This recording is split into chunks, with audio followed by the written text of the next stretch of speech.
The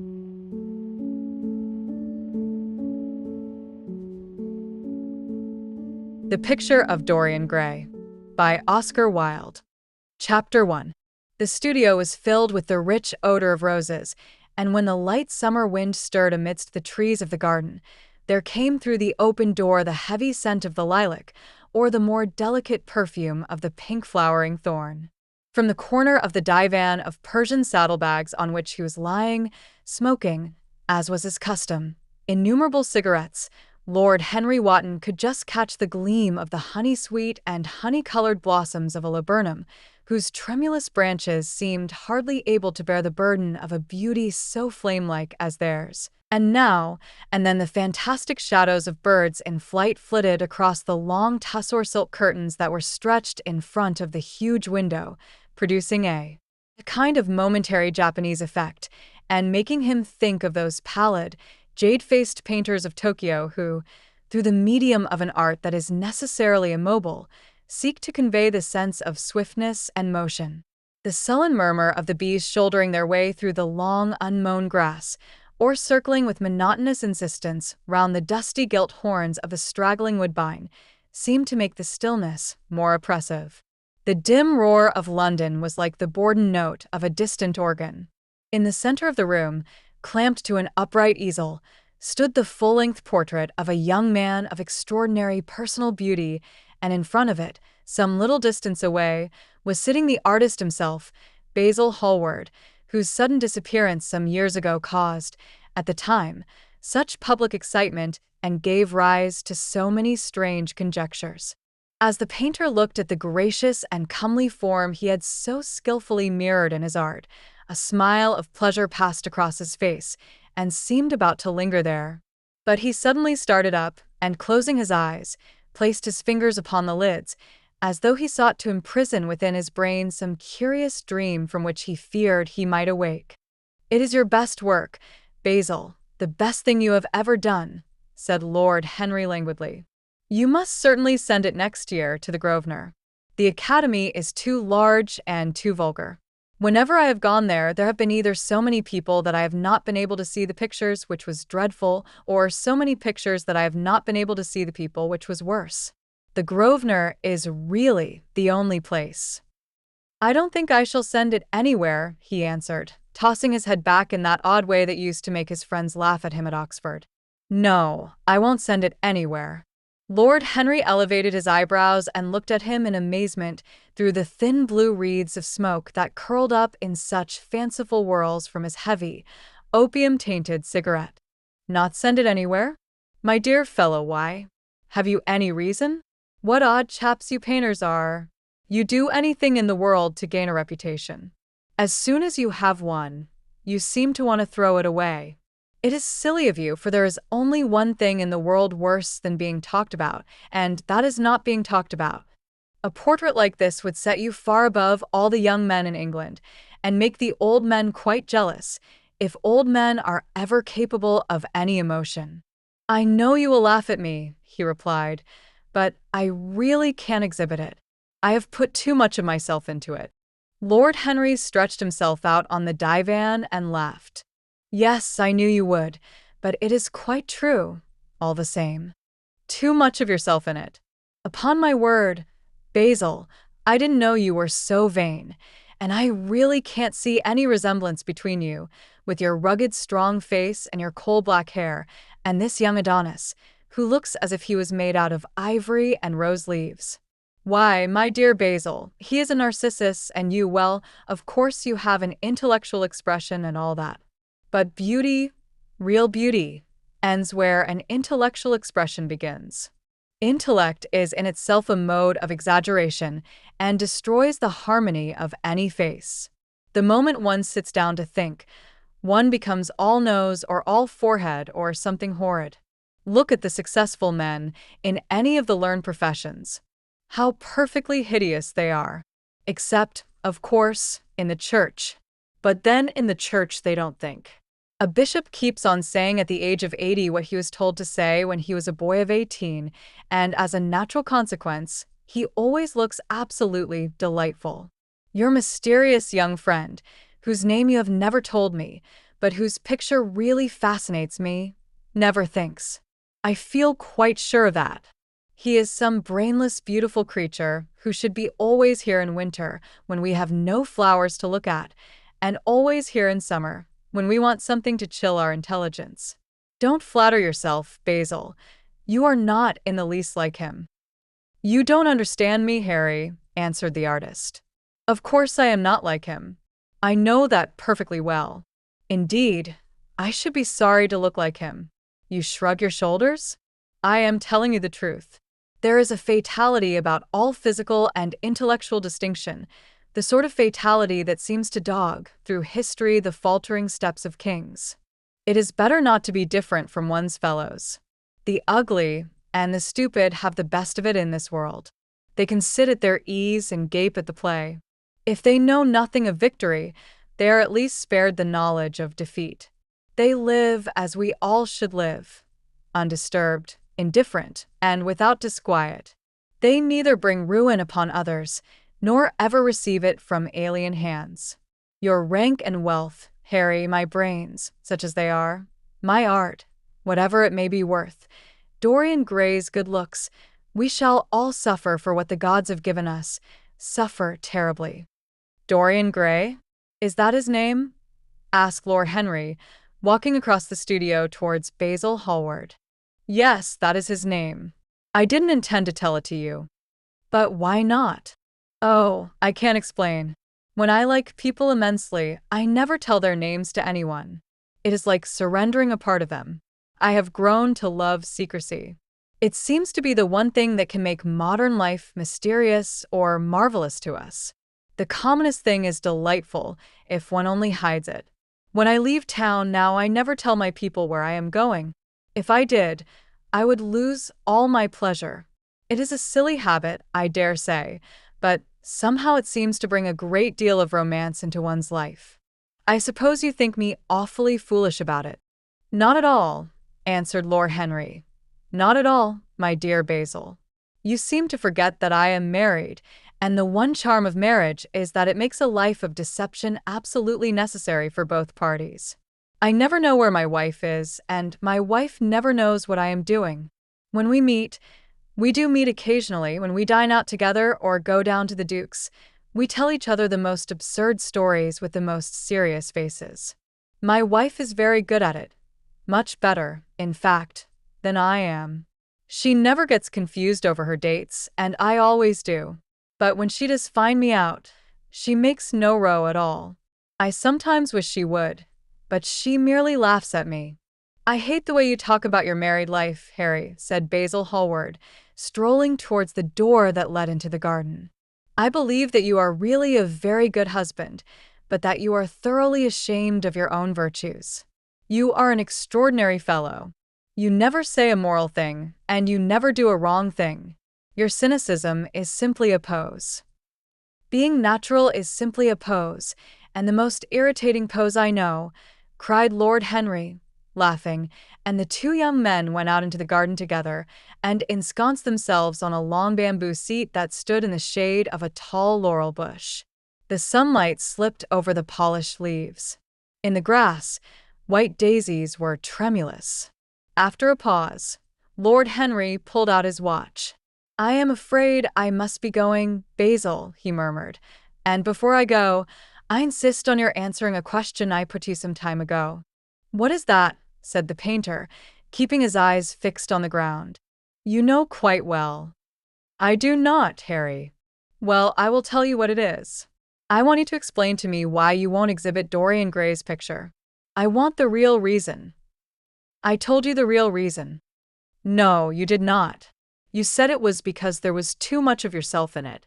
Now, that is childish. Harry, said Basil Hallward, looking him straight in the face, every portrait that is painted with feeling is a portrait of the artist, not of the sitter. The sitter is merely the accident, the occasion. It is not he who is revealed by the painter. It is rather the painter who, on the colored canvas, reveals himself. The reason I will not exhibit this picture is that I am afraid that I have shown in it the secret of my own soul. Lord Henry laughed. And what is that? He asked. I will tell you, said Hallward, but an expression of perplexity came over his face. I am all expectation, Basil, continued his companion, glancing at him. Oh, there is really very little to tell, Harry, answered the painter, and I am afraid you will hardly understand it. Perhaps you will hardly believe it. Lord Henry smiled, and leaning down, plucked a pink-petaled daisy from the grass and examined it.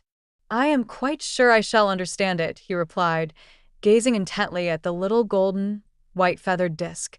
And as for believing things, I can believe anything, provided that it is quite incredible. The wind shook some blossoms from the trees, and the heavy lilac blooms, with their clustering stars, moved to and fro in the languid air. A grasshopper began to chirrup by the wall, and like a blue thread a long thin dragonfly floated past on its brown gauze wings.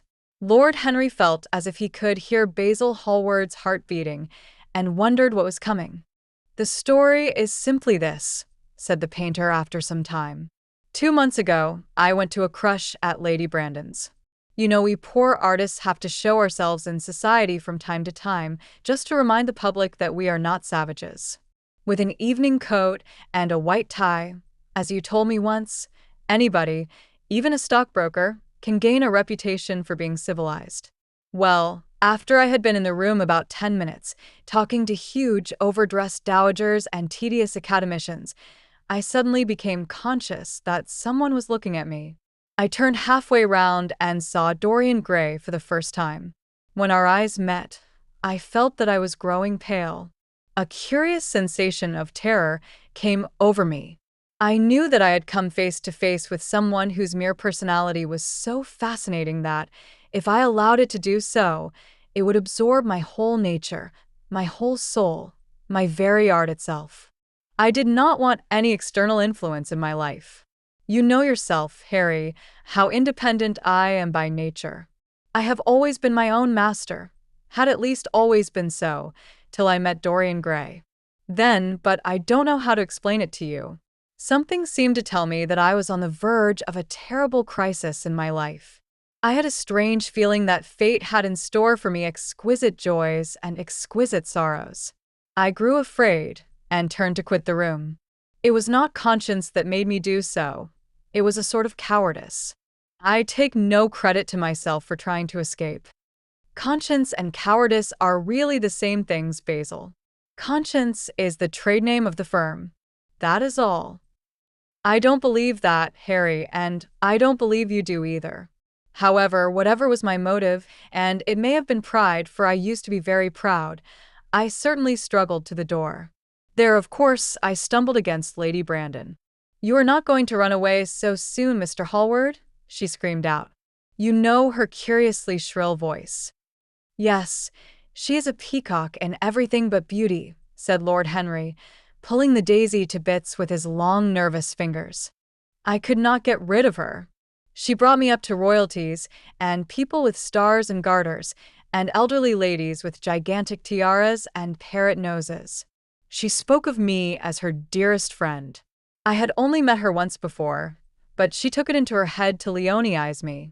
I believe some picture of mine had made a great success at the time, at least had been chattered about in the penny newspapers, which is the 19th century standard of immortality. Suddenly, I found myself face to face with a young man whose personality had so strangely stirred me. We were quite close, almost touching. Our eyes met again. It was reckless of me, but I asked Lady Brandon to introduce me to him. Perhaps it was not so reckless, after all. It was simply inevitable. We would have spoken to each other without any introduction. I am sure of that.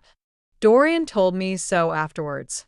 He, too, felt that we were destined to know each other. And how did Lady Brandon describe this wonderful young man? Asked his companion. I know she goes in for giving a rapid précis of all her guests. I remember her bringing me up to a truculent and red-faced old gentleman covered all over with orders and ribbons, and hissing into my ear, in a tragic whisper which must have been perfectly audible to everybody in the room, the most astounding details. I simply fled. I like to find out people for myself. But Lady Brandon treats her guests exactly. as an auctioneer treats his goods. She either explains them entirely away or tells one everything about them except what one wants to know. Poor Lady Brandon. You are hard on her, Harry, said Hallward listlessly. My dear fellow, she tried to found a salon and only succeeded in opening a restaurant. How could I admire her? But tell me, what did she say about Mr. Dorian Gray? Oh, something like, charming boy, poor dear mother, and I absolutely inseparable. Quite forget what he does, afraid he doesn't do anything. Oh, yes, plays the piano. Or is it the violin, dear Mr. Gray?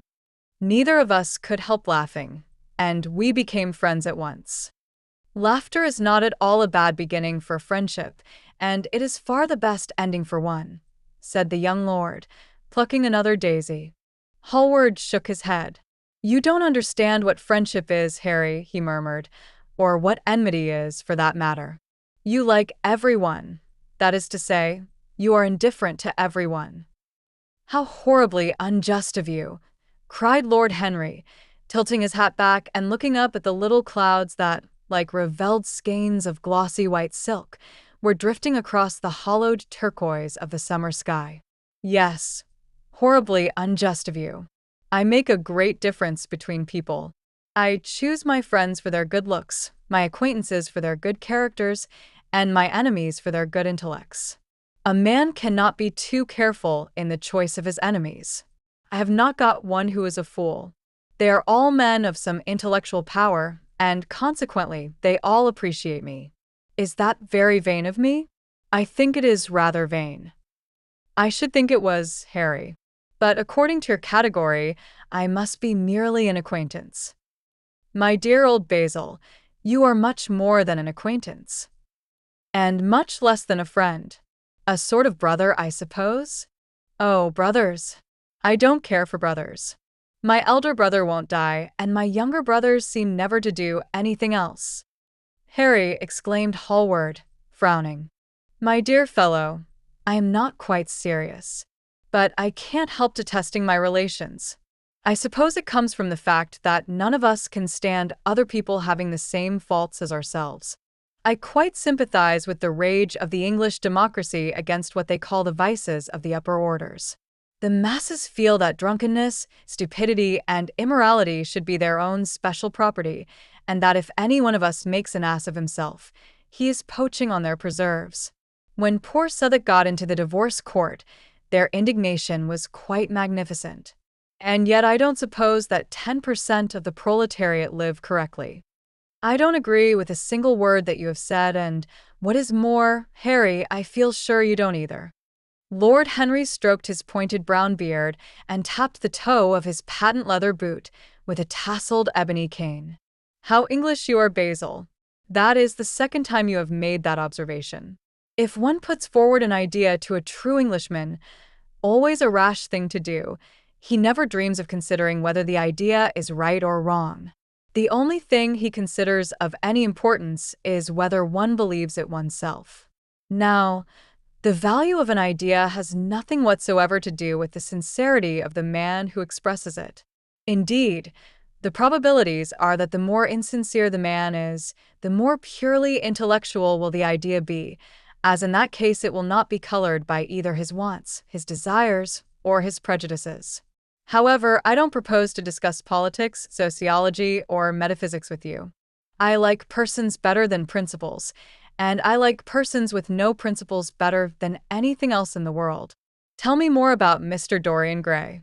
How often do you see him? Every day. I couldn't be happy if I didn't see him every day. He is absolutely necessary to me. How extraordinary. I thought you would never care for anything but your art. He is all my art to me now, said the painter gravely. I sometimes think, Harry, that there are only two eras of any importance in the world's history. The first is the appearance of a new medium for art, and the second is the appearance of a new personality for art also. What the invention of oil painting was to the Venetians, the face of Antinous was to late Greek sculpture, and the face of Dorian Gray will some day be to me. It is not merely that I paint from him, draw from him, sketch from him. Of course, I have done all that. But he is much more to me than a model or a sitter.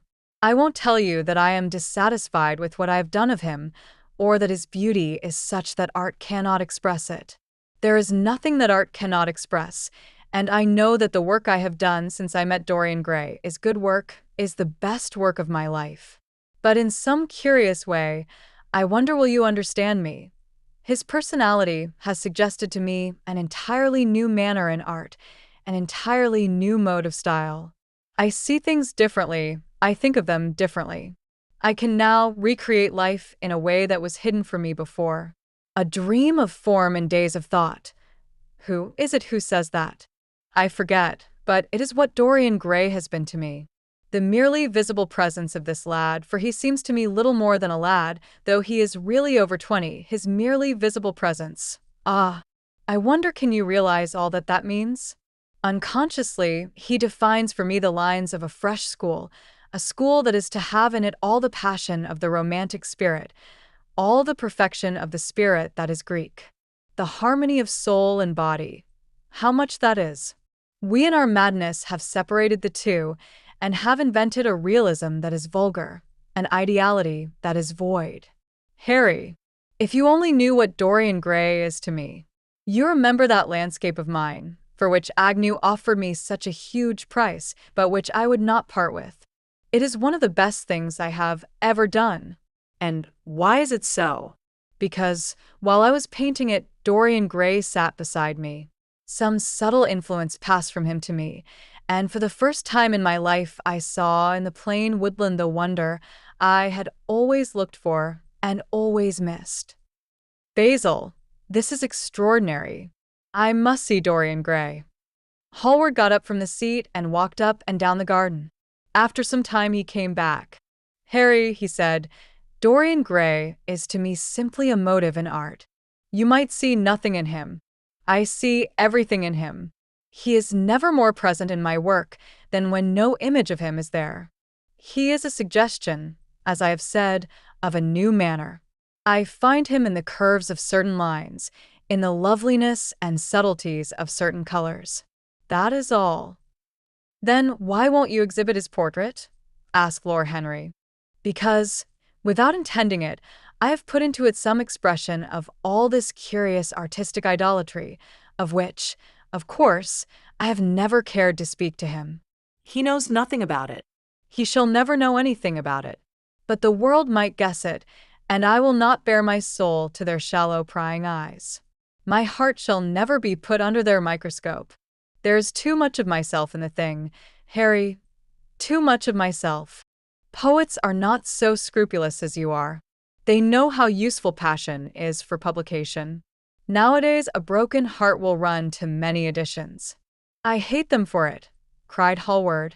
An artist should create beautiful things, but should put nothing of his own life into them. We live in an age when men treat art as if it were meant to be a form of autobiography. We have lost the abstract sense of beauty. Some day I will show the world what it is, and for that reason the world shall never see my portrait of Dorian Gray. I think you are wrong, Basil, but I won't argue with you. It is only the intellectually lost who ever argue. Tell me, is Dorian Gray very fond of you? The painter considered for a few moments. He likes me, he answered after a pause. I know he likes me. Of course, I flatter him dreadfully. I find a strange pleasure in saying things to him that I know I shall be sorry for having said. As a rule, he is charming to me, and we sit in the studio and talk of 1,000 things. Now and then, however, he is horribly thoughtless and seems to take a real delight in giving me pain. Then I feel, Harry, that I have given away my whole soul to someone who treats it as if it were a flower to put in his coat, a bit of decoration to charm his vanity, an ornament for a summer's day. Days in summer, Basil, are apt to linger, murmured Lord Henry. Perhaps he will tire sooner than he will. It is a sad thing to think of, but there is no doubt that genius lasts longer than beauty. That accounts for the fact that we all take such pains to overeducate ourselves. In the wild struggle for existence, we want to have something that endures, and so we fill our minds with rubbish and facts in the silly hope of keeping our place. The thoroughly well-informed man, that is the modern ideal. And the mind of the thoroughly well-informed man is a dreadful thing. It is like a bric-a-brac shop, all monsters and dust, with everything priced above its proper value. I think you will tire first all the same. Some day you will look at your friend, and he will seem to you to be a little out of drawing, or you won't like his tone of color or something. You will bitterly reproach him in your own heart, and seriously think that he has behaved very badly to you. The next time he calls, you will be perfectly cold and indifferent. It will be a great pity, for it will alter you.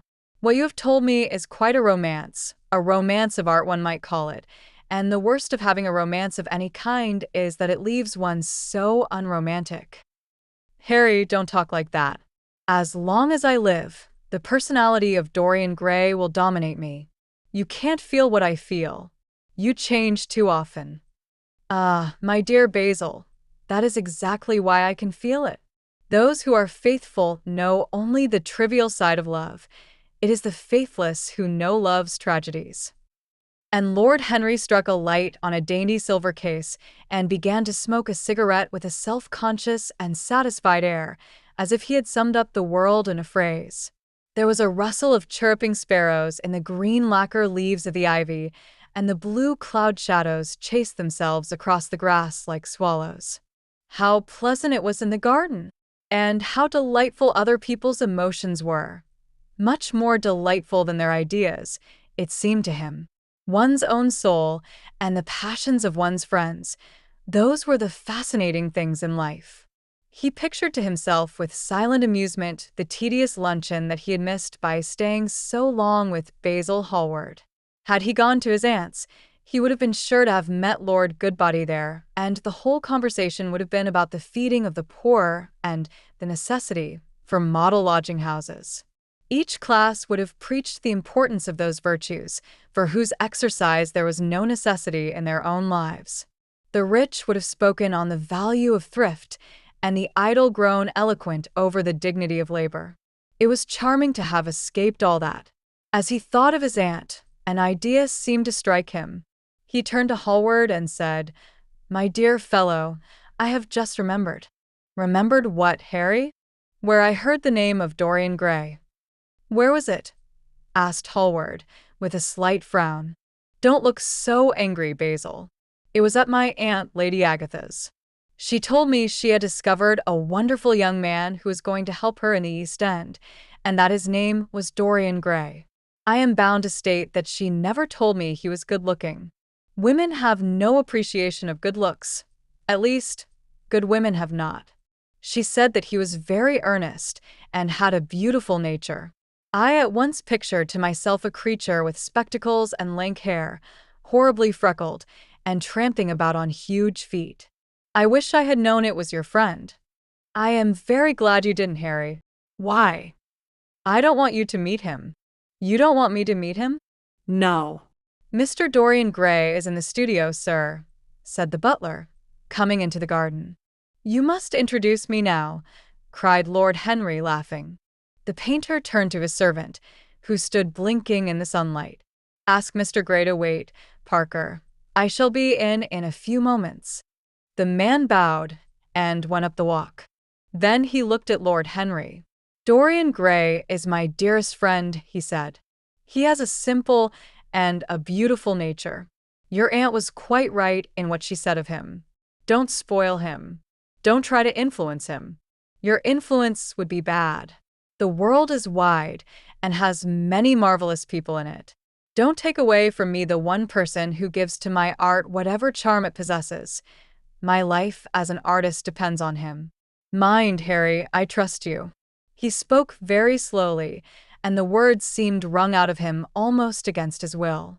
"What nonsense you talk," said Lord Henry, smiling, and taking Hallward by the arm, he almost led him into the house. Chapter 2. As they entered they saw Dorian Gray. He was seated at the piano, with his back to them, turning over the pages of a volume of Schumann's Forest Scenes. "You must lend me these, Basil," he cried. "I want to learn them. They are perfectly charming." "That entirely depends on how you sit today, Dorian." "Oh, I am tired of sitting, and I don't want a life-sized portrait of myself," answered the lad, swinging round on the music stool in a willful, petulant manner. When he caught sight of Lord Henry, a faint blush colored his cheeks for a moment, and he started up. "I beg your pardon, Basil, but I didn't know you had anyone with you. This is Lord Henry Wotton, Dorian, an old Oxford friend of mine. I've just been telling him what a capital sitter you were, and now you have spoiled everything." "You have not spoiled my pleasure in meeting you, Mr. Gray," said Lord Henry, stepping forward and extending his hand. "My aunt has often spoken to me about you. You are one of her favorites, and I am afraid, one of her victims also." "I am in Lady Agatha's black books at present," answered Dorian with a funny look of penitence. "I promised to go to a club in Whitechapel with her last Tuesday, and I really forgot all about it. We were to have played a duet together, 3 duets, I believe. I don't know what she will say to me. I am far too frightened to call." "Oh, I will make your peace with my aunt. She is quite devoted to you, and I don't think it really matters about your not being there. The audience probably thought it was a duet. When Aunt Agatha sits down to the piano, she makes quite enough noise for 2 people." "That is very horrid to her and not very nice to me," answered Dorian, laughing. Lord Henry looked at him. Yes, he was certainly wonderfully handsome, with his finely curved scarlet lips, his frank blue eyes, his crisp gold hair. There was something in his face that made one trust him at once. All the candor of youth was there, as well as all youth's passionate purity. One felt that he had kept himself unspotted from the world. No wonder Basil Hallward worshipped him. "You are too charming to go in for philanthropy, Mr. Gray, far too charming." And Lord Henry flung himself down on the divan and opened his cigarette case. The painter had been busy mixing his colors and getting his brushes ready. He was looking worried, and when he heard Lord Henry's last remark, he glanced at him, hesitated for a moment, and then said, "Harry, I want to finish this picture today. Would you think it awfully rude of me if I asked you to go away?" Lord Henry smiled and looked at Dorian Gray. "Am I to go, Mr. Gray?" he asked. "Oh, please don't, Lord Henry. I see that Basil is in one of his sulky moods, and I can't bear him when he sulks. Besides, I want you to tell me why I should not go in for philanthropy." "I don't know that I shall tell you that, Mr. Gray. It is so tedious a subject that one would have to talk seriously about it. But I certainly shall not run away, now that you have asked me to stop. You don't really mind Basil, do you? You have often told me that you liked your sitters to have someone to chat to." Hallward bit his lip. "If Dorian wishes it, of course you must stay. Dorian's whims are laws to everybody, except himself." Lord Henry took up his hat and gloves. "You are very pressing, Basil, but I am afraid I must go. I have promised to meet a man at the Orleans. Goodbye, Mr. Gray. Come and see me some afternoon in Curzon Street. I am nearly always at home at 5 o'clock. Write to me when you are coming. I should be sorry to miss you." "Basil," cried Dorian Gray, "if Lord Henry Wotton goes, I shall go, too. You never open your lips while you are painting, and it is horribly dull standing on a platform and trying to look pleasant. Ask him to stay. I insist upon it." "Stay, Harry, to oblige Dorian and to oblige me," said Hallward, gazing intently at his picture. "It is quite true. I never talk when I am working, and never listen either, and it must be dreadfully tedious for my unfortunate sitters. I beg you to stay." "But what about my man at the Orleans?" The painter laughed. "I don't think there will be any difficulty about that. Sit down again, Harry. And now, Dorian, get up on the platform, and don't move about too much, or pay any attention to what Lord Henry says. He has a very bad influence over all his friends, with the single exception of myself." Dorian Gray stepped up on the dais with the air of a young Greek martyr and made a little moue of discontent to Lord Henry, to whom he had rather taken a fancy. He was so unlike Basil. They made a delightful contrast. And he had such a beautiful voice. After a few moments, he said to him, "Have you really a very bad influence, Lord Henry? As bad as Basil says?" "There is no such thing as a good influence, Mr. Gray. All influence is immoral from the scientific point of view." "Why?" "Because to influence a person is to give him one's own soul. He does not think his natural thoughts, or burn with his natural passions. His virtues are not real to him. His sins, if there are such things as sins, are borrowed. He becomes an echo of someone else's music, an actor of a part that has not been written for him. The aim of life is self-development. To realize one's nature perfectly, that is what each of us is here for." People are afraid of themselves nowadays. They have forgotten the highest of all duties, the duty that one owes to oneself. Of course, they are charitable. They feed the hungry and clothe the beggar. But their own souls starve and are naked. Courage has gone out of our race. Perhaps we never really had it.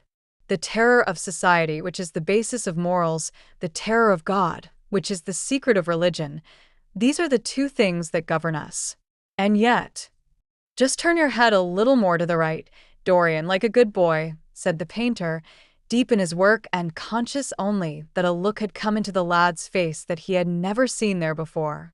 "And yet," continued Lord Henry, in his low, musical voice, and with that graceful wave of the hand that was always so characteristic of him, and that he had even in his Eton days, "I believe that if one man were to live out his life fully and completely, were to give form to every feeling, expression to every thought, reality to every dream, I believe that the world would gain such a fresh impulse of joy that we would forget all the maladies of medievalism and return to the Hellenic ideal, to something finer, richer than the Hellenic ideal, it may be.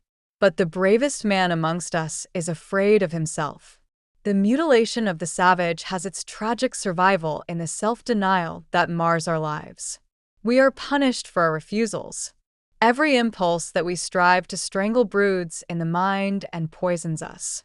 The body sins once, and has done with its sin, for action is a mode of purification. Nothing remains then but the recollection of a pleasure, or the luxury of a regret. The only way to get rid of a temptation is to yield to it. Resist it, and your soul grows sick with longing for the things it has forbidden to itself, with desire for what its monstrous laws have made monstrous and unlawful. It has been said that the great events of the world take place in the brain. It is in the brain, and the brain only, that the great sins of the world take place also. You, Mr. Gray, you yourself, with your rose-red youth and your rose-white boyhood, you have had passions that have made you afraid, thoughts that have filled you with terror, daydreams and sleeping dreams whose mere memory might stain your cheek with shame." "Stop," faltered Dorian Gray, "stop. You bewilder me. I don't know what to say." "There is some answer to you, but I cannot find it." "Don't speak. Let me think. Or, rather, let me try not to think." For nearly 10 minutes he stood there, motionless, with parted lips and eyes strangely bright. He was dimly conscious that entirely fresh influences were at work within him, yet they seemed to him to have come really from himself. The few words that Basil's friend had said to him, words spoken by chance, no doubt, and with willful paradox in them, had touched some secret chord that had never been touched before, but that he felt was now vibrating and throbbing to curious pulses. Music had stirred him like that. Music had troubled him many times. But music was not articulate.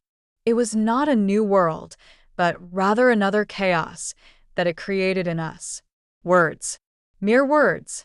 How terrible they were. How clear and vivid and cruel.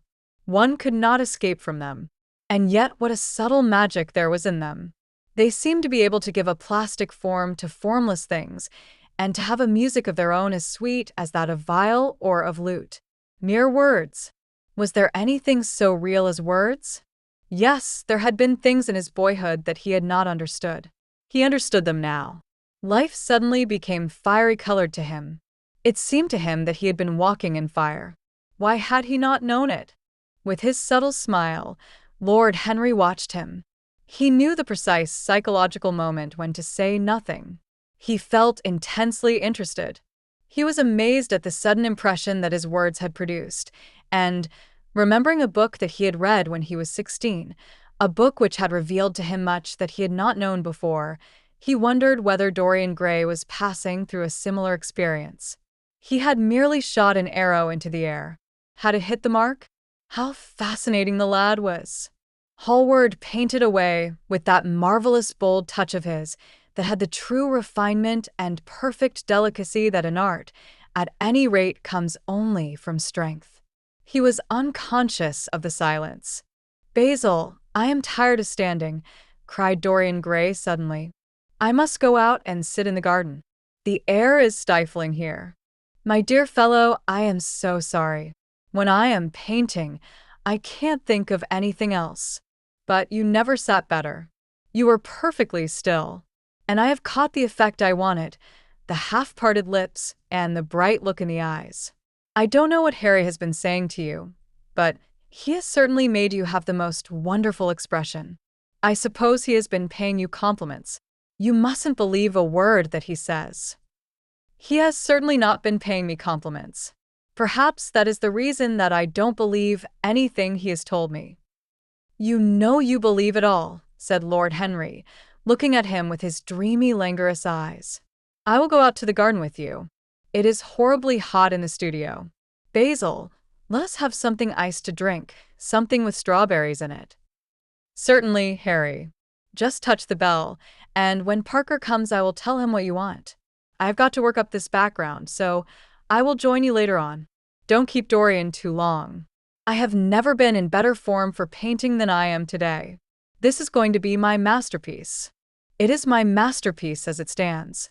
Lord Henry went out to the garden and found Dorian Gray burying his face in the great cool lilac blossoms, feverishly drinking in their perfume as if it had been wine. He came close to him and put his hand upon his shoulder. "You are quite right to do that," he murmured. "Nothing can cure the soul but the senses, just as nothing can cure the senses but the soul." The lad started and drew back. He was bareheaded, and the leaves had tossed his rebellious curls and tangled all their gilded threads. There was a look of fear in his eyes, such as people have when they are suddenly awakened. His finely chiseled nostrils quivered, and some hidden nerve shook the scarlet of his lips and left them trembling. "Yes," continued Lord Henry, "that is one of the great secrets of life, to cure the soul by means of the senses, and the senses by means of the soul. You are a wonderful creation. You know more than you think you know, just as you know less than you want to know." Dorian Gray frowned and turned his head away. He could not help liking the tall, graceful young man who was standing by him. His romantic, olive-colored face and worn expression interested him. There was something in his low, languid voice that was absolutely fascinating. His cool, white, flower-like hands even had a curious charm. They moved, as he spoke, like music, and seemed to have a language of their own. But he felt afraid of him, and ashamed of being afraid. Why had it been left for a stranger to reveal him to himself? He had known Basil Hallward for months, but the friendship between them had never altered him. Suddenly, there had come someone across his life who seemed to have disclosed to him life's mystery. And yet, what was there to be afraid of? He was not a schoolboy or a girl. It was absurd to be frightened. "Let us go and sit in the shade," said Lord Henry. "Parker has brought out the drinks, and if you stay any longer in this glare, you'll be quite spoiled, and Basil will never paint you again. You really must not allow yourself to become sunburnt. It would be unbecoming." "What can it matter?" cried Dorian Gray, laughing, as he sat down on the seat at the end of the garden. "It should matter everything to you, Mr. Gray." "Why?" "Because you have the most marvelous youth, and youth is the one thing worth having." "I don't feel that, Lord Henry." "No, you don't feel it now. Some day, when you are old and wrinkled and ugly, when thought has seared your forehead with its lines, and passion branded your lips with its hideous fires, you will feel it. You will feel it terribly. Now, wherever you go, You charm the world. Will it always be so? You have a wonderfully beautiful face, Mr. Gray. Don't frown. You have. And beauty is a form of genius, is higher, indeed, than genius, as it needs no explanation. It is of the great facts of the world, like sunlight or springtime, or the reflection in dark waters of that silver shell we call the moon. It cannot be questioned. It has its divine right of sovereignty. It makes princes of those who have it. You smile? Ah, When you have lost it, you won't smile. People say sometimes that beauty is only superficial. That may be so, but at least it is not so superficial as thought is. To me, beauty is the wonder of wonders. It is only shallow people who do not judge by appearances. The true mystery of the world is the visible, not the invisible. Yes, Mr. Gray, the gods have been good to you. But what the gods give they quickly take away. You have only a few years in which to live really, perfectly, and fully. When your youth goes, your beauty will go with it, and then you will suddenly discover that there are no triumphs left for you, or have to content yourself with those mean triumphs that the memory of your past will make more bitter than defeats. Every month, as it wanes, brings you nearer to something dreadful. Time is jealous of you, and wars against your lilies and your roses. You will become sallow and hollow-cheeked and dull-eyed. You will suffer horribly. ah, Realize your youth while you have it. Don't squander the gold of your days, listening to the tedious, trying to improve the hopeless failure, or giving away your life to the ignorant, the common, and the vulgar. These are the sickly aims, the false ideals of our age. Live the wonderful life that is in you. Let nothing be lost upon you. Be always searching for new sensations. Be afraid of nothing. A new hedonism, that is what our century wants. You might be its visible symbol. With your personality, there is nothing you could not do. The world belongs to you for a season.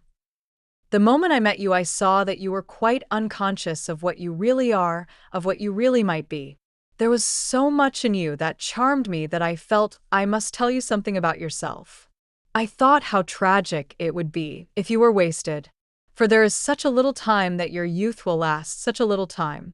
The common hill flowers wither, but they blossom again. The laburnum will be as yellow next June as it is now.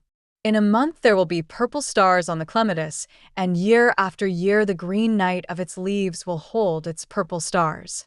But we never get back our youth. The pulse of joy that beats in us at 20 becomes sluggish.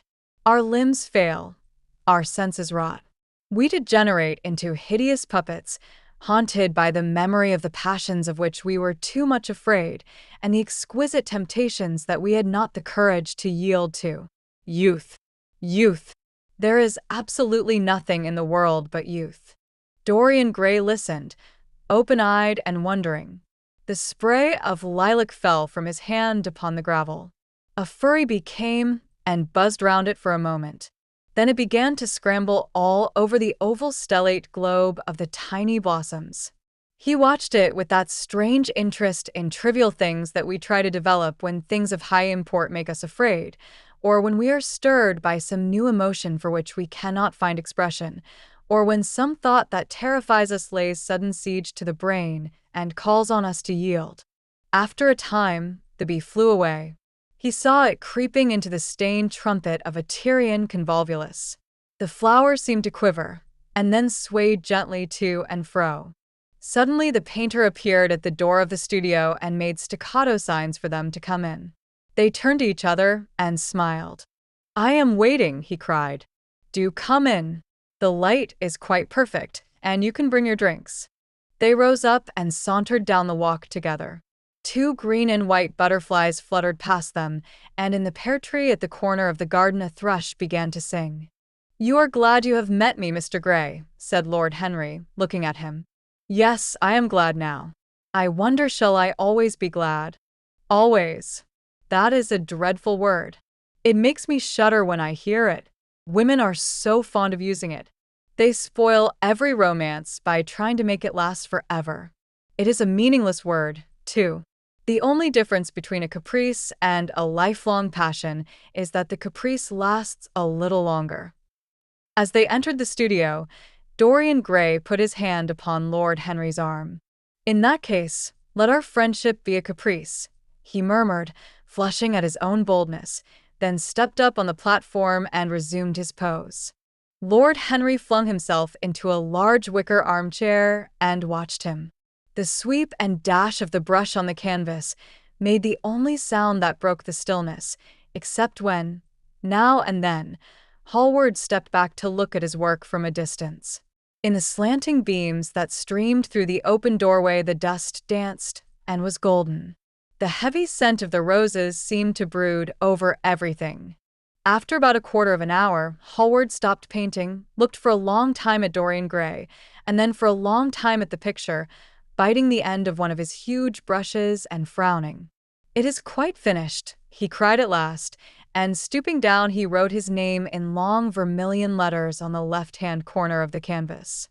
Lord Henry came over and examined the picture.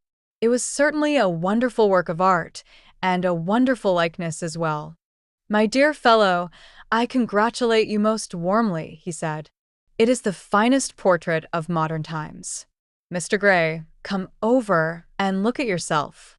The lad started, as if awakened from some dream. "Is it really finished?" he murmured, stepping down from the platform. "Quite finished," said the painter. "And you have sat splendidly today. I am awfully obliged to you." "That is entirely due to me," broke in Lord Henry. "Isn't it, Mr. Gray?" Dorian made no answer, but passed listlessly in front of his picture and turned towards it. When he saw it, he drew back, and his cheeks flushed for a moment with pleasure. A look of joy came into his eyes, as if he had recognized himself for the first time. He stood there motionless and in wonder, dimly conscious that Hallward was speaking to him, but not catching the meaning of his words. The sense of his own beauty came on him like a revelation. He had never felt it before. Basil Hallward's compliments had seemed to him to be merely the charming exaggeration of friendship. He had listened to them, laughed at them, forgotten them. They had not influenced his nature.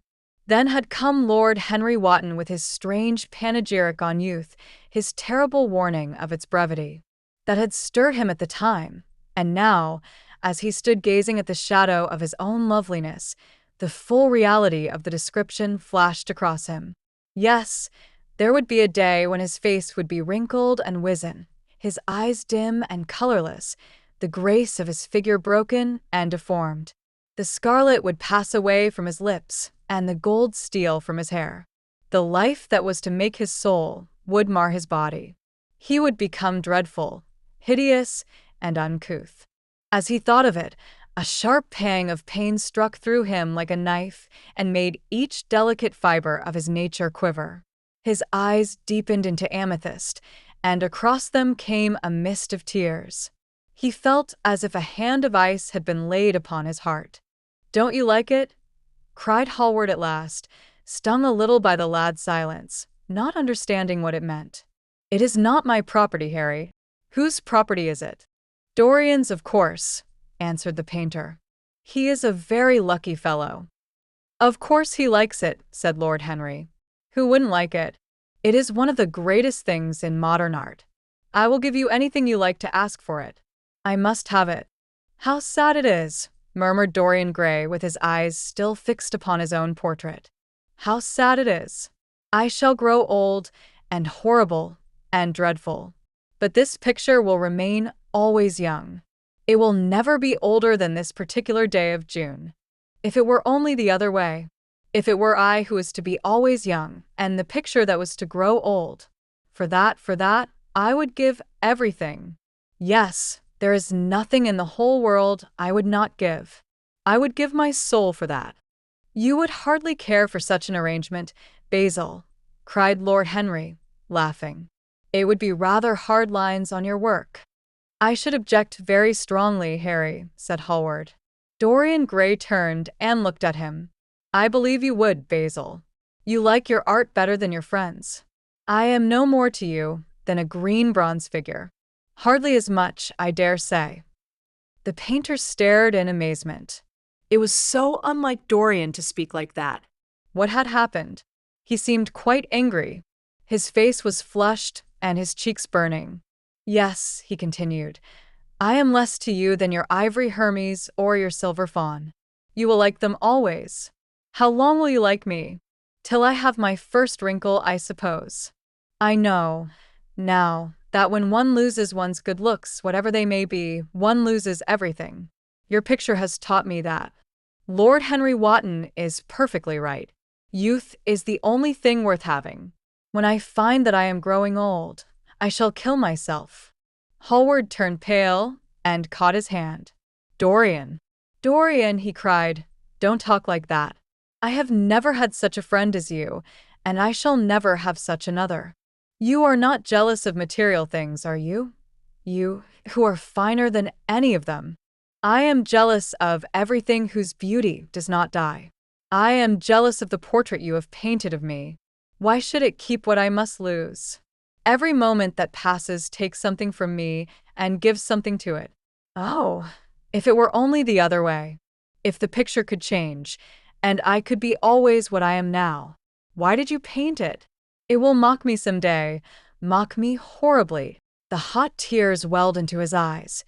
He tore his hand away and, flinging himself on the divan, he buried his face in the cushions, as though he was praying. This is your doing, Harry, said the painter bitterly. Lord Henry shrugged his shoulders. It is the real Dorian Gray, that is all. It is not. If it is not, what have I to do with it? You should have gone away when I asked you, he muttered. I stayed when you asked me, was Lord Henry's answer. Harry, I can't quarrel with my two best friends at once, but between you both you have made me hate the finest piece of work I have ever done, and I will destroy it. What is it but canvas and color? I will not let it come across our 3 lives and mar them. Dorian Gray lifted his golden head from the pillow, and with pallid face and tear-stained eyes, looked at him as he walked over to the deal painting table that was set beneath the high curtained window. What was he doing there? His fingers were straying about among the litter of tin tubes and dry brushes, seeking for something. Yes, it was for the long palette knife, with its thin blade of lithe steel. He had found it at last. He was going to rip up the canvas. With a stifled sob, the lad leaped from the couch and, rushing over to Hallward, tore the knife out of his hand and flung it to the end of the studio. Don't, Basil, don't, he cried. It would be murder. I am glad you appreciate my work at last, Dorian, said the painter coldly when he had recovered from his surprise. I never thought you would. Appreciate it?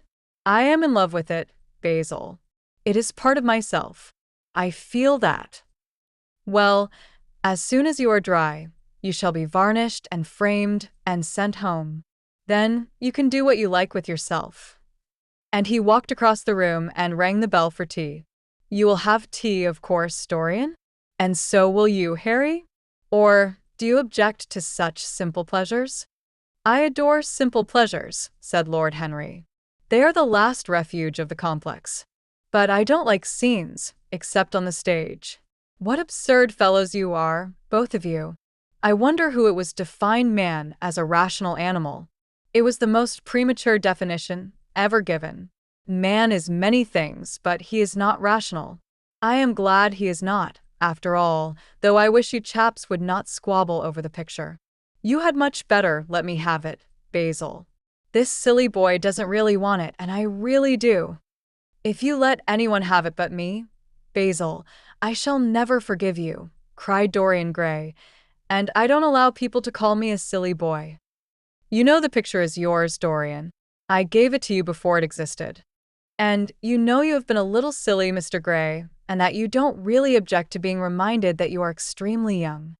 I should have objected very strongly this morning, Lord Henry. Ah, this morning. You have lived since then. There came a knock at the door, and the butler entered with a laden tea tray and set it down upon a small Japanese table. There was a rattle of cups and saucers and the hissing of a fluted Georgian urn. 2 globe-shaped china dishes were brought in by a page. Dorian Gray went over and poured out the tea. The two men sauntered languidly to the table and examined what was under the covers. "Let us go to the theater tonight," said Lord Henry. "There's sure to be something on somewhere. I have promised to dine at White's, but it is only with an old friend, so I can send him a wire to say that I am ill, or that I am prevented from coming in consequence of a subsequent engagement. I think that would be a rather nice excuse. It would have all the surprise of candor." "It is such a bore putting on one's dress clothes," muttered Hallward. "And when one has them on, they are so horrid." "Yes," answered Lord Henry dreamily. "The costume of the 19th century is detestable. It is so somber, so depressing. Sin is the only real color element left in modern life." "You really must not say things like that before Dorian, Harry." "Before which Dorian? The one who is pouring out tea for us, or the one in the picture?" "Before either." "I should like to come to the theater with you, Lord Henry," said the lad. "Then you shall come, and you will come, too, Basil, won't you?" "I can't really. I would sooner not. I have a lot of work to do." "Well, then, you and I will go alone, Mr. Gray." "I should like that awfully." The painter bit his lip and walked over, cup in hand, to the picture. "I shall stay with the real Dorian," he said, sadly. "Is it the real Dorian?" cried the original of the portrait, strolling across to him. "Am I really like that?" "Yes, you're just like that." "How wonderful, Basil.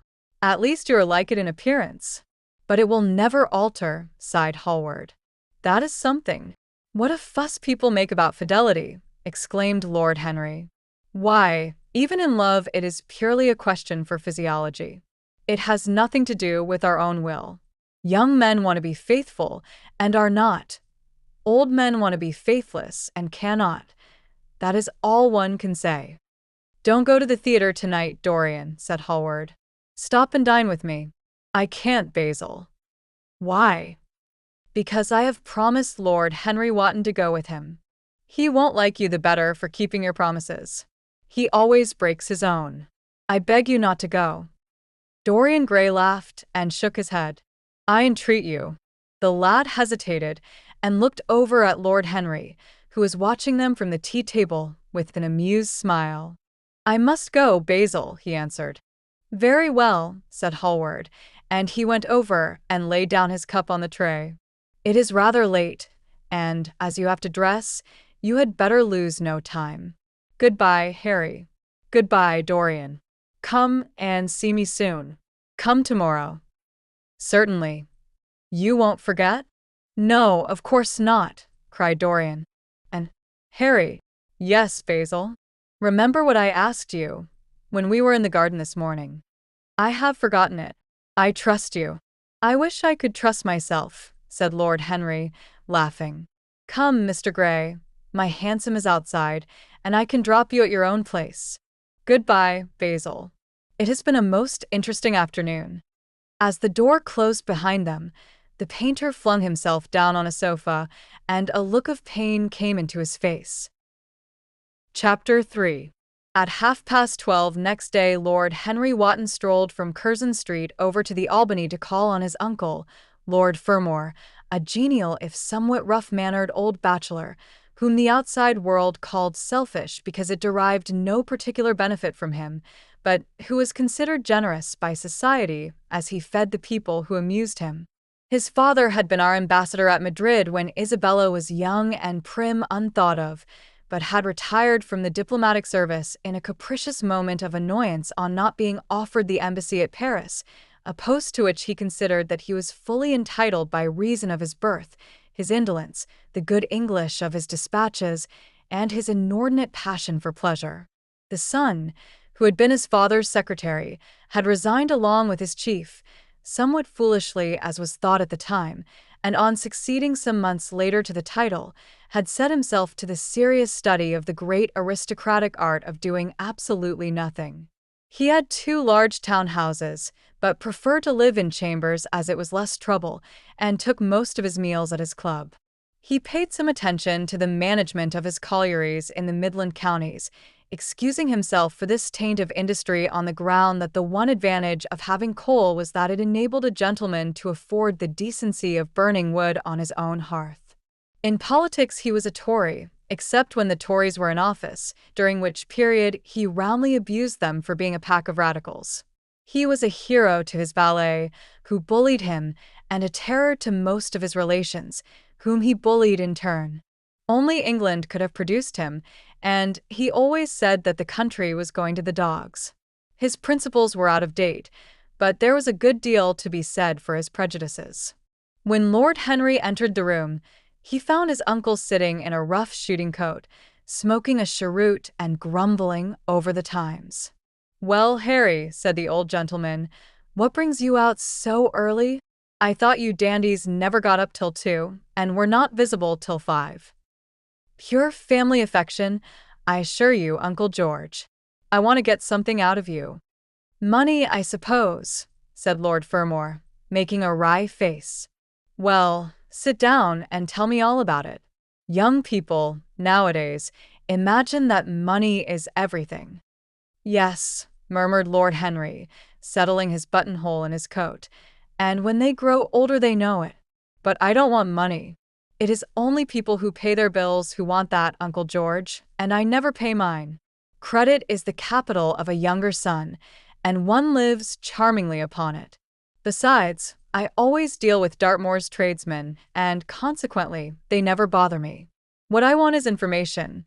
Not useful information, of course. Useless information. Well, I can tell you anything that is in an English blue book, Harry, although those fellows nowadays write a lot of nonsense.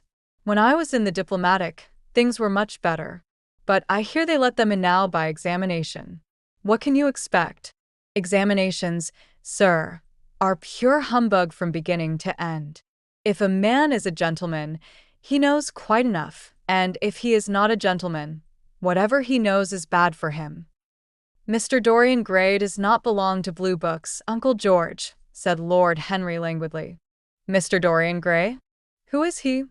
asked Lord Fermor, knitting his bushy, white eyebrows. "That is what I have come to learn, Uncle George. Or rather, I know who he is. He is the last Lord Kelso's grandson. His mother was a Devereux, Lady Margaret Devereux. I want you to tell me about his mother. What was she like? Whom did she marry? You have known nearly everybody in your time, so you might have known her." "I am very much interested in Mr. Gray at present. I have only just met him." "Kelso's grandson," echoed the old gentleman. "Kelso's grandson. Of course. I knew his mother intimately.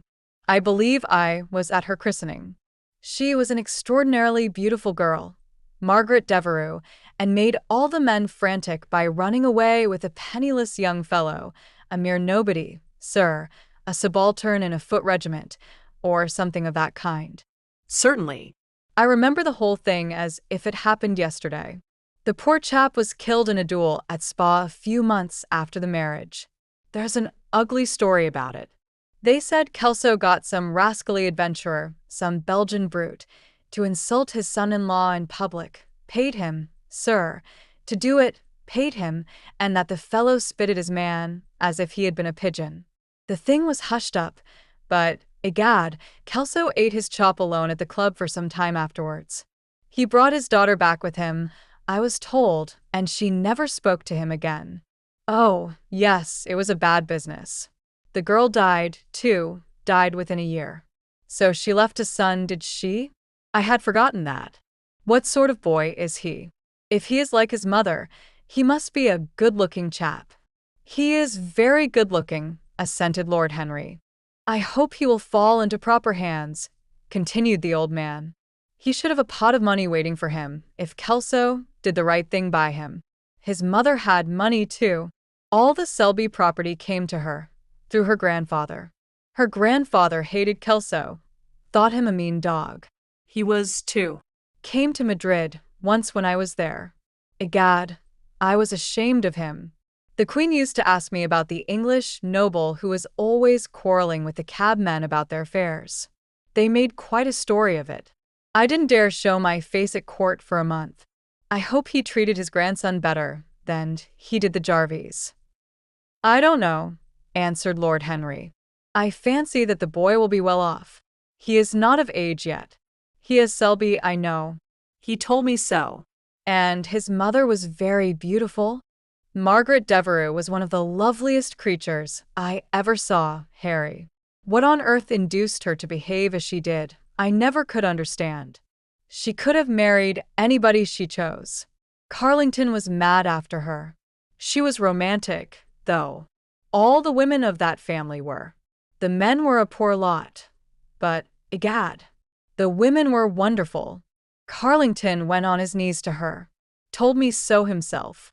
She laughed at him, and there wasn't a girl in London at the time who wasn't after him.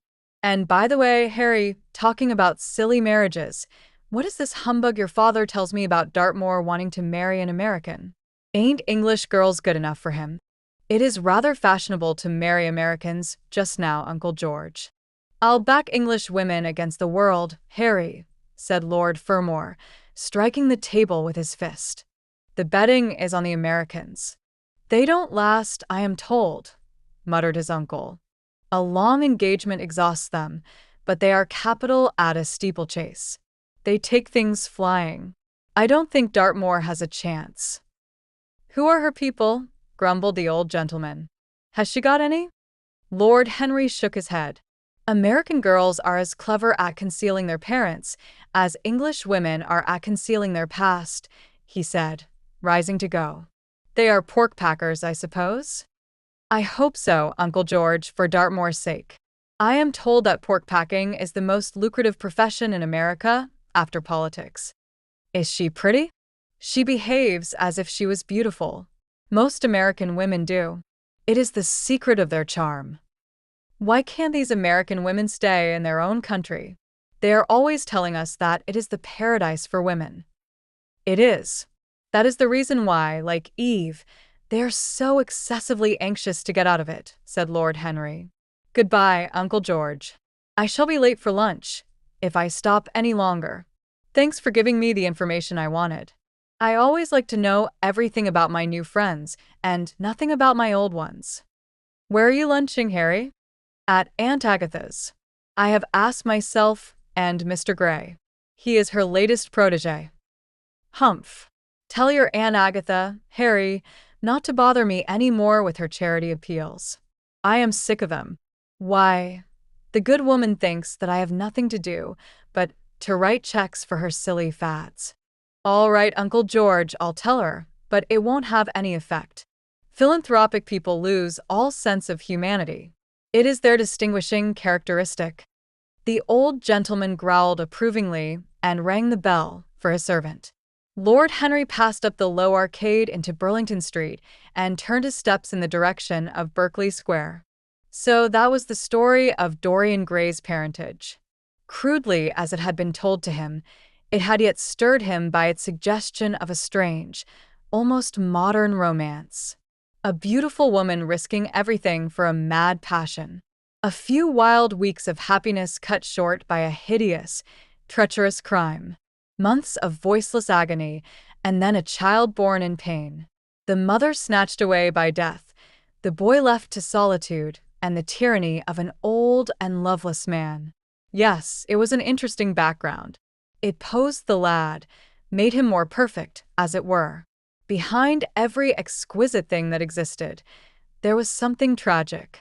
Worlds had to be in travail, that the meanest flower might blow.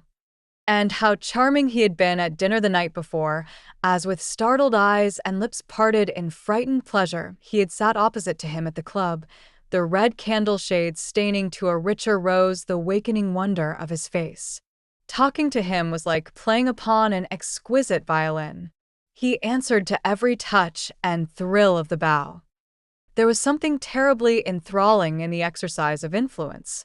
No other activity was like it. To project one's soul into some gracious form and let it tarry there for a moment, to hear one's own intellectual views echoed back to one with all the added music of passion and youth, to convey one's temperament into another as though it were a subtle fluid or a strange perfume. There was a real joy in that, Perhaps the most satisfying joy left to us in an age so limited and vulgar as our own, an age grossly carnal in its pleasures, and grossly common in its aims. He was a marvelous type, too, this lad, whom by so curious a chance he had met in Basil's studio, or could be fashioned into a marvelous type, at any rate. Grace was his, and the white purity of boyhood, and beauty such as old Greek marbles kept for us. There was nothing that one could not do with him. He could be made a titan or a toy. What a pity it was that such beauty was destined to fade. And Basil? From a psychological point of view, how interesting he was. The new manner in art, the fresh mode of looking at life, suggested so strangely by the merely visible presence of one who was unconscious of it all, the silent spirit that dwelt in dim woodland and walked unseen in open field, suddenly showing herself, dryad-like and not afraid, because in his soul who sought for her there had been wakened that wonderful vision to which alone are wonderful things revealed. The mere shapes and patterns of things becoming, as it were, refined and gaining a kind of symbolical value, as though they were themselves patterns of some other and more perfect form whose shadow they made real. How strange it all was! He remembered something like it in history. Was it not Plato, that artist in thought, who had first analyzed it? Was it not Buonarroti, who had carved it in the colored marbles of a sonnet sequence? But in our own century, it was strange. Yes, he would try to be to Dorian Gray what, without knowing it, the lad was to the painter who had fashioned the wonderful portrait. He would seek to dominate him, had already, indeed, half done so. He would make that wonderful spirit his own. There was something fascinating in this son of love and death. Suddenly, he stopped and glanced up at the houses. He found that he had passed his aunt some distance and, smiling to himself, turned back. When he entered the somewhat somber hall, the butler told him that they had gone into lunch. He gave one of the footmen his hat and stick and passed into the dining room. "Late as usual, Harry," cried his aunt, shaking her head at him. He invented a facile excuse, and having taken the vacant seat next to her, looked round to see who was there. Dorian bowed to him shyly from the end of the table, a flush of pleasure stealing into his cheek. Opposite was the Duchess of Harley, a lady of admirable good nature and good temper, much liked by everyone who knew her, and of those ample architectural proportions that in women who are not duchesses are described by contemporary historians as stoutness. Next to her sat, on her right, Sir Thomas Burton, a radical member of Parliament, who followed his leader in public life and in private life followed the best cooks, dining with the Tories and thinking with the Liberals, in accordance with a wise and well-known rule. The post on her left was occupied by Mr. Erskine of Treadley, an old gentleman of considerable charm and culture, who had fallen, however, into bad habits of silence, having, as he explained once to Lady Agatha, said everything that he had to say before he was 30. His own neighbor was Mrs. Vandeleur, one of his aunt's oldest friends, a perfect saint amongst women, but so dreadfully dowdy that she reminded one of a badly bound hymn book. Fortunately for him, she had on the other side Lord Fodle, a most intelligent middle-aged mediocrity, as bald as a ministerial statement in the House of Commons, with whom she was conversing in that intensely earnest manner which is the one unpardonable error, as he remarked once himself, that all really good people fall into, and from which none of them ever quite escape. "We are talking about poor Dartmoor, Lord Henry," cried the Duchess, nodding pleasantly to him across the table. "Do you think he will really marry this fascinating young person?" "I believe she has made up her mind to propose to him, Duchess." "How dreadful!" exclaimed Lady Agatha. "Really, someone should interfere." "I am told, on excellent authority, that her father keeps an American dry goods store," said Sir Thomas Burton, looking supercilious. "My uncle has already suggested pork packing, Sir Thomas." "Dry goods? What are American dry goods?" asked the Duchess, raising her large hands in wonder and accentuating the verb. "American novels," answered Lord Henry, helping himself to some quail. The Duchess looked puzzled. "Don't mind him, my dear," whispered Lady Agatha. "He never means anything that he says." "When America was discovered," said the radical member, and he began to give some wearisome facts.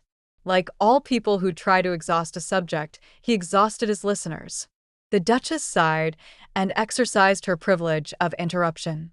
"I wish to goodness it never had been discovered at all," she exclaimed. "Really, our girls have no chance nowadays. It is most unfair."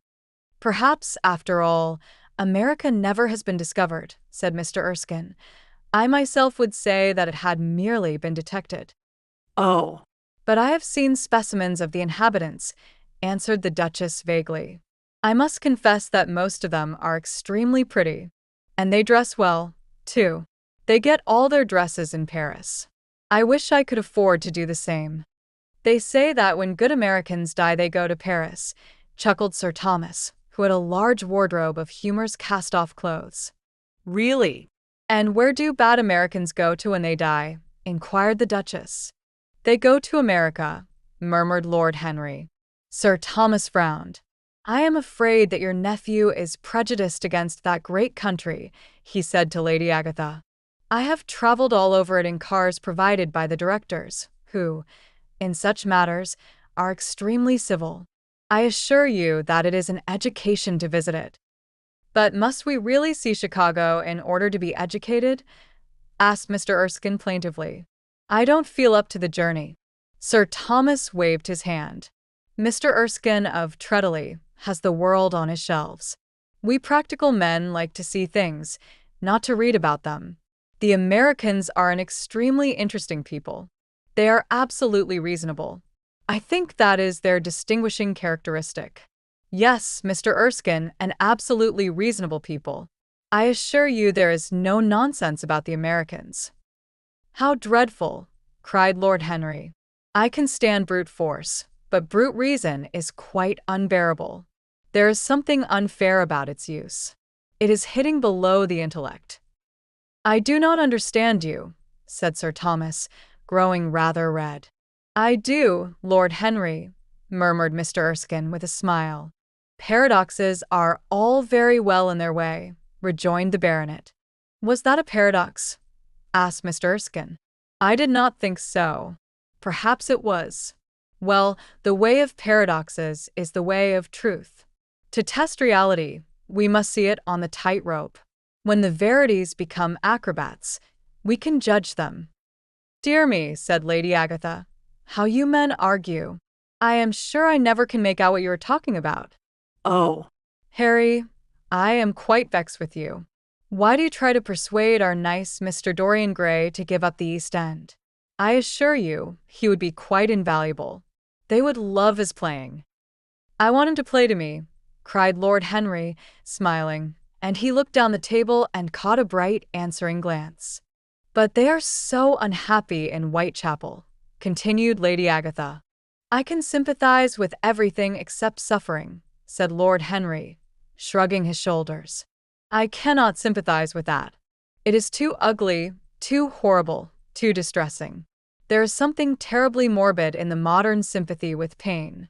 One should sympathize with the color, the beauty, the joy of life. The less said about life's sores, the better."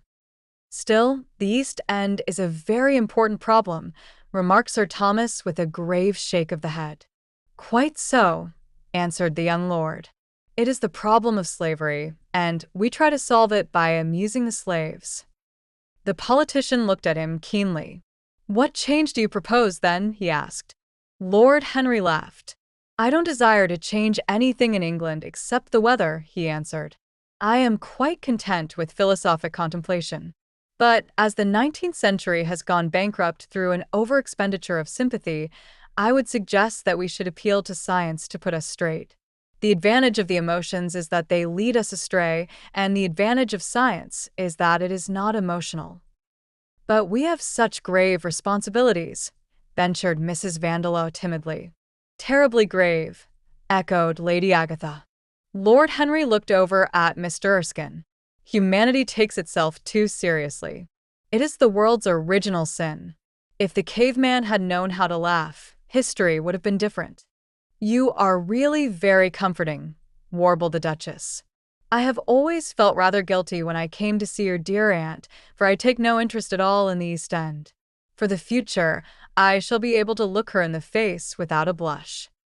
A blush is very becoming, Duchess, remarked Lord Henry. Only when one is young, she answered. When an old woman like myself blushes, it is a very bad sign. Ah, Lord Henry, I wish you would tell me how to become young again. He thought for a moment. Can you remember any great error that you committed in your early days, Duchess? He asked, looking at her across the table. A great many, I fear, she cried. Then commit them over again, he said gravely. To get back one's youth, one has merely to repeat one's follies. A delightful theory, she exclaimed. I must put it into practice. A dangerous theory came from Sir Thomas's tight lips. Lady Agatha shook her head, but could not help being amused. Mr. Erskine listened. Yes, he continued, that is one of the great secrets of life. Nowadays, most people die of a sort of creeping common sense and discover when it is too late that the only things one never regrets are one's mistakes. A laugh ran round the table. He played with the idea and grew willful, tossed it into the air and transformed it, let it escape and recaptured it, made it iridescent with fancy and winged it with paradox. The praise of folly, as he went on, soared into a philosophy, and philosophy herself became young, and catching the mad music of pleasure, wearing, one might fancy, her wine-stained robe and wreath of ivy, danced like a bacchante over the hills of life, and mocked the slow Silenus for being sober. Facts fled before her like frightened forest things. Her white feet trod the huge press at which wise Omar sits, till the seething grape juice rose round her bare limbs in waves of purple bubbles, or crawled in red foam over the vat's black, dripping, sloping sides. It was an extraordinary improvisation. He felt that the eyes of Dorian Gray were fixed on him, and the consciousness that amongst his audience there was one whose temperament he wished to fascinate seemed to give his wit keenness and to lend color to his imagination. He was brilliant, fantastic, irresponsible. He charmed his listeners out of themselves, and they followed his pipe, laughing. Dorian Gray never took his gaze off him, but sat like one under a spell, smiles chasing each other over his lips and wonder growing grave in his darkening eyes. At last, liveried in the costume of the age, reality entered the room in the shape of a servant to tell the Duchess that her carriage was waiting. She wrung her hands in mock despair. "How annoying!" she cried. "I must go. I have to call for my husband at the club to take him to some absurd meeting at Willis's rooms, where he is going to be in the chair. If I am late, he is sure to be furious, and I couldn't have a scene in this bonnet. It is far too fragile. A harsh word would ruin it. No, I must go, dear Agatha. Goodbye, Lord Henry. You are quite delightful and dreadfully demoralizing. I am sure I don't know what to say about your views. You must come and dine with us some night. Tuesday? Are you disengaged Tuesday? For you, I would throw over anybody, Duchess," said Lord Henry with a bow. ah, "That is very nice and very wrong of you," she cried. "So mind you come," and she swept out of the room, followed by Lady Agatha and the other ladies. When Lord Henry had sat down again, Mr. Erskine moved round, and taking a chair close to him, placed his hand upon his arm. "You talk books away," he said. "Why don't you write one?" "I am too fond of reading books to care to write them, Mr. Erskine. I should like to write a novel, certainly. A novel that would be as lovely as a Persian carpet and as unreal. But there is no literary public in England for anything except newspapers, primers, and encyclopedias. Of all people in the world, the English have the least sense of the beauty of literature." "I fear you are right," answered Mr. Erskine. "I myself used to have literary ambitions, but I gave them up long ago. And now, my dear young friend, if you will allow me to call you so, may I ask if you really meant all that you said to us at lunch?" "I quite forget what I said," smiled Lord Henry. "Was it all very bad?" "Very bad indeed. In fact, I consider you extremely dangerous, and if anything happens to our good Duchess, we shall all look on you as being primarily responsible. But I should like to talk to you about life. The generation into which I was born was tedious. Some day, when you are tired of London, come down to Treadley and expound to me your philosophy of pleasure over some admirable Burgundy I am fortunate enough to possess. I shall be charmed. A visit to Treadley would be a great privilege. It has a perfect host and a perfect library. You will complete it, answered the old gentleman with a courteous bow. And now I must bid good-bye to your excellent aunt. I am due at the Athenaeum. It is the hour when we sleep there. All of you, Mr. Erskine? 40 of us, in 40 armchairs. We are practicing for an English Academy of Letters. Lord Henry laughed and rose. I am going to the park, he cried. As he was passing out of the door, Dorian Gray touched him on the arm. Let me come with you, he murmured. But I thought you had promised Basil Hallward to go and see him, answered Lord Henry. I would sooner come with you. Yes, I feel I must come with you. Do let me. And you will promise to talk to me all the time? No one talks so wonderfully as you do. Ah. I have talked quite enough for today, said Lord Henry, smiling. All I want now is to look at life. You may come and look at it with me if you care to. Chapter 4. One afternoon, a month later, Dorian Gray was reclining in a luxurious armchair in the little library of Lord Henry's house in Mayfair. It was, in its way, a very charming room, with its high-paneled wainscoting of olive-stained oak, its cream-colored frieze and ceiling of raised plasterwork, and its brick-dust felt carpet strewn with silk, long-fringed Persian rugs. On a tiny satinwood table stood a statuette by Clodion, and beside it lay a copy of Les Cent Nouvelles, bound for Margaret of Valois by Clovis Eve and powdered with the gilt daisies that Queen had selected for her device. Some large blue china jars and parrot tulips were ranged on the mantelshelf, and through the small leaded panes of the window streamed the apricot-colored light of a summer day in London. Lord Henry had not yet come in. He was always late on principle, his principle being that punctuality is the thief of time. So the lad was looking rather sulky, as with listless fingers he turned over the pages of an elaborately illustrated edition of Manon Lescaut that he had found in one of the bookcases. The formal monotonous ticking of the Louis Quatorze clock annoyed him. Once or twice he thought of going away. At last he heard a step outside, and the door opened. How late you are, Harry, he murmured. I am afraid it is not Harry, Mr. Gray, answered a shrill voice. He glanced quickly round and rose to his feet. I beg your pardon. I thought. You thought it was my husband. It is only his wife. You must let me introduce myself. I know you quite well by your photographs. I think my husband has got 17 of them. Not 17, Lady Henry? Well, 18 then. And I saw you with him the other night at the opera. She laughed nervously as she spoke, and watched him with her vague forget-me-not eyes. She was a curious woman, whose dresses always looked as if they had been designed in a rage and put on in a tempest. She was usually in love with somebody, and, as her passion was never returned, she had kept all her illusions. She tried to look picturesque, but only succeeded in being untidy. Her name was Victoria, and she had a perfect mania for going to church. That was at Lohengrin, Lady Henry, I think. Yes, it was at dear Lohengrin. I like Wagner's music better than anybody's. It is so loud that one can talk the whole time without other people hearing what one says. That is a great advantage. Don't you think so, Mr. Gray? The same nervous staccato laugh broke from her thin lips, and her fingers began to play with a long tortoise-shell paper knife. Dorian smiled and shook his head. I am afraid I don't think so, Lady Henry. I never talk during music, at least during good music. If one hears bad music, it is one's duty to drown it in conversation. Ah.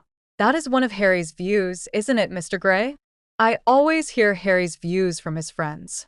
It is the only way I get to know of him. But you must not think I don't like good music. I adore it, but I am afraid of it. It makes me too romantic. I have simply worshipped pianists, two at a time, sometimes, Harry tells me. I don't know what it is about them. Perhaps it is that they are foreigners. They all are, ain't they? Even those that are born in England become foreigners after a time, don't they? It is so clever of them and such a compliment to art. Makes it quite cosmopolitan, doesn't it? You have never been to any of my parties, have you, Mr. Gray? You must come. I can't afford orchids, but I spare no expense in foreigners. They make one's rooms look so picturesque. But here is Harry. Harry, I came in to look for you to ask you something. I forget what it was, and I found Mr. Gray here. We have had such a pleasant chat about music. We have quite the same ideas. No, I think our ideas are quite different. But he has been most pleasant. I am so glad I've seen him. I am charmed, my love, quite charmed, said Lord Henry, elevating his dark, crescent-shaped eyebrows and looking at them both with an amused smile. So sorry I am late, Dorian. I went to look after a piece of old brocade in Wardour Street and had to bargain for hours for it. Nowadays people know the price of everything and the value of nothing.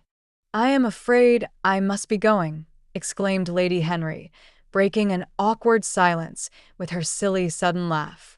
I have promised to drive with the Duchess. Goodbye, Mr. Gray. Goodbye, Harry.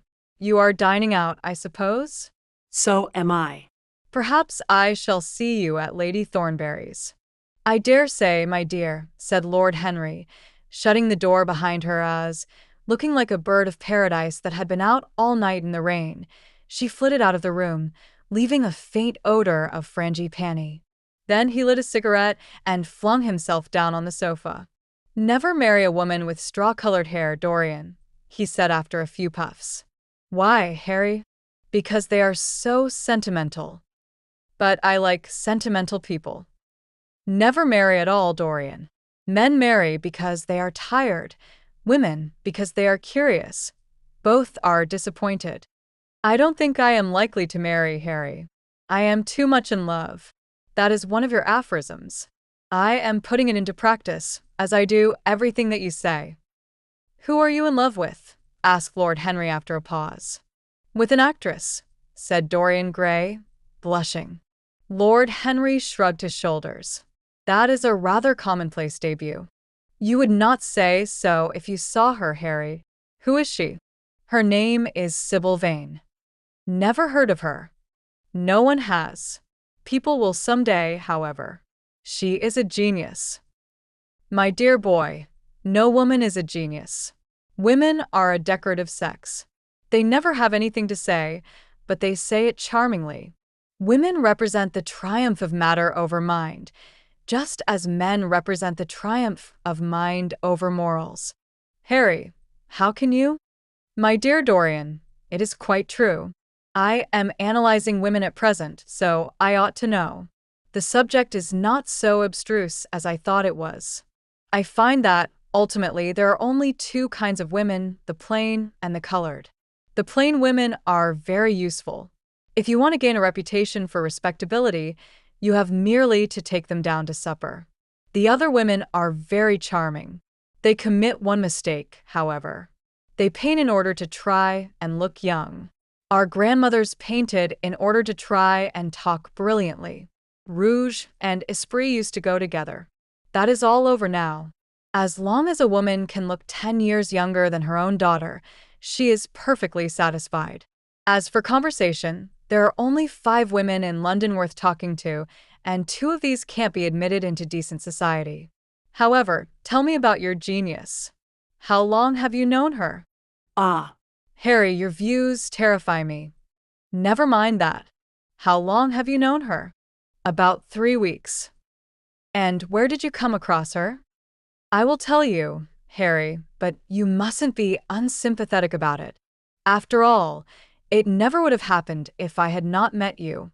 You filled me with a wild desire to know everything about life. For days after I met you, something seemed to throb in my veins.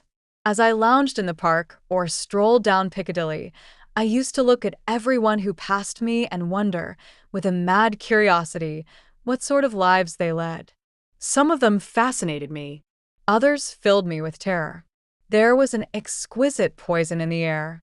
I had a passion for sensations. Well, one evening about 7 o'clock, I determined to go out in search of some adventure. I felt that this gray, monstrous London of ours, with its myriads of people, its sordid sinners, and its splendid sins, as you once phrased it, must have something in store for me. I fancied 1,000 things. The mere danger gave me a sense of delight. I remembered what you had said to me on that wonderful evening when we first dined together, about the search for beauty being the real secret of life. I don't know what I expected, but I went out and wandered eastward, soon losing my way in a labyrinth of grimy streets and black grassless squares.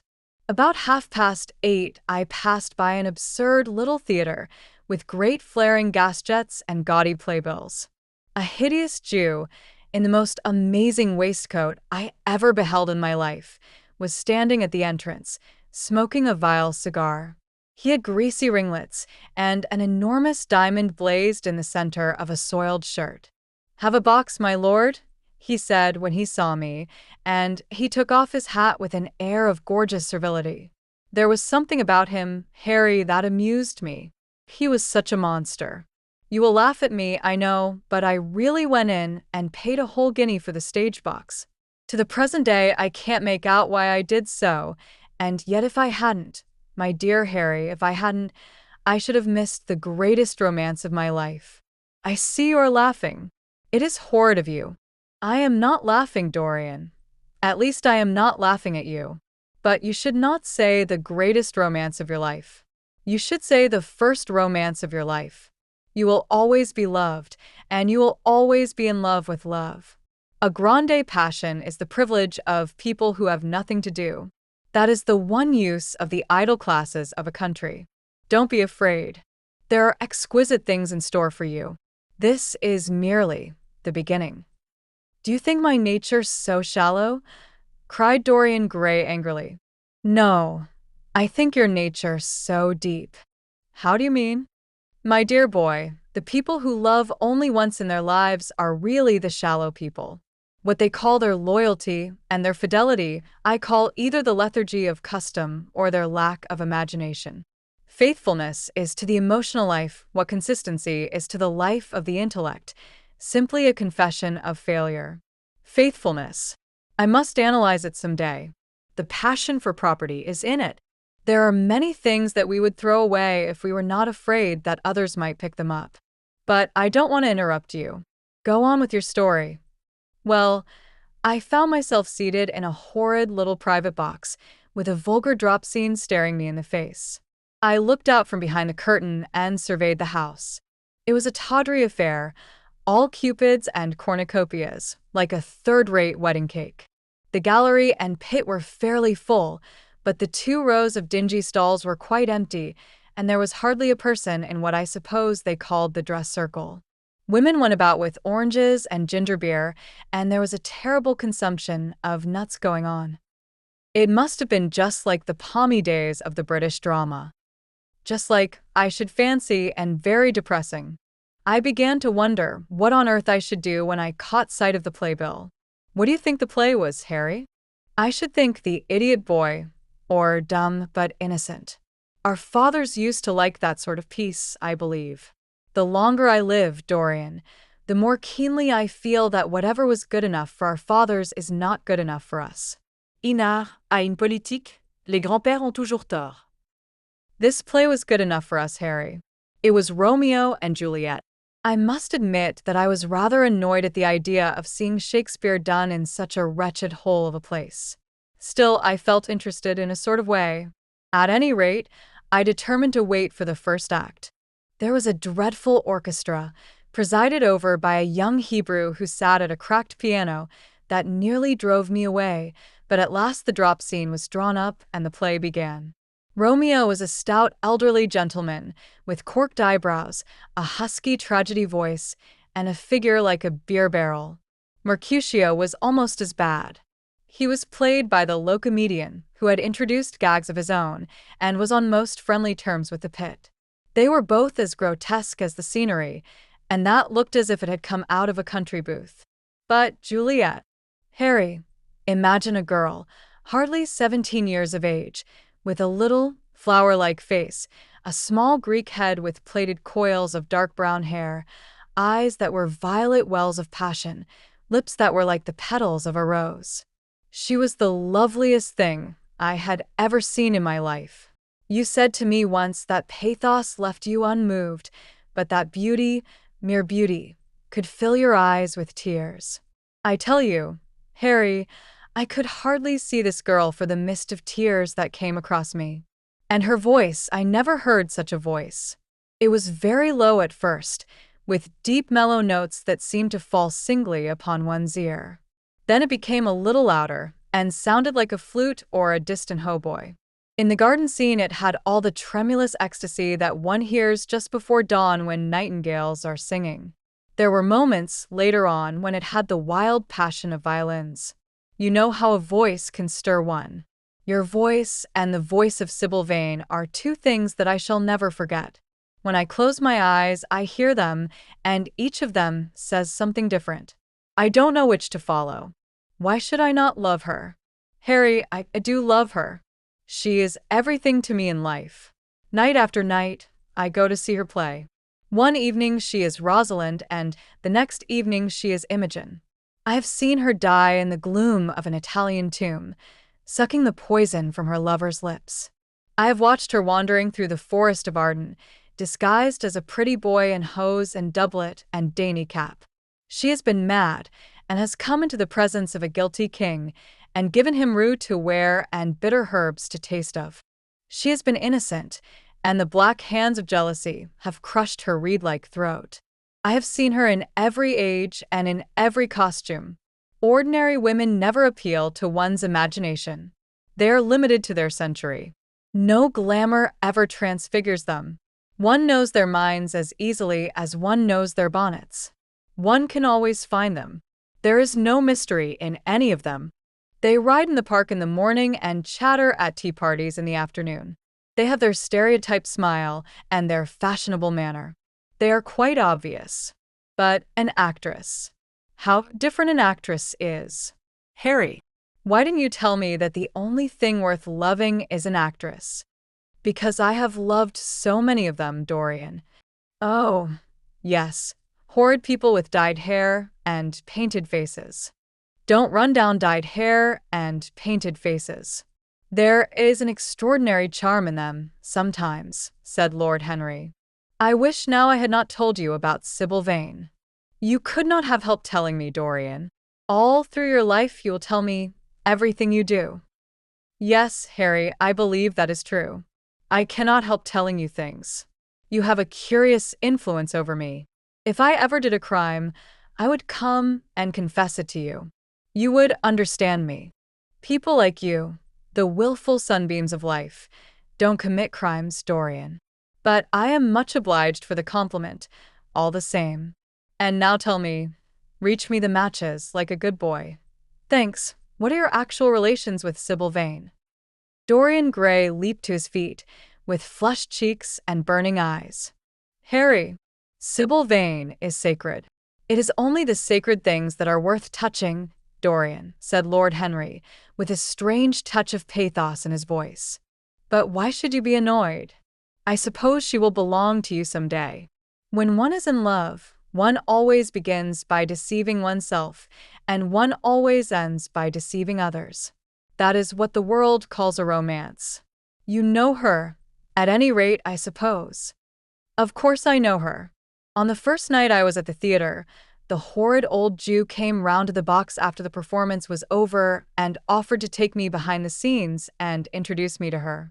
I was furious with him, and told him that Juliet had been dead for hundreds of years and that her body was lying in a marble tomb in Verona. I think, from his blank look of amazement, that he was under the impression that I had taken too much champagne or something. I am not surprised. Then he asked me if I wrote for any of the newspapers. I told him I never even read them. He seemed terribly disappointed at that, and confided to me that all the dramatic critics were in a conspiracy against him, and that they were every one of them to be bought. I should not wonder if he was quite right there. But, on the other hand, judging from their appearance, most of them cannot be at all expensive. Well, he seemed to think they were beyond his means, laughed Dorian. By this time, however, the lights were being put out in the theater, and I had to go.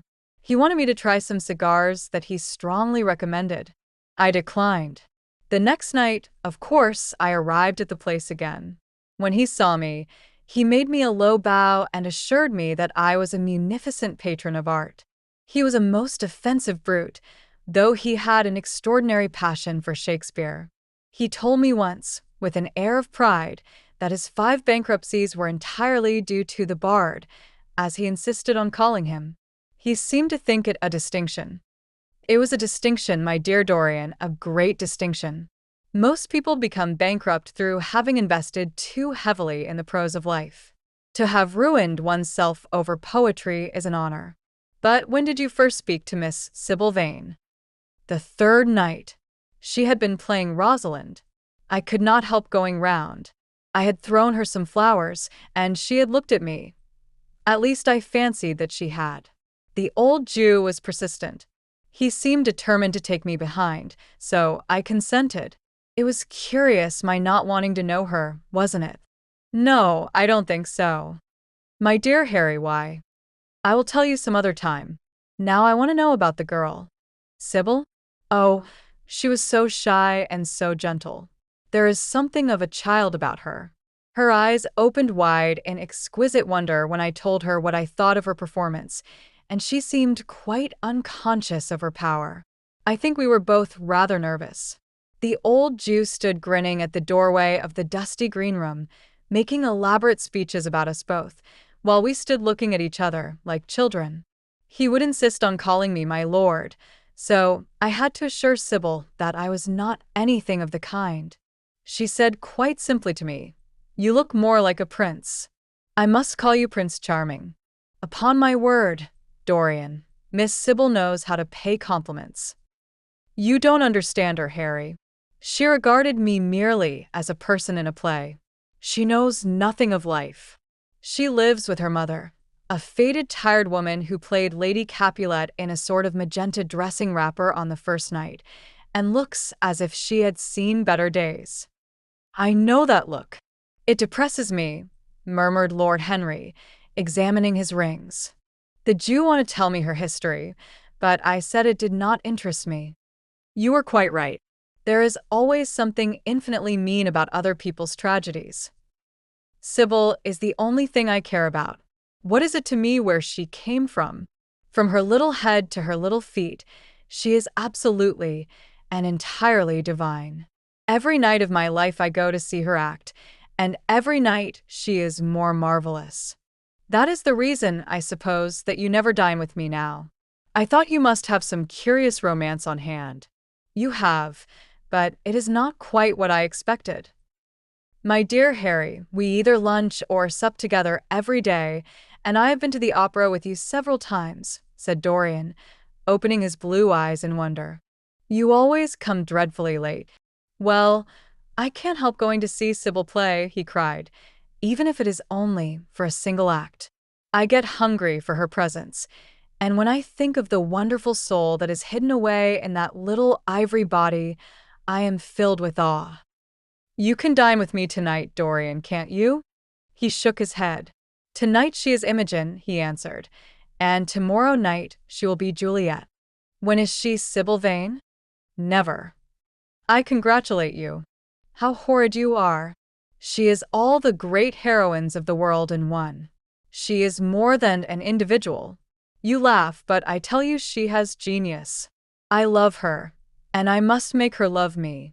You, who know all the secrets of life, tell me how to charm Sybil Vane to love me. I want to make Romeo jealous. I want the dead lovers of the world to hear our laughter and grow sad. I want a breath of our passion to stir their dust into consciousness, to wake their ashes into pain. My God, Harry, how I worship her. He was walking up and down the room as he spoke. Hectic spots of red burned on his cheeks.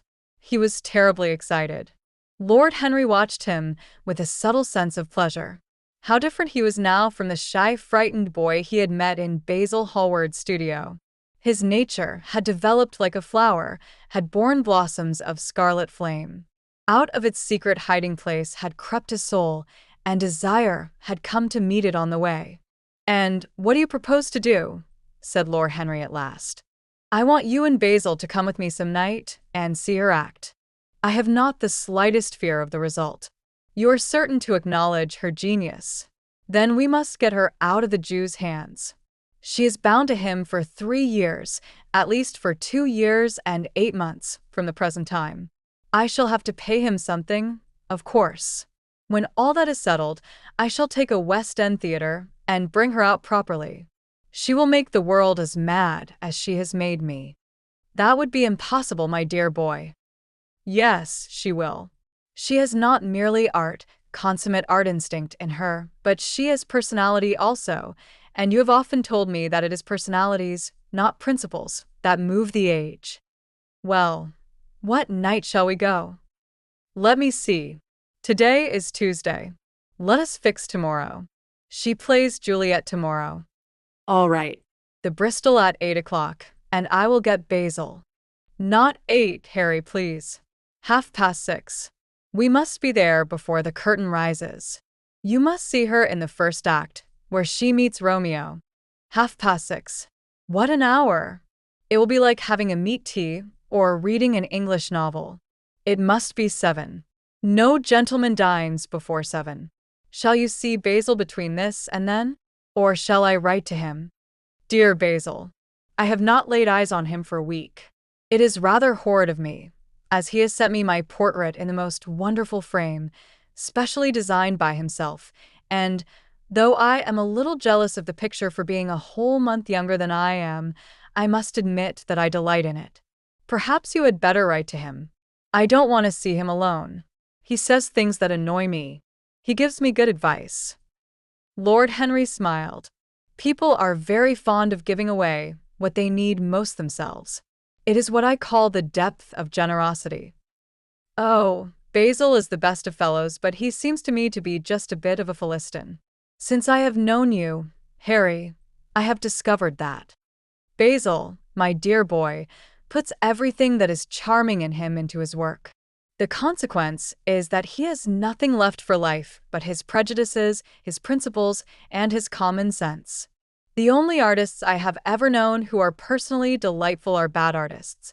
Good artists exist simply in what they make, and consequently are perfectly uninteresting in what they are. A great poet, a really great poet, is the most unpoetical of all creatures. But inferior poets are absolutely fascinating. The worse their rhymes are, the more picturesque they look.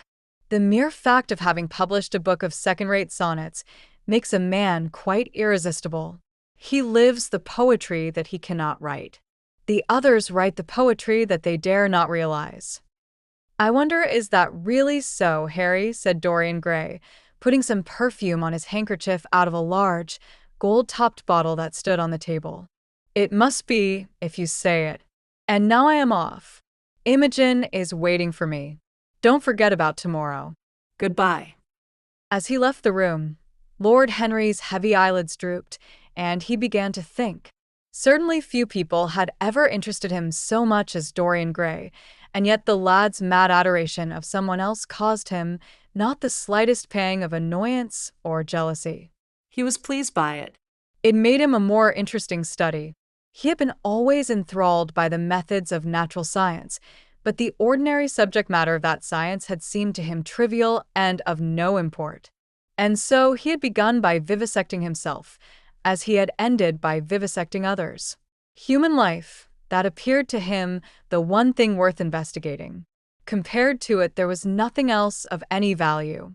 It was true that as one watched life in its curious crucible of pain and pleasure, one could not wear over one's face a mask of glass, nor keep the sulphurous fumes from troubling the brain and making the imagination turbid with monstrous fancies and misshapen dreams. There were poisons so subtle that to know their properties, one had to sicken of them.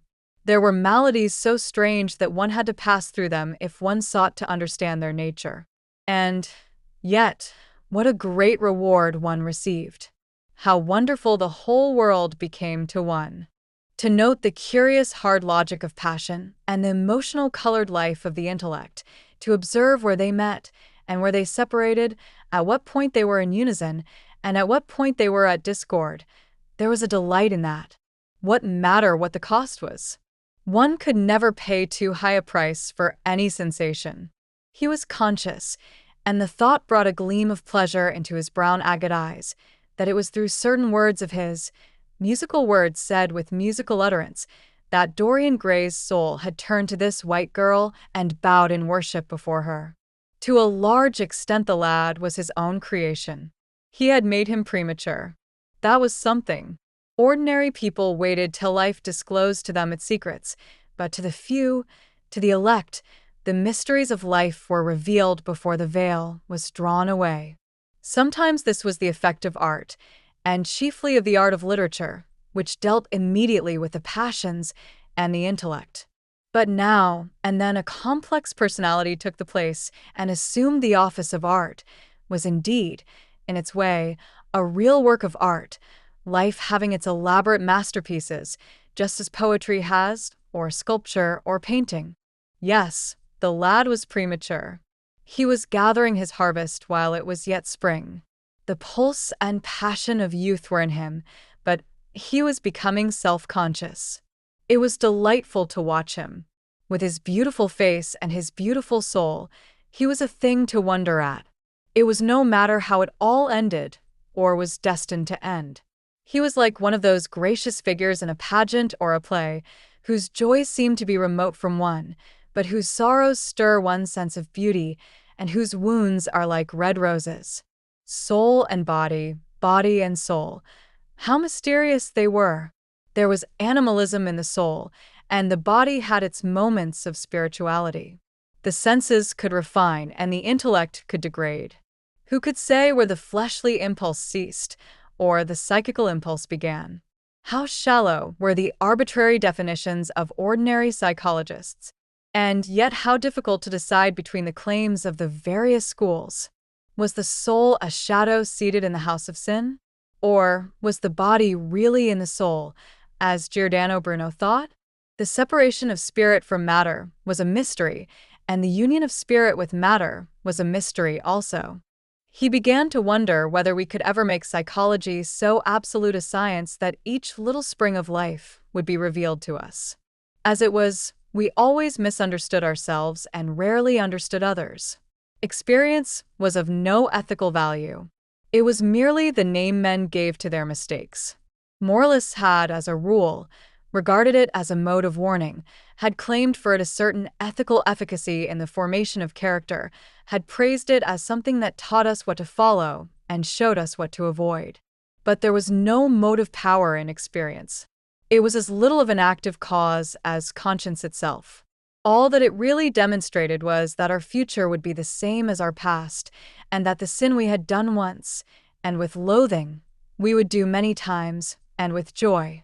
It was clear to him that the experimental method was the only method by which one could arrive at any scientific analysis of the passions, and certainly Dorian Gray was a subject made to his hand, and seemed to promise rich and fruitful results. His sudden mad love for Sybil Vane was a psychological phenomenon of no small interest. There was no doubt that curiosity had much to do with it, curiosity and the desire for new experiences, yet it was not a simple, but rather a very complex passion. What there was in it of the purely sensuous instinct of boyhood had been transformed by the workings of the imagination, changed into something that seemed to the lad himself to be remote from sense, and was for that very reason all the more dangerous. It was the passions about whose origin we deceived ourselves that tyrannized most strongly over us. Our weakest motives were those of whose nature we were conscious. It often happened that when we thought we were experimenting on others, we were really experimenting on ourselves. While Lord Henry sat dreaming on these things, a knock came to the door, and his valet entered and reminded him it was time to dress for dinner. He got up and looked out into the street. The sunset had smitten into scarlet gold the upper windows of the houses opposite. The panes glowed like plates of heated metal. The sky above was like a faded rose. He thought of his friend's young, fiery-colored life and wondered how it was all going to end. When he arrived home, about 12:30, he saw a telegram lying on the hall table. He opened it and found it was from Dorian Gray. It was to tell him that he was engaged to be married to Sybil Vane. Chapter 5. "Mother, mother, I am so happy," whispered the girl, burying her face in the lap of the faded, tired-looking woman who, with back turned to the shrill, intrusive light, was sitting in the one armchair that their dingy sitting room contained. "I am so happy," she repeated, "and you must be happy, too." Mrs. Vane winced and put her thin, bismuth-whitened hands on her daughter's head. "Happy," she echoed. "I am only happy, Sybil, when I see you act. You must not think of anything but your acting. Mr. Isaacs has been very good to us, and we owe him money." The girl looked up and pouted. "Money, mother," she cried. "What does money matter? Love is more than money. Mr. Isaacs has advanced us £50 to pay off our debts and to get a proper outfit for James. You must not forget that, Sybil. £50 is a very large sum. Mr. Isaacs has been most considerate." "He is not a gentleman, mother, and I hate the way he talks to me," said the girl, rising to her feet and going over to the window. "I don't know how we could manage without him," answered the elder woman querulously. Sybil Vane tossed her head and laughed. "We don't want him any more, mother. Prince Charming rules life for us now." Then she paused. A rose shook in her blood and shadowed her cheeks. Quick breath parted the petals of her lips. They trembled. Some southern wind of passion swept over her and stirred the dainty folds of her dress. "I love him," she said simply. "Foolish child, was the parrot phrase flung in answer. The waving of crooked, false-jeweled fingers gave grotesqueness to the words. The girl laughed again. The joy of a caged bird was in her voice. Her eyes caught the melody and echoed it in radiance, then closed for a moment, as though to hide their secret. When they opened, the mist of a dream had passed across them. Thin-lipped wisdom spoke at her from the worn chair, hinted at prudence, quoted from that book of cowardice whose author apes the name of common sense. She did not listen. She was free in her prison of passion. Her prince, Prince Charming, was with her. She had called on memory to remake him. She had sent her soul to search for him, and it had brought him back. His kiss burned again upon her mouth. Her eyelids were warm with his breath. Then wisdom altered its method and spoke of a spile and discovery. This young man might be rich. If so, marriage should be thought of. Against the shell of her ear broke the waves of worldly cunning. The arrows of craft shot by her. She saw the thin lips moving and smiled. Suddenly, she felt the need to speak. The wordy silence troubled her. "Mother, mother," she cried, "why does he love me so much? I know why I love him. I love him because he is like what love himself should be. But what does he see in me? I am not worthy of him. And yet, why, I cannot tell. Though I feel so much beneath him, I don't feel humble. I feel proud, terribly proud. Mother, did you love my father as I love Prince Charming?" The elder woman grew pale beneath the coarse powder that daubed her cheeks, and her dry lips twitched with a spasm of pain. Sybil rushed to her, flung her arms round her neck, and kissed her. "Forgive me, mother. I know it pains you to talk about our father, but it only pains you because you loved him so much. Don't look so sad. I am as happy today as you were 20 years ago. Ah, Let me be happy forever. My child, you are far too young to think of falling in love. Besides, what do you know of this young man? You don't even know his name. The whole thing is most inconvenient, and really, when James is going away to Australia and I have so much to think of, I must say that you should have shown more consideration. However, as I said before, if he is rich—" ah, Mother, Mother, let me be happy. Mrs. Vane glanced at her, and with one of those false theatrical gestures that so often become a mode of second nature to a stage player, clasped her in her arms.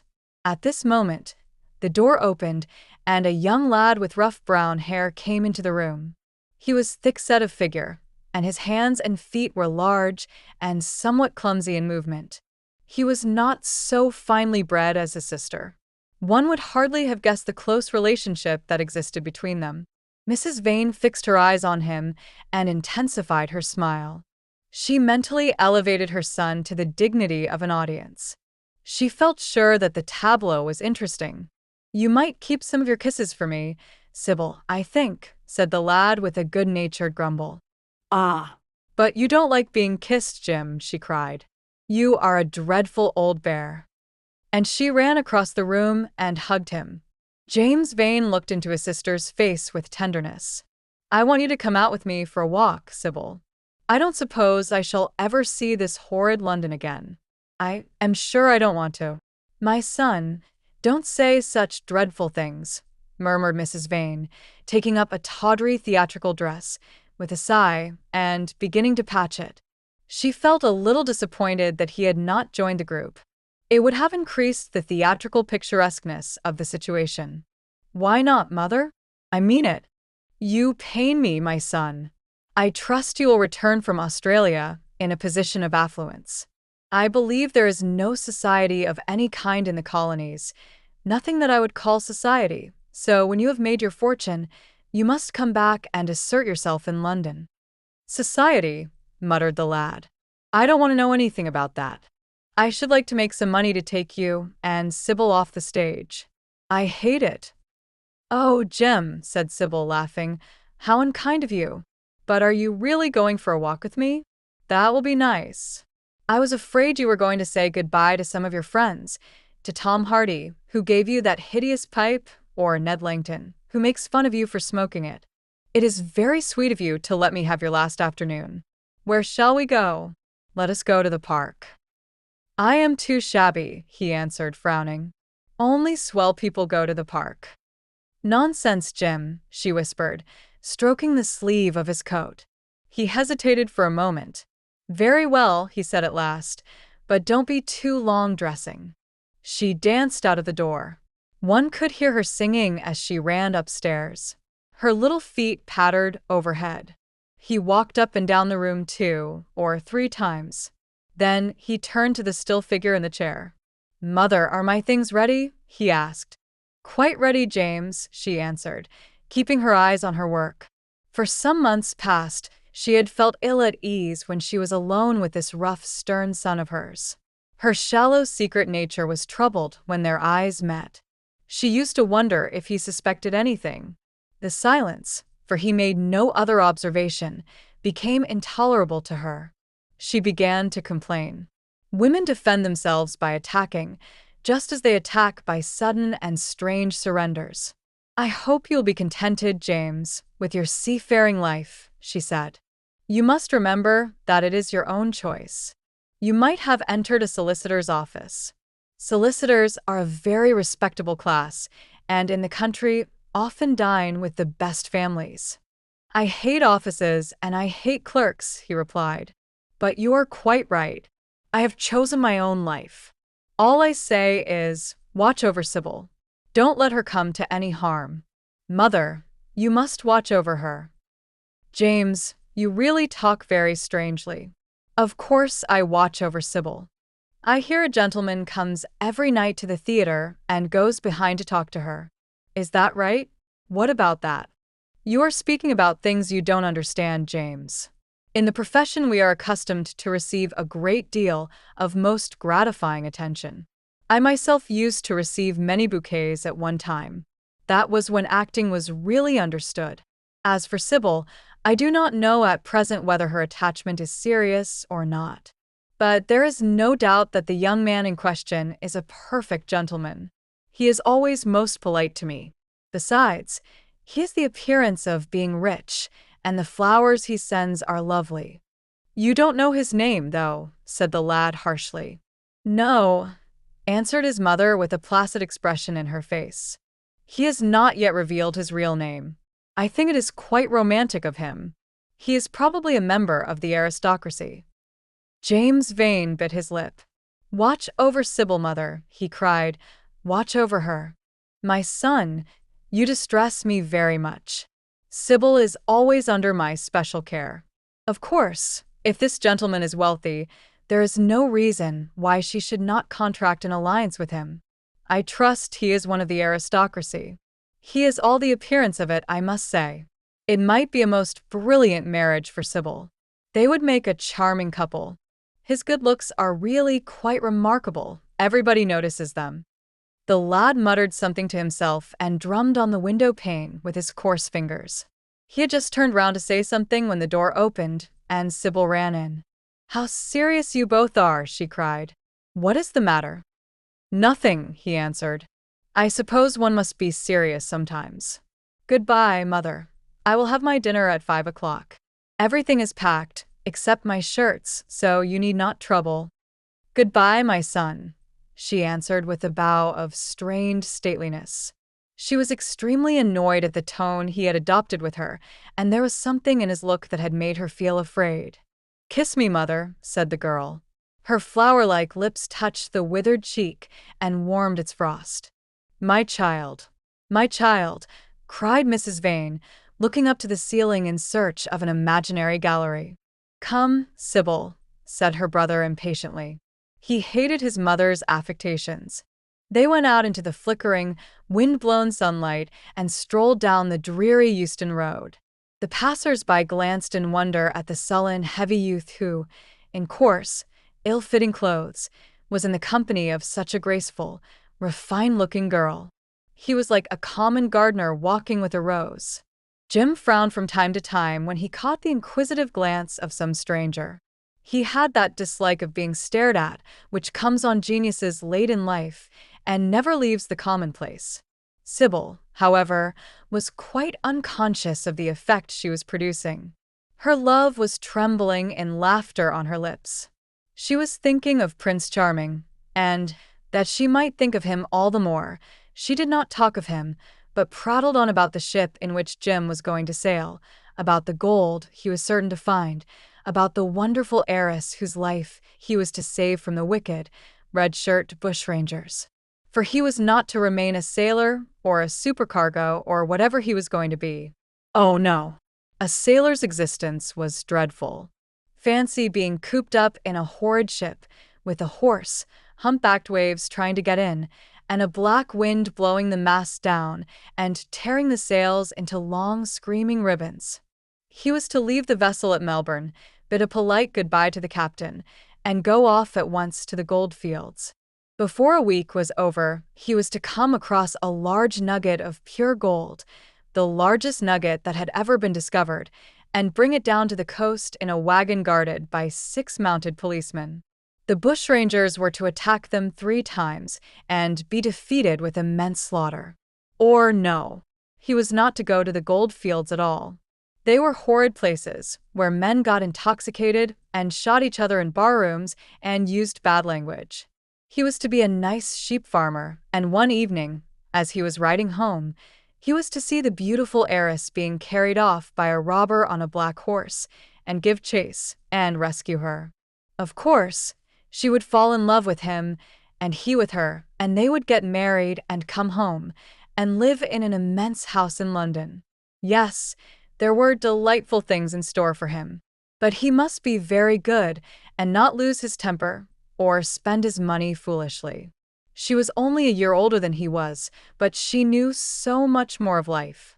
He must be sure, also, to write to her by every mail and to say his prayers each night before he went to sleep. God was very good and would watch over him. She would pray for him, too, and in a few years he would come back quite rich and happy. The lad listened sulkily to her and made no answer. He was heartsick at leaving home. Yet it was not this alone that made him gloomy and morose. Inexperienced though he was, he had still a strong sense of the danger of Sybil's position. This young dandy who was making love to her could mean her no good. He was a gentleman, and he hated him for that, hated him through some curious race instinct for which he could not account, and which for that reason was all the more dominant within him. He was conscious also of the shallowness and vanity of his mother's nature, and in that saw infinite peril for Sybil and Sybil's happiness. Children begin by loving their parents. As they grow older, they judge them. Sometimes they forgive them. His mother. He had something on his mind to ask of her, something that he had brooded on for many months of silence. A chance phrase that he had heard at the theater, a whispered sneer that had reached his ears one night as he waited at the stage door, had set loose a train of horrible thoughts. He remembered it as if it had been the lash of a hunting crop across his face. His brows knit together into a wedge-like furrow, and with a twitch of pain, he bit his underlip. "You are not listening to a word I am saying, Jim," cried Sybil, "and I am making the most delightful plans for your future. Do say something." "What do you want me to say?" Oh, "That you will be a good boy and not forget us," she answered, smiling at him. He shrugged his shoulders. "You are more likely to forget me than I am to forget you, Sybil." She flushed. "What do you mean, Jim?" she asked. "You have a new friend, I hear. Who is he?" why have you not told me about him? "He means you no good." "Stop, Jem," she exclaimed. "You must not say anything against him. I love him." "Why, you don't even know his name," answered the lad. "Who is he?" "I have a right to know."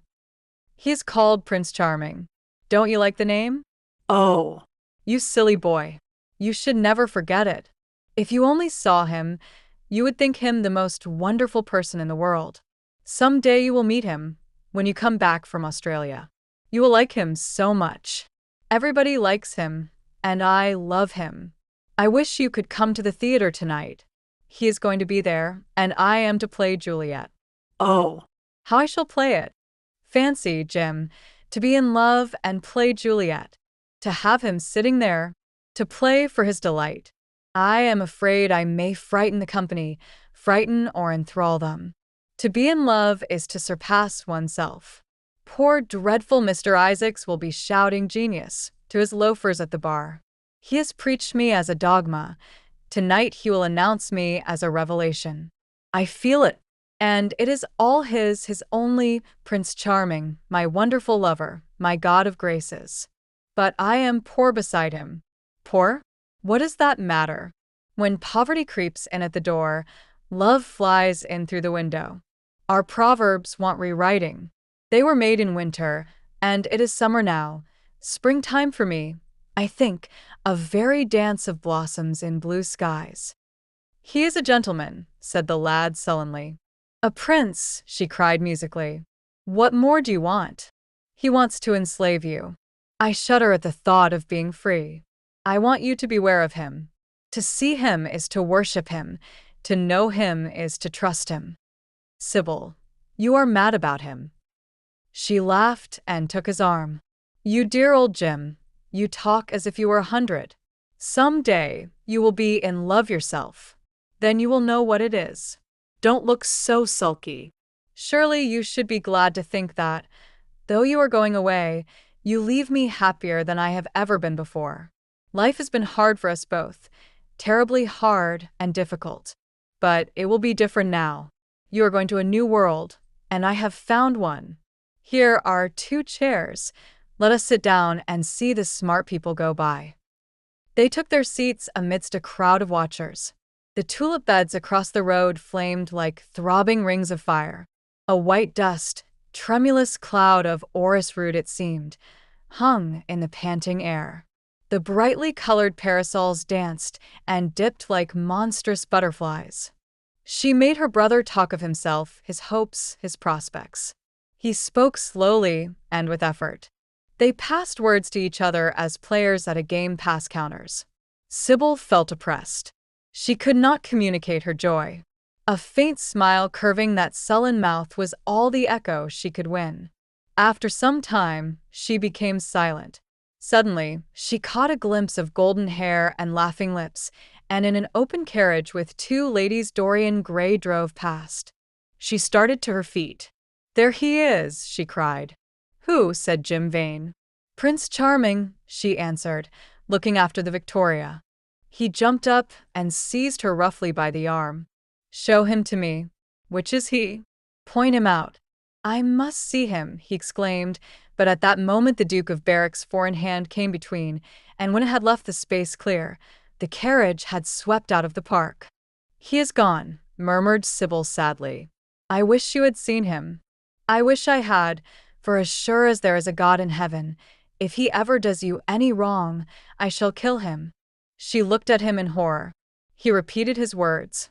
They cut the air like a dagger. The people round began to gape. A lady standing close to her tittered.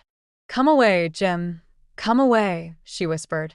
He followed her doggedly as she passed through the crowd. He felt glad at what he had said. When they reached the Achilles statue, she turned round. There was pity in her eyes that became laughter on her lips. She shook her head at him. "You are foolish, Jim. Utterly foolish. A bad-tempered boy, that is all. How can you say such horrible things? You don't know what you are talking about. You are simply jealous and unkind." Ah. "I wish you would fall in love. Love makes people good, and what you said was wicked." "I am 16, he answered, "and I know what I am about. Mother is no help to you. She doesn't understand how to look after you. I wish now that I was not going to Australia at all. I have a great mind to chuck the whole thing up. I would, if my articles hadn't been signed." "Oh, don't be so serious, Jim.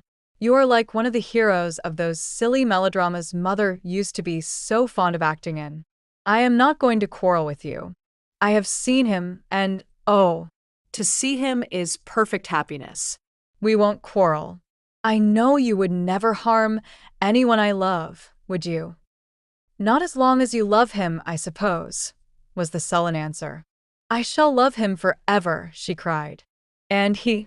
Forever, too. He had better." She shrank from him. Then she laughed and put her hand on his arm.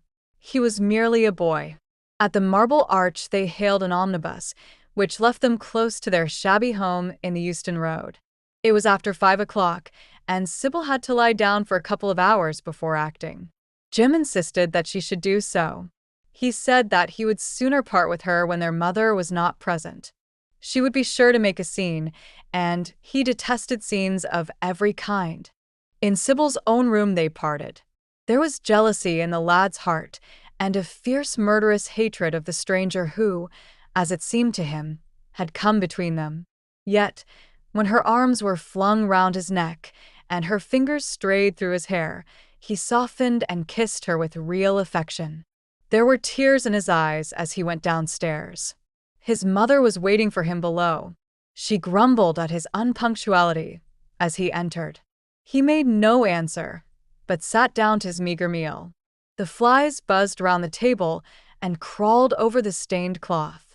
Through the rumble of omnibuses and the clatter of street cabs, he could hear the droning voice devouring each minute that was left to him. After some time, he thrust away his plate and put his head in his hands. He felt that he had a right to know. It should have been told to him before, if it was as he suspected. Leaden with fear, his mother watched him. Words dropped mechanically from her lips. A tattered lace handkerchief twitched in her fingers. When the clock struck 6, he got up and went to the door. Then he turned back and looked at her. Their eyes met. In hers he saw a wild appeal for mercy. It enraged him. "Mother, I have something to ask you," he said. Her eyes wandered vaguely about the room. She made no answer. "Tell me the truth. I have a right to know. Were you married to my father?" She heaved a deep sigh. It was a sigh of relief. The terrible moment, the moment that night and day, for weeks and months, she had dreaded, had come at last, and yet she felt no terror. Indeed, in some measure it was a disappointment to her. The vulgar directness of the question called for a direct answer. The situation had not been gradually led up to. It was crude. It reminded her of a bad rehearsal. "No," she answered, wondering at the harsh simplicity of life. "My father was a scoundrel then," cried the lad, clenching his fists. She shook her head. "I knew he was not free." We loved each other very much. If he had lived, he would have made provision for us. Don't speak against him, my son. He was your father and a gentleman. Indeed, he was highly connected. An oath broke from his lips. I don't care for myself, he exclaimed, but don't let Sybil. It is a gentleman, isn't it, who is in love with her or says he is. Highly connected, too, I suppose. For a moment, a hideous sense of humiliation came over the woman. Her head drooped. She wiped her eyes with shaking hands. Sybil has a mother, she murmured. I had none. The lad was touched. He went towards her, and stooping down, he kissed her. I am sorry if I have pained you by asking about my father, he said, but I could not help it. I must go now. Goodbye. Don't forget that you will have only one child now to look after, and believe me that if this man wrongs my sister, I will find out who he is, track him down, and kill him like a dog. I swear it. The exaggerated folly of the threat, the passionate gesture that accompanied it, the mad melodramatic words, made life seem more vivid to her. She was familiar with the atmosphere. She breathed more freely, and for the first time for many months, she really admired her son. She would have liked to have continued the scene on the same emotional scale, but he cut her short. Trunks had to be carried down, and mufflers looked for. The lodging-house drudge bustled in and out. There was the bargaining with the cabman. The moment was lost in vulgar details. It was with a renewed feeling of disappointment that she waved the tattered lace handkerchief from the window as her son drove away. She was conscious that a great opportunity had been wasted. She consoled herself by telling Sybil how desolate she felt her life would be now that she had only one child to look after. She remembered the phrase. It had pleased her. Of the threat she said nothing. It was vividly and dramatically expressed. She felt that they would all laugh at it some day. Chapter 6. I suppose you have heard the news, Basil, said Lord Henry that evening as Hallward was shown into a little private room at the Bristol where dinner had been laid for 3. No, Harry, answered the artist, giving his hat and coat to the bowing waiter. What is it? Nothing about politics, I hope. They don't interest me. There is hardly a single person in the House of Commons worth painting, though many of them would be the better for a little whitewashing. Dorian Gray is engaged to be married, said Lord Henry, watching him as he spoke. Hallward started and then frowned. Dorian engaged to be married, he cried. Impossible. It is perfectly true. To whom? To some little actress or other. I can't believe it. Dorian is far too sensible. Dorian is far too wise not to do foolish things now and then, my dear Basil. Marriage is hardly a thing that one can do now and then, Harry. Except in America, rejoined Lord Henry languidly. But I didn't say he was married. I said he was engaged to be married. There is a great difference. I have a distinct remembrance of being married, but I have no recollection at all of being engaged. I am inclined to think that I never was engaged. But think of Dorian's birth and position and wealth. It would be absurd for him to marry so much beneath him. If you want to make him marry this girl, tell him that, Basil. He is sure to do it, then. Whenever a man does a thoroughly stupid thing, it is always from the noblest motives. I hope the girl is good, Harry. I don't want to see Dorian tied to some vile creature who might degrade his nature and ruin his intellect. Oh, she is better than good. She is beautiful, murmured Lord Henry, sipping a glass of vermouth and orange bitters. Dorian says she is beautiful, and he is not often wrong about things of that kind. Your portrait of him has quickened his appreciation of the personal appearance of other people. It has had that excellent effect, amongst others. We are to see her tonight, if that boy doesn't forget his appointment. Are you serious? Quite serious, Basil. I should be miserable if I thought I should ever be more serious than I am at the present moment. But do you approve of it, Harry? Asked the painter, walking up and down the room and biting his lip. You can't approve of it, possibly. It is some silly infatuation. I never approve or disapprove of anything now. It is an absurd attitude to take towards life. We are not sent into the world to air our moral prejudices. I never take any notice of what common people say, and I never interfere with what charming people do. If a personality fascinates me, whatever mode of expression that personality selects is absolutely delightful to me. Dorian Gray falls in love with a beautiful girl who acts Juliet and proposes to marry her. Why not? If he wedded Messalina, he would be none the less interesting. You know I am not a champion of marriage. The real drawback to marriage is that it makes one unselfish. And unselfish people are colorless. They lack individuality. Still, there are certain temperaments that marriage makes more complex. They retain their egotism and add to it many other egos. They are forced to have more than one life. They become more highly organized, and to be highly organized is, I should fancy, the object of man's existence. Besides, every experience is a value, and whatever one may say against marriage, it is certainly an experience. I hope that Dorian Gray will make this girl his wife, passionately adore her for 6 months, and then suddenly become fascinated by someone else. He would be a wonderful study. You don't mean a single word of all that, Harry, you know you don't. If Dorian Gray's life were spoiled, no one would be sorrier than yourself. You are much better than you pretend to be. Lord Henry laughed. The reason we all like to think so well of others is that we are all afraid for ourselves. The basis of optimism is sheer terror. We think that we are generous because we credit our neighbor with the possession of those virtues that are likely to be a benefit to us. We praise the banker that we may overdraw our account, and find good qualities in the highwayman in the hope that he may spare our pockets. I mean everything that I have said. I have the greatest contempt for optimism. As for a spoiled life, no life is spoiled but one whose growth is arrested. If you want to mar a nature, you have merely to reform it. As for marriage, of course that would be silly, but there are other and more interesting bonds between men and women. I will certainly encourage them.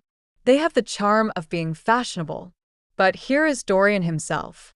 He will tell you more than I can.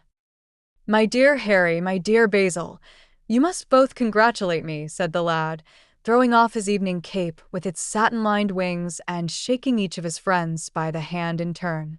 I have never been so happy. Of course, it is sudden, all really delightful things are. And yet it seems to me to be the one thing I have been looking for all my life. He was flushed with excitement and pleasure and looked extraordinarily handsome. I hope you will always be very happy, Dorian, said Hallward, but I don't quite forgive you for not having let me know of your engagement. You let Harry know. And I don't forgive you for being late for dinner, broke in Lord Henry, putting his hand on the lad's shoulder and smiling as he spoke. Come, let us sit down and try what the new chef here is like, and then you will tell us how it all came about. There is really not much to tell, cried Dorian as they took their seats at the small round table. What happened was simply this. After I left you yesterday evening, Harry, I dressed, had some dinner at that little Italian restaurant in Rupert Street you introduced me to, and went down at 8 o'clock to the theater. Sybil was playing Rosalind. Of course, the scenery was dreadful and the Orlando absurd. But Sybil, you should have seen her. When she came on in her boy's clothes, she was perfectly wonderful.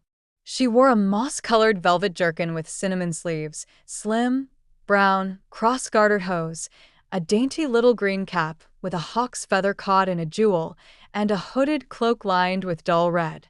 She had never seemed to me more exquisite. She had all the delicate grace of that Tanagra figurine that you have in your studio, Basil. Her hair clustered round her face like dark leaves round a pale rose. As for her acting, well, you shall see her tonight. She is simply a born artist. I sat in the dingy box absolutely enthralled. I forgot that I was in London and in the 19th century. I was away with my love in a forest that no man had ever seen. After the performance was over, I went behind and spoke to her. As we were sitting together, suddenly there came into her eyes a look that I had never seen there before. My lips moved towards hers. We kissed each other. I can't describe to you what I felt at that moment. It seemed to me that all my life had been narrowed to one perfect point of rose-colored joy. She trembled all over and shook like a white narcissus. Then she flung herself on her knees and kissed my hands. I feel that I should not tell you all this, but I can't help it. Of course, our engagement is a dead secret. She has not even told her own mother. I don't know what my guardians will say. Lord Radley is sure to be furious. I don't care. I shall be of age in less than a year, and then I can do what I like. I have been right, Basil, haven't I, to take my love out of poetry and to find my wife in Shakespeare's plays? Lips that Shakespeare taught to speak have whispered their secret in my ear. I have had the arms of Rosalind around me and kissed Juliet on the mouth. Yes, Dorian, I suppose you were right, said Hallward slowly. Have you seen her today? Asked Lord Henry. Dorian Gray shook his head. I left her in the forest of Arden. I shall find her in an orchard in Verona. Lord Henry sipped his champagne in a meditative manner. At what particular point did you mention the word marriage, Dorian? And what did she say in answer? Perhaps you forgot all about it. My dear Harry, I did not treat it as a business transaction, and I did not make any formal proposal. I told her that I loved her, and she said she was not worthy to be my wife. Not worthy? Why, the whole world is nothing to me compared with her. Women are wonderfully practical, murmured Lord Henry, much more practical than we are. In situations of that kind we often forget to say anything about marriage, and they always remind us. Hallward laid his hand upon his arm. Don't, Harry. You have annoyed Dorian. He is not like other men. He would never bring misery upon anyone. His nature is too fine for that. Lord Henry looked across the table. Dorian is never annoyed with me, he answered. I asked the question for the best reason possible, for the only reason, indeed, that excuses one for asking any question, simple curiosity. I have a theory that it is always the women who propose to us, and not we who propose to the women. Except, of course, in middle-class life. But then the middle classes are not modern. Dorian Gray laughed and tossed his head. You are quite incorrigible, Harry, but I don't mind. It is impossible to be angry with you. When you see Sybil Vane, you will feel that the man who could wrong her would be a beast without a heart. I cannot understand how anyone can wish to shame the thing he loves. I love Sybil Vane. I want to place her on a pedestal of gold and to see the world worship the woman who is mine. What is marriage? An irrevocable vow. You mock at it for that. Ah, Don't mock. It is an irrevocable vow that I want to take. Her trust makes me faithful. Her belief makes me good. When I am with her, I regret all that you have taught me. I become different from what you have known me to be. I am changed, and the mere touch of Sybil Vane's hand makes me forget you and all your wrong, fascinating, poisonous, delightful theories. And those are? Asked Lord Henry, helping himself to some salad. Oh, your theories about life, your theories about love, your theories about pleasure. All your theories, in fact, Harry. Pleasure is the only thing worth having a theory about, he answered in his slow, melodious voice. But I am afraid I cannot claim my theory as my own. It belongs to nature, not to me. Pleasure is nature's test, her sign of approval. When we are happy, we are always good, but when we are good, we are not always happy. ah. But what do you mean by good? Cried Basil Hallward. Yes, echoed Dorian, leaning back in his chair and looking at Lord Henry over the heavy clusters of purple-lipped irises that stood in the center of the table. What do you mean by good, Harry? To be good is to be in harmony with oneself, he replied, touching the thin stem of his glass with his pale, fine-pointed fingers. Discord is to be forced to be in harmony with others. One's own life, that is the important thing. As for the lives of one's neighbors, if one wishes to be a prig or a Puritan, one can flaunt one's moral views about them, but they are not one's concern. Besides, individualism has really the higher aim. Modern morality consists in accepting the standard of one's age. I consider that for any man of culture to accept the standard of his age is a form of the grossest immorality. But, surely, if one lives merely for oneself, Harry, one pays a terrible price for doing so, suggested the painter. Yes, we are overcharged for everything nowadays. I should fancy that the real tragedy of the poor is that they can afford nothing but self-denial. Beautiful sins, like beautiful things, are the privilege of the rich. One has to pay in other ways but money. What sort of ways, Basil? Oh, I should fancy in remorse, in suffering, in the consciousness of degradation. Lord Henry shrugged his shoulders. My dear fellow, medieval art is charming, but medieval emotions are out of date. One can use them in fiction, of course. But then the only things that one can use in fiction are the things that one has ceased to use in fact. Believe me, no civilized man ever regrets a pleasure, and no uncivilized man ever knows what a pleasure is. I know what pleasure is, cried Dorian Gray. It is to adore someone. That is certainly better than being adored, he answered, toying with some fruits. Being adored is a nuisance. Women treat us just as humanity treats its gods. They worship us and are always bothering us to do something for them. I should have said that whatever they ask for they had first given to us, murmured the lad gravely. They create love in our natures. They have a right to demand it back. That is quite true, Dorian, cried Hallward. Nothing is ever quite true, said Lord Henry. This is, interrupted Dorian. You must admit, Harry, that women give to men the very gold of their lives.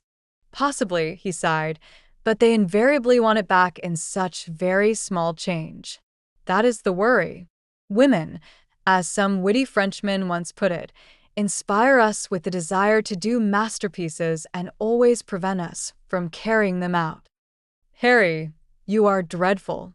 I don't know why I like you so much. You will always like me, Dorian, he replied. Will you have some coffee, you fellows? Waiter, bring coffee and fine champagne, and some cigarettes. No, don't mind the cigarettes. I have some. Basil, I can't allow you to smoke cigars.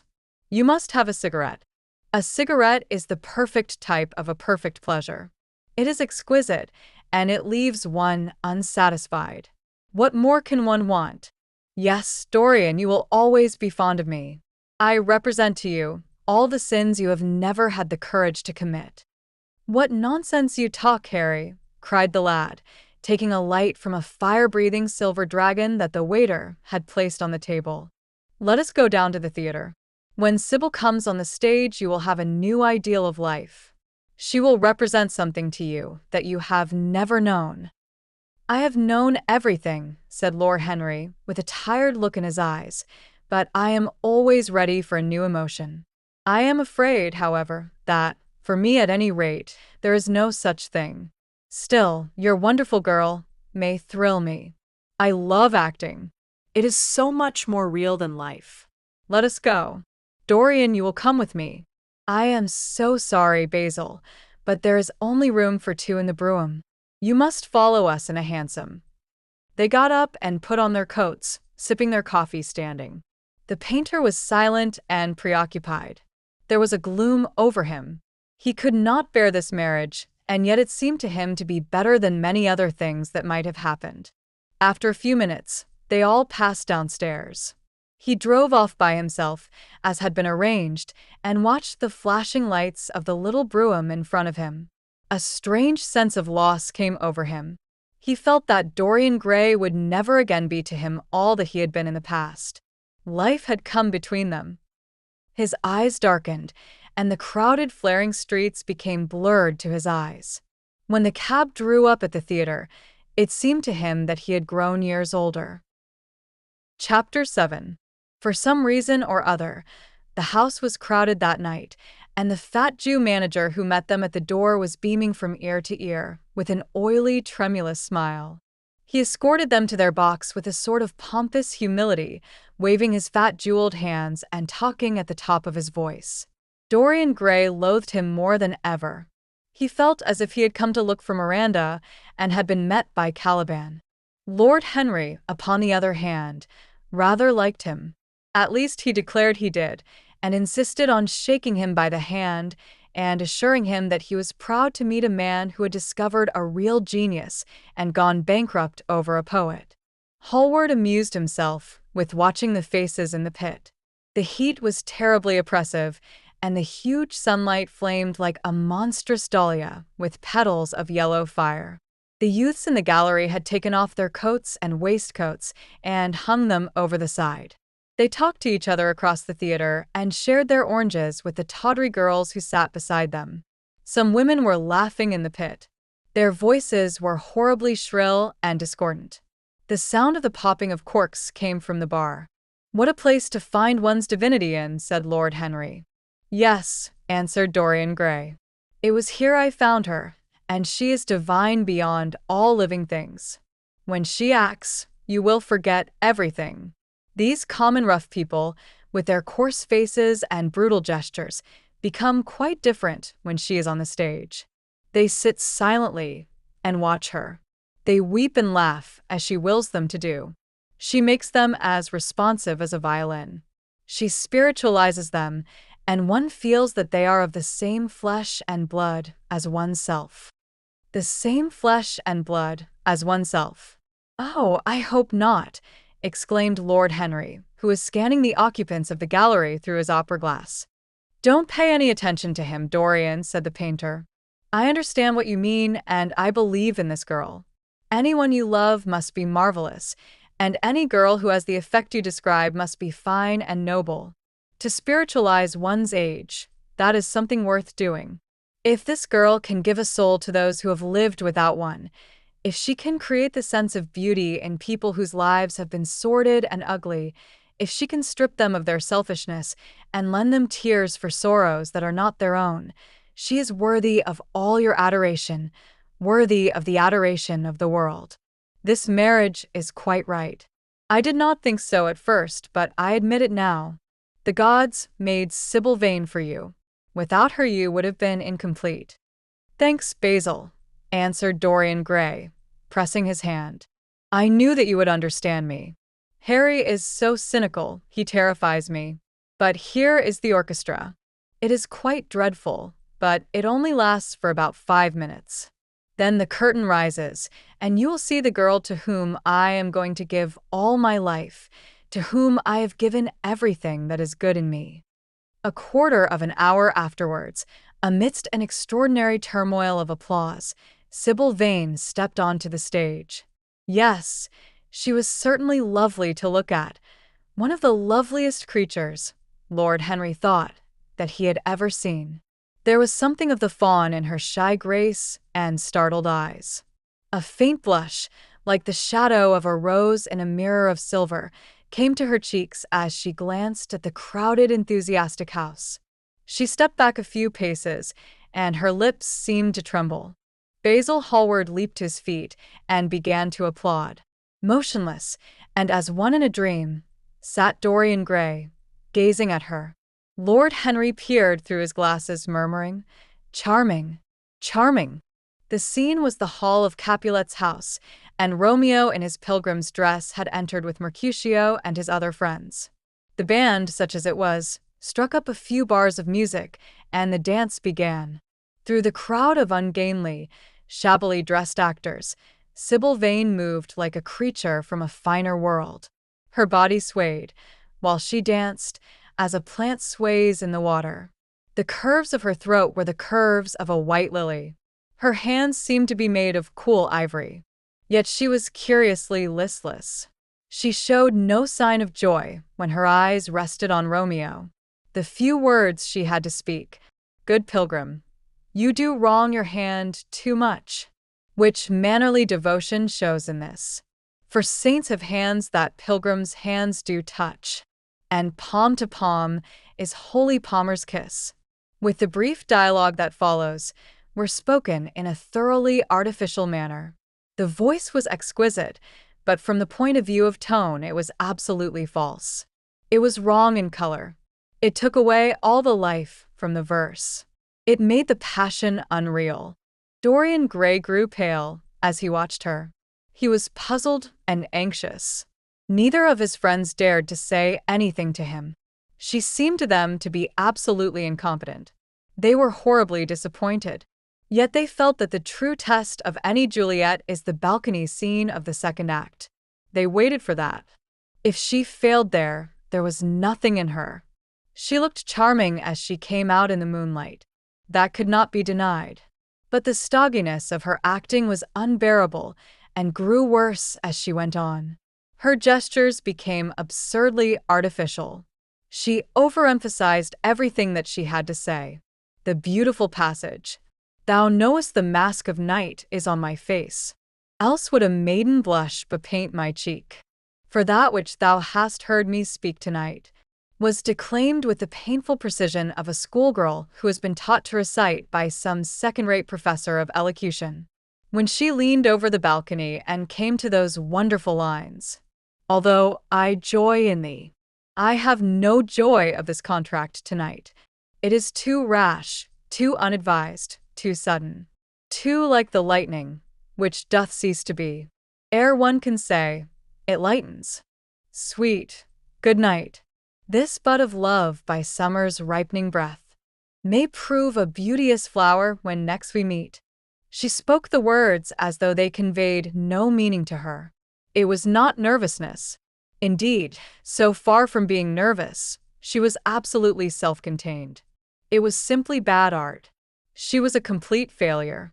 Even the common, uneducated audience of the pit and gallery lost their interest in the play. They got restless and began to talk loudly and to whistle. The Jew manager, who was standing at the back of the dress circle, stamped and swore with rage. The only person unmoved was the girl herself. When the second act was over, there came a storm of hisses, and Lord Henry got up from his chair and put on his coat. "She is quite beautiful, Dorian," he said, "but she can't act. Let us go." "I am going to see the play through," answered the lad, in a hard, bitter voice. "I am awfully sorry that I have made you waste an evening, Harry. I apologize to you both."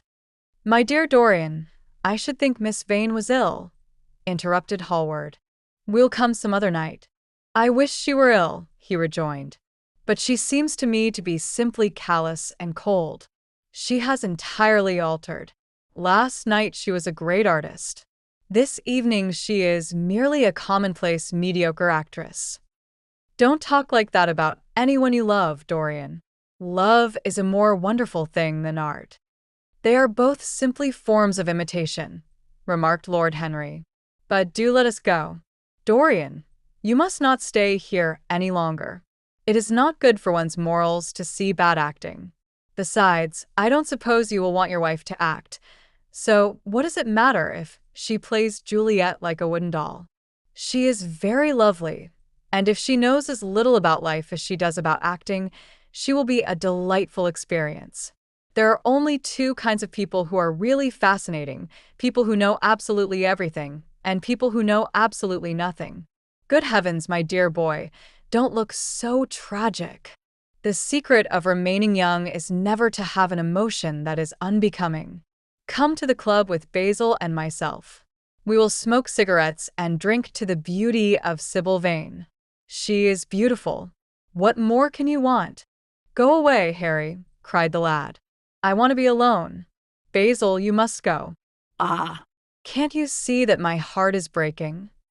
The hot tears came to his eyes. His lips trembled, and rushing to the back of the box, he leaned up against the wall, hiding his face in his hands.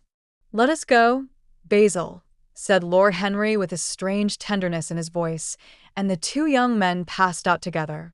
A few moments afterwards the footlights flared up and the curtain rose on the third act. Dorian Gray went back to his seat. He looked pale and proud and indifferent. The play dragged on and seemed interminable. Half of the audience went out, tramping in heavy boots and laughing. The whole thing was a fiasco. The last act was played to almost empty benches. The curtain went down on a titter and some groans. As soon as it was over, Dorian Gray rushed behind the scenes into the green room. The girl was standing there alone, with a look of triumph on her face. Her eyes were lit with an exquisite fire. There was a radiance about her. Her parted lips were smiling over some secret of their own. When he entered, she looked at him, and an expression of infinite joy came over her. "How badly I acted tonight, Dorian," she cried. "Horribly," he answered, gazing at her in amazement. "Horribly. It was dreadful. Are you ill? You have no idea what it was. You have no idea what I suffered." The girl smiled.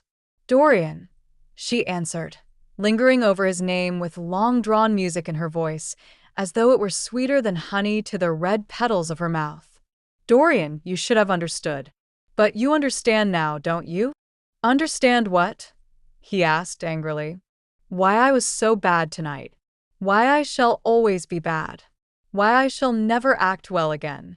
He shrugged his shoulders. "You are ill, I suppose. When you are ill, you shouldn't act. You make yourself ridiculous. My friends were bored. I was bored."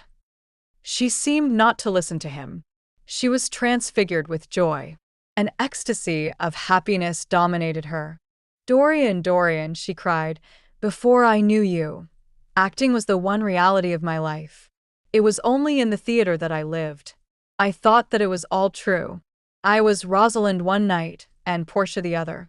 The joy of Beatrice was my joy, and the sorrows of Cordelia were mine also. I believed in everything. The common people who acted with me seemed to me to be godlike. The painted scenes were my world. I knew nothing but shadows, and I thought them real. You came, oh, my beautiful love, and you freed my soul from prison. You taught me what reality really is. Tonight, for the first time in my life, I saw through the hollowness, the sham, the silliness of the empty pageant in which I had always played. Tonight, for the first time, I became conscious that the Romeo was hideous and old and painted, that the moonlight in the orchard was false, that the scenery was vulgar, and that the words I had to speak were unreal, were not my words, were not what I wanted to say. You had brought me something higher, something of which all art is but a reflection. You had made me understand what love really is. My love, my love. Prince Charming, Prince of Life. I have grown sick of shadows. You are more to me than all art can ever be. What have I to do with the puppets of a play? When I came on tonight, I could not understand how it was that everything had gone for me. I thought that I was going to be wonderful. I found that I could do nothing. Suddenly it dawned on my soul what it all meant. The knowledge was exquisite to me. I heard them hissing, and I smiled. What could they know of love such as ours? Take me away, Dorian. Take me away with you, where we can be quite alone. I hate the stage. I might mimic a passion that I do not feel, but I cannot mimic one that burns me like fire. Oh, Dorian, Dorian, you understand now what it signifies? Even if I could do it, it would be profanation for me to play at being in love. You have made me see that. He flung himself down on the sofa and turned away his face. "You have killed my love," he muttered. She looked at him in wonder and laughed. He made no answer. She came across to him and, with her little fingers, stroked his hair. She knelt down and pressed his hands to her lips. He drew them away, and a shudder ran through him. Then he leaped up and went to the door. "Yes," he cried, "you have killed my love. You used to stir my imagination. Now you don't even stir my curiosity. You simply produce no effect. I loved you because you were marvelous, because you had genius and intellect, because you realized the dreams of great poets and gave shape and substance to the shadows of art. You have thrown it all away. You are shallow and stupid.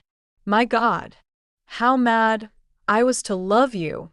What a fool I have been! You are nothing to me now. I will never see you again. I will never think of you. I will never mention your name. You don't know what you were to me once. Why, once. Oh, I can't bear to think of it. I wish I had never laid eyes upon you. You have spoiled the romance of my life. How little you can know of love, if you say it mars your art. Without your art, you are nothing. I would have made you famous, splendid, magnificent. The world would have worshipped you, and you would have borne my name. What are you now? A third-rate actress with a pretty face. The girl grew white and trembled. She clenched her hands together, and her voice seemed to catch in her throat. You are not serious, Dorian, she murmured. You are acting. Acting. I leave that to you. You do it so well, he answered bitterly. She rose from her knees and, with a piteous expression of pain in her face, came across the room to him. She put her hand upon his arm and looked into his eyes. He thrust her back. Don't touch me, he cried. A low moan broke from her, and she flung herself at his feet and lay there like a trampled flower. Dorian, Dorian, don't leave me, she whispered. I am so sorry I didn't act well. I was thinking of you all the time. But I will try, indeed, I will try. It came so suddenly across me, my love for you. I think I should never have known it if you had not kissed me, if we had not kissed each other. Kiss me again, my love. Don't go away from me. I couldn't bear it. Oh, don't go away from me. My brother. No, never mind. He didn't mean it. He was in jest. But you, oh, can't you forgive me for tonight? I will work so hard and try to improve. Don't be cruel to me, because I love you better than anything in the world.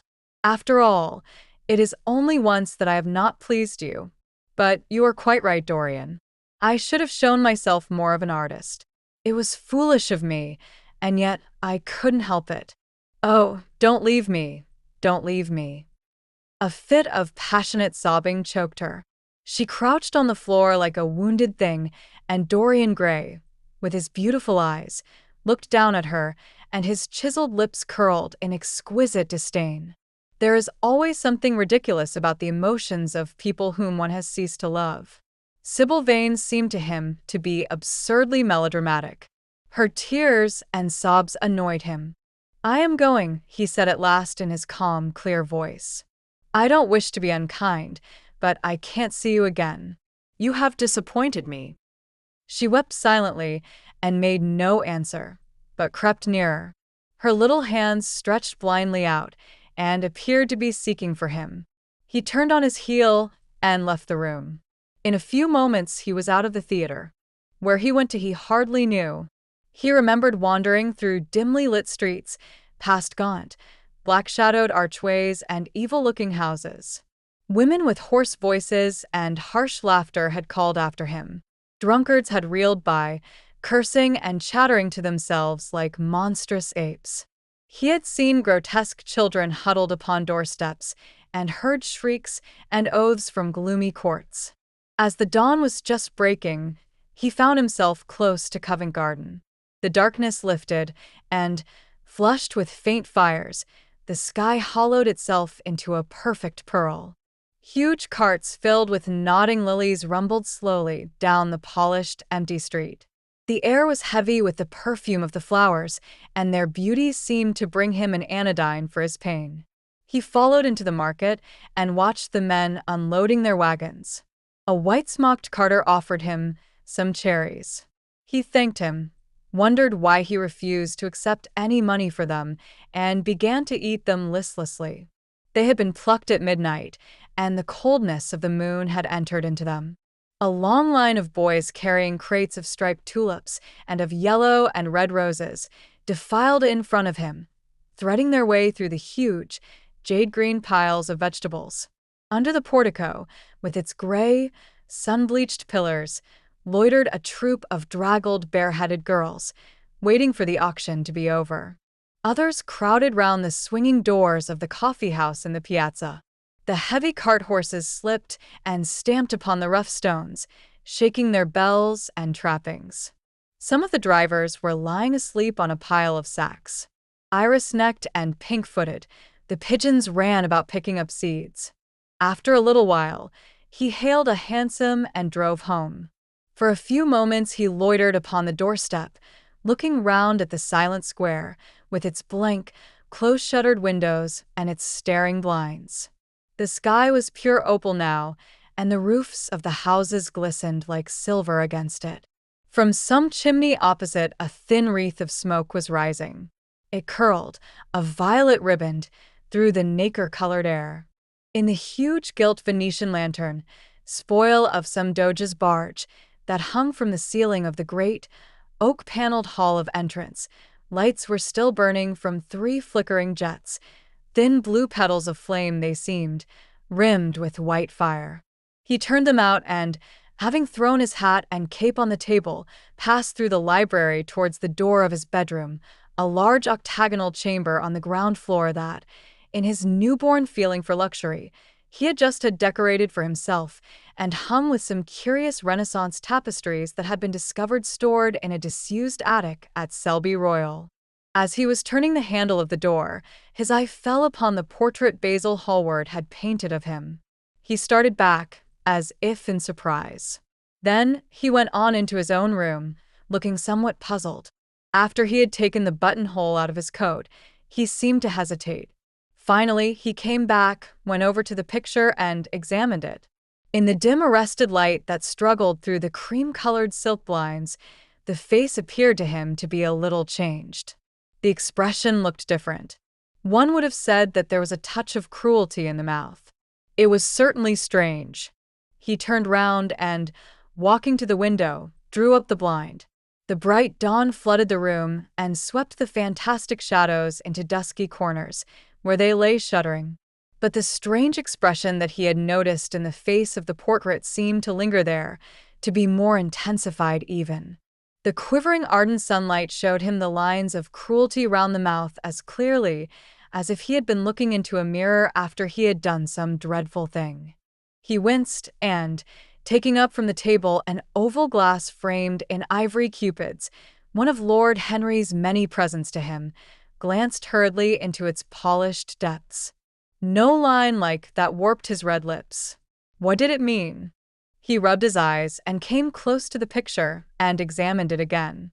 There were no signs of any change when he looked into the actual painting, and yet there was no doubt that the whole expression had altered. It was not a mere fancy of his own. The thing was horribly apparent. He threw himself into a chair and began to think. Suddenly, there flashed across his mind what he had said in Basil Hallward's studio the day the picture had been finished. Yes, he remembered it perfectly. He had uttered a mad wish that he himself might remain young and the portrait grow old, that his own beauty might be untarnished, and the face on the canvas bear the burden of his passions and his sins, that the painted image might be seared with the lines of suffering and thought, and that he might keep all the delicate bloom and loveliness of his then just conscious boyhood. Surely his wish had not been fulfilled? Such things were impossible. It seemed monstrous even to think of them. And yet, there was the picture before him, with the touch of cruelty in the mouth. Cruelty. Had he been cruel? It was the girl's fault, not his. He had dreamed of her as a great artist, had given his love to her because he had thought her great. Then she had disappointed him. She had been shallow and unworthy. And yet, a feeling of infinite regret came over him as he thought of her lying at his feet sobbing like a little child. He remembered with what callousness he had watched her. Why had he been made like that? Why had such a soul been given to him? But he had suffered also. During the 3 terrible hours that the play had lasted, he had lived centuries of pain, aeon upon aeon of torture. His life was well worth hers. She had marred him for a moment, if he had wounded her for an age. Besides, women were better suited to bear sorrow than men. They lived on their emotions. They only thought of their emotions. When they took lovers, it was merely to have someone with whom they could have scenes. Lord Henry had told him that, and Lord Henry knew what women were. Why should he trouble about Sybil Vane? She was nothing to him now. But the picture? What was he to say of that? It held the secret of his life, and told his story. It had taught him to love his own beauty. Would it teach him to loathe his own soul? Would he ever look at it again? No, it was merely an illusion wrought on the troubled senses. The horrible night that he had passed had left phantoms behind it. Suddenly, there had fallen upon his brain that tiny scarlet speck that makes men mad. The picture had not changed. It was folly to think so. Yet it was watching him, with its beautiful marred face and its cruel smile. Its bright hair gleamed in the early sunlight. Its blue eyes met his own. A sense of infinite pity, not for himself, but for the painted image of himself, came over him. It had altered already, and would alter more. Its gold would wither into gray. Its red and white roses would die. For every sin that he committed, a stain would fleck and wreck its fairness. But he would not sin. The picture, changed or unchanged, would be to him the visible emblem of conscience. He would resist temptation. He would not see Lord Henry any more, would not, at any rate, listen to those subtle poisonous theories that in Basil Hallward's garden had first stirred within him the passion for impossible things. He would go back to Sybil Vane, make her amends, marry her, try to love her again. Yes, it was his duty to do so. She must have suffered more than he had. Poor child. He had been selfish and cruel to her. The fascination that she had exercised over him would return. They would be happy together. His life with her would be beautiful and pure. He got up from his chair and drew a large screen right in front of the portrait, shuddering as he glanced at it. How horrible, he murmured to himself, and he walked across to the window and opened it. When he stepped out onto the grass, he drew a deep breath. The fresh morning air seemed to drive away all his somber passions. He thought only of Sybil. A faint echo of his love came back to him. He repeated her name over and over again. The birds that were singing in the dew-drenched garden seemed to be telling the flowers about her. Chapter 8. It was long past noon when he awoke. His valet had crept several times on tiptoe into the room to see if he was stirring, and had wondered what made his young master sleep so late. Finally his bell sounded, and Victor came in softly with a cup of tea and a pile of letters on a small tray of old Sèvres china, and drew back the olive satin curtains, with their shimmering blue lining, that hung in front of the 3 tall windows. "Monsieur has well slept this morning," he said, smiling. "What o'clock is it, Victor?" asked Dorian Gray drowsily. 1 hour and a quarter, monsieur." How late it was! He sat up, and having sipped some tea, turned over his letters. One of them was from Lord Henry, and had been brought by hand that morning. He hesitated for a moment, and then put it aside. The others he opened listlessly. They contained the usual collection of cards, invitations to dinner, tickets for private views, programs of charity concerts, and the like that are showered on fashionable young men every morning during the season. There was a rather heavy bill for a chaste silver Louis Quinze toilet set that he had not yet had the courage to send on to his guardians, who were extremely old-fashioned people and did not realize that we live in an age when unnecessary things are our only necessities. And there were several very courteously worded communications from Jermyn Street moneylenders offering to advance any sum of money at a moment's notice and at the most reasonable rates of interest. After about 10 minutes he got up, and throwing on an elaborate dressing gown of silk-embroidered cashmere wool, passed into the onyx-paved bathroom. The cool water refreshed him after his long sleep. He seemed to have forgotten all that he had gone through. A dim sense of having taken part in some strange tragedy came to him once or twice, but there was the unreality of a dream about it. As soon as he was dressed, he went into the library and sat down to a light French breakfast that had been laid out for him on a small round table close to the open window. It was an exquisite day. The warm air seemed laden with spices. A bee flew in and buzzed round the blue dragon bowl that, filled with sulphur-yellow roses, stood before him. He felt perfectly happy. Suddenly his eye fell on the screen that he had placed in front of the portrait, and he started. "Too cold for monsieur?" asked his valet, putting an omelette on the table. "I shut the window?" Dorian shook his head. "I am not cold," he murmured. Was it all true? Had the portrait really changed? Or had it been simply his own imagination that had made him see a look of evil where there had been a look of joy? Surely a painted canvas could not alter? The thing was absurd. It would serve as a tale to tell Basil someday. It would make him smile. And yet, how vivid was his recollection of the whole thing. First in the dim twilight, and then in the bright dawn, he had seen the touch of cruelty round the warped lips. He almost dreaded his valet leaving the room. He knew that when he was alone, he would have to examine the portrait. He was afraid of certainty. When the coffee and cigarettes had been brought, and the man turned to go, he felt a wild desire to tell him to remain. As the door was closing behind him, he called him back. The man stood waiting for his orders. Dorian looked at him for a moment. "I am not at home to anyone, Victor," he said with a sigh. The man bowed and retired. Then he rose from the table, lit a cigarette, and flung himself down on a luxuriously cushioned couch that stood facing the screen. The screen was an old one, of gilt Spanish leather, stamped and wrought with a rather florid Louis Quatorze pattern. He scanned it curiously, wondering if ever before it had concealed the secret of a man's life. Should he move it aside, after all? Why not let it stay there? What was the use of knowing? If the thing was true, it was terrible. If it was not true, why trouble about it? But what if, by some fate or deadlier chance, eyes other than espied behind and saw the horrible change? What should he do if Basil Hallward came and asked to look at his own picture? Basil would be sure to do that.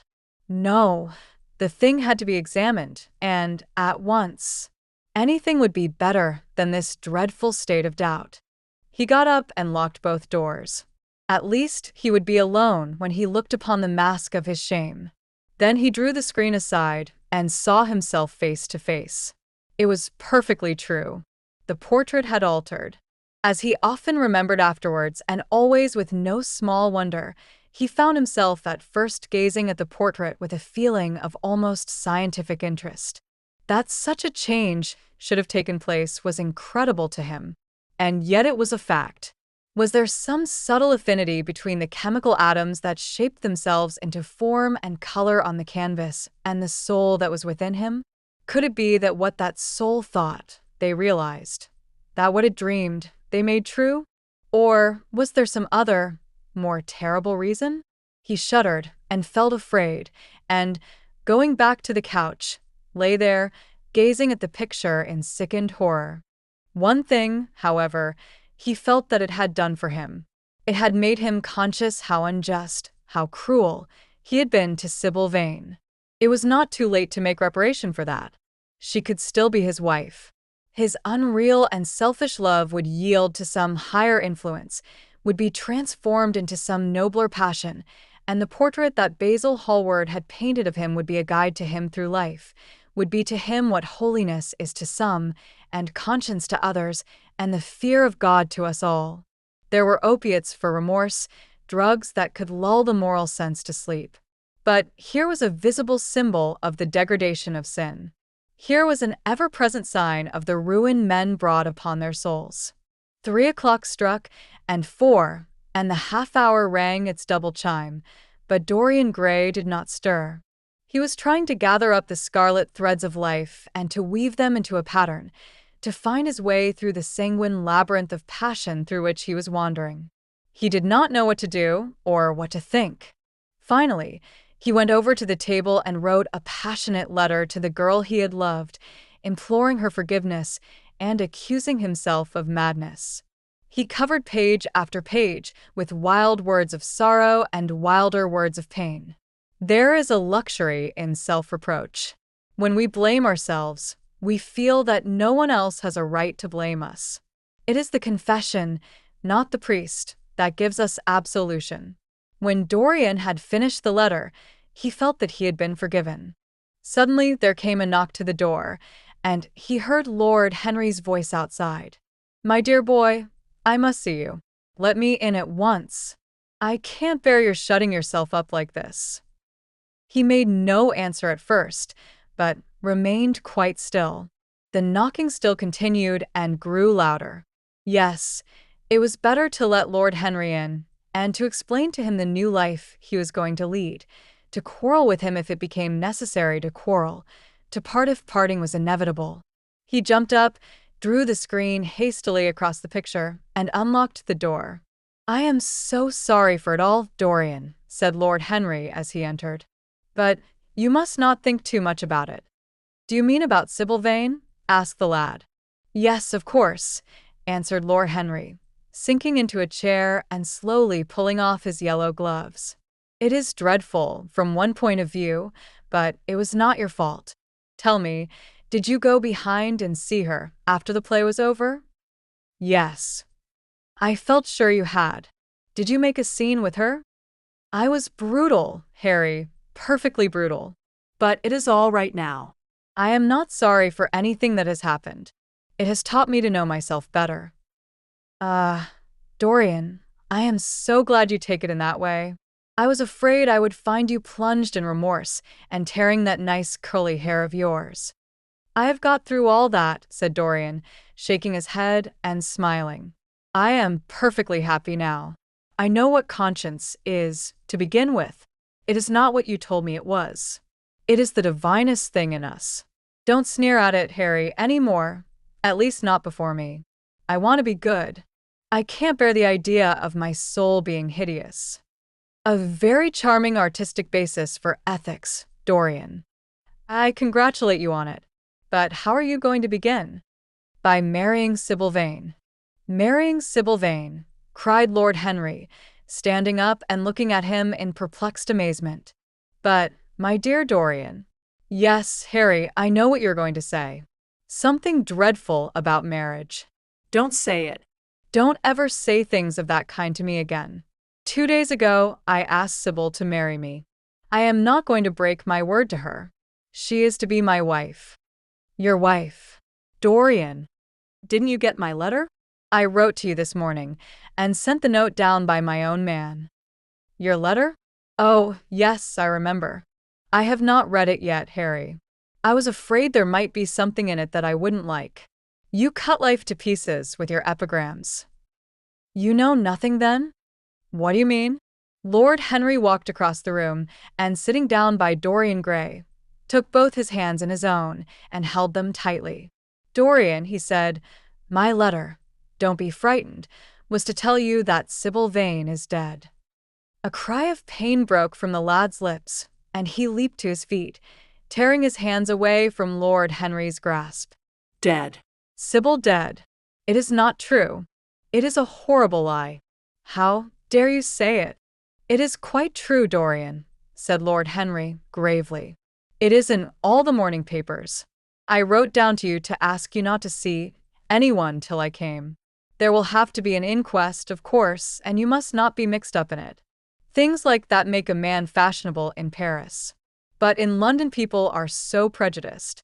Here, one should never make one's debut with a scandal. One should reserve that to give an interest to one's old age. I suppose they don't know your name at the theater?" If they don't, it is all right. "Did anyone see you going round to her room?" "That is an important point." Dorian did not answer for a few moments. He was dazed with horror. Finally he stammered in a stifled voice, "Harry, did you say an inquest?" What did you mean by that?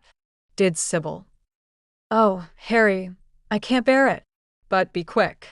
Tell me everything at once." "I have no doubt it was not an accident, Dorian, though it must be put in that way to the public.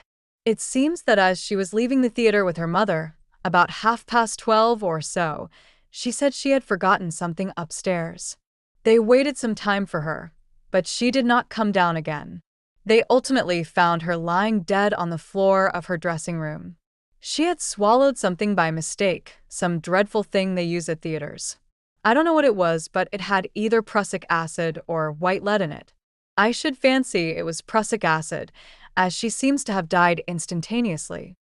Harry, it is terrible," cried the lad. "Yes, it is very tragic, of course, but you must not get yourself mixed up in it. I see by the standard that she was 17. I should have thought she was almost younger than that. She looked such a child and seemed to know so little about acting. Dorian, you mustn't let this thing get on your nerves. You must come and dine with me, and afterwards we will look in at the opera. It is a Paddy night, and everybody will be there. You can come to my sister's box. She has got some smart women with her." "So I have murdered Sybil Vane," said Dorian Gray, half to himself. "Murdered her as surely as if I had cut her little throat with a knife. Yet the roses are not less lovely for all that. The birds sing just as happily in my garden. And tonight I am to dine with you, and then go on to the opera, and sup somewhere, I suppose, afterwards. How extraordinarily dramatic life is. If I had read all this in a book, Harry, I think I would have wept over it. Somehow, now that it has happened actually, and, to me, it seems far too wonderful for tears. Here is the first passionate love letter I have ever written in my life. Strange that my first passionate love letter should have been addressed to a dead girl. Can they feel, I wonder, those white silent people we call the dead? Sybil. Can she feel, or know, or listen? Oh, Harry, how I loved her once. It seems years ago to me now. She was everything to me. Then came that dreadful night. Was it really only last night? When she played so badly, and my heart almost broke. She explained it all to me. It was terribly pathetic. But I was not moved a bit. I thought her shallow. Suddenly something happened that made me afraid. I can't tell you what it was, but it was terrible. I said I would go back to her. I felt I had done wrong. And now she is dead. My God. My God. Harry, what shall I do? You don't know the danger I am in, and there is nothing to keep me straight. She would have done that for me. She had no right to kill herself. It was selfish of her." "My dear Dorian," answered Lord Henry, taking a cigarette from his case and producing a gold latten matchbox, "the only way a woman can ever reform a man is by boring him so completely that he loses all possible interest in life. If you had married this girl, you would have been wretched. Of course, you would have treated her kindly. One can always be kind to people about whom one cares nothing. But she would have soon found out that you were absolutely indifferent to her. And when a woman finds that out about her husband, she either becomes dreadfully dowdy or wears very smart bonnets that some other woman's husband has to pay for. I say nothing about the social mistake, which would have been abject, which, of course, I would not have allowed, but I assure you that in any case the whole thing would have been an absolute failure." "I suppose it would," muttered the lad, walking up and down the room and looking horribly pale. "But I thought it was my duty. It is not my fault that this terrible tragedy has prevented my doing what was right. I remember your saying once that there is a fatality about good resolutions, that they are always made too late. Mine certainly were. Good resolutions are useless attempts to interfere with scientific laws. Their origin is pure vanity. Their result is absolutely nil. They give us, now and then, some of those luxurious, sterile emotions that have a certain charm for the weak. That is all that can be said for them. They are simply checks that men draw on a bank where they have no account." "Harry," cried Dorian Gray, coming over and sitting down beside him, "why is it that I cannot feel this tragedy as much as I want to? I don't think I am heartless. Do you? You have done too many foolish things during the last fortnight to be entitled to give yourself that name, Dorian," answered Lord Henry with his sweet melancholy smile. The lad frowned. "I don't like that explanation, Harry," he rejoined, "but I am glad you don't think I am heartless. I am nothing of the kind. I know I am not. And yet I must admit that this thing that has happened does not affect me as it should. It seems to me to be simply like a wonderful ending to a wonderful play. It has all the terrible beauty of a Greek tragedy, a tragedy in which I took a great part, but by which I have not been wounded."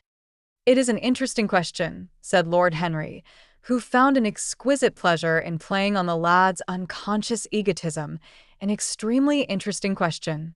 "I fancy that the true explanation is this.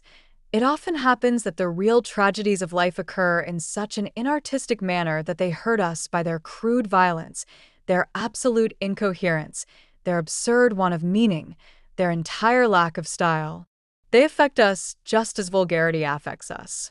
They give us an impression of sheer brute force, and we revolt against that. Sometimes, however, A tragedy that possesses artistic elements of beauty crosses our lives. If these elements of beauty are real, the whole thing simply appeals to our sense of dramatic effect. Suddenly we find that we are no longer the actors, but the spectators of the play. Or rather, we are both. We watch ourselves, and the mere wonder of the spectacle enthralls us. In the present case, what is it that has really happened? Someone has killed herself for love of you. I wish that I had ever had such an experience. It would have made me in love with love for the rest of my life. The people who have adored me, there have not been very many, but there have been some, have always insisted on living on, long after I had ceased to care for them, or they to care for me. They have become stout and tedious, and when I meet them, they go in at once for reminiscences. That awful memory of woman. What a fearful thing it is. And what an utter intellectual stagnation it reveals. One should absorb the color of life, but one should never remember its details. Details are always vulgar. I must sow poppies in my garden, sighed Dorian. There is no necessity, rejoined his companion. Life has always poppies in her hands. Of course, now, and then things linger. I once wore nothing but violets all through one season, as a form of artistic mourning for a romance that would not die. Ultimately, however, it did die. I forget what killed it. I think it was her proposing to sacrifice the whole world for me. That is always a dreadful moment. It fills one with the terror of eternity. Well, would you believe it? A week ago, at Lady Hampshire's, I found myself seated at dinner next the lady in question, and she insisted on going over the whole thing again, and digging up the past, and raking up the future. I had buried my romance in a bed of asphodel. She dragged it out again, and assured me that I had spoiled her life. I am bound to state that she ate an enormous dinner, so I did not feel any anxiety. But what a lack of taste she showed. The one charm of the past is that it is the past. But women never know when the curtain has fallen. They always want a sixth act, and as soon as the interest of the play is entirely over, they propose to continue it. If they were allowed their own way, every comedy would have a tragic ending, and every tragedy would culminate in a farce. They are charmingly artificial, but they have no sense of art. You are more fortunate than I am. I assure you, Dorian, that not one of the women I have known would have done for me what Sybil Vane did for you. Ordinary women always console themselves. Some of them do it by going in for sentimental colors. Never trust a woman who wears mauve, whatever her age may be, or a woman over 35 who is fond of pink ribbons. It always means that they have a history. Others find a great consolation in suddenly discovering the good qualities of their husbands. They flaunt their conjugal felicity in one's face, as if it were the most fascinating of sins. Religion consoles some. Its mysteries have all the charm of a flirtation, a woman once told me, and I can quite understand it. Besides, nothing makes one so vain as being told that one is a sinner. Conscience makes egotists of us all. Yes, there is really no end to the consolations that women find in modern life.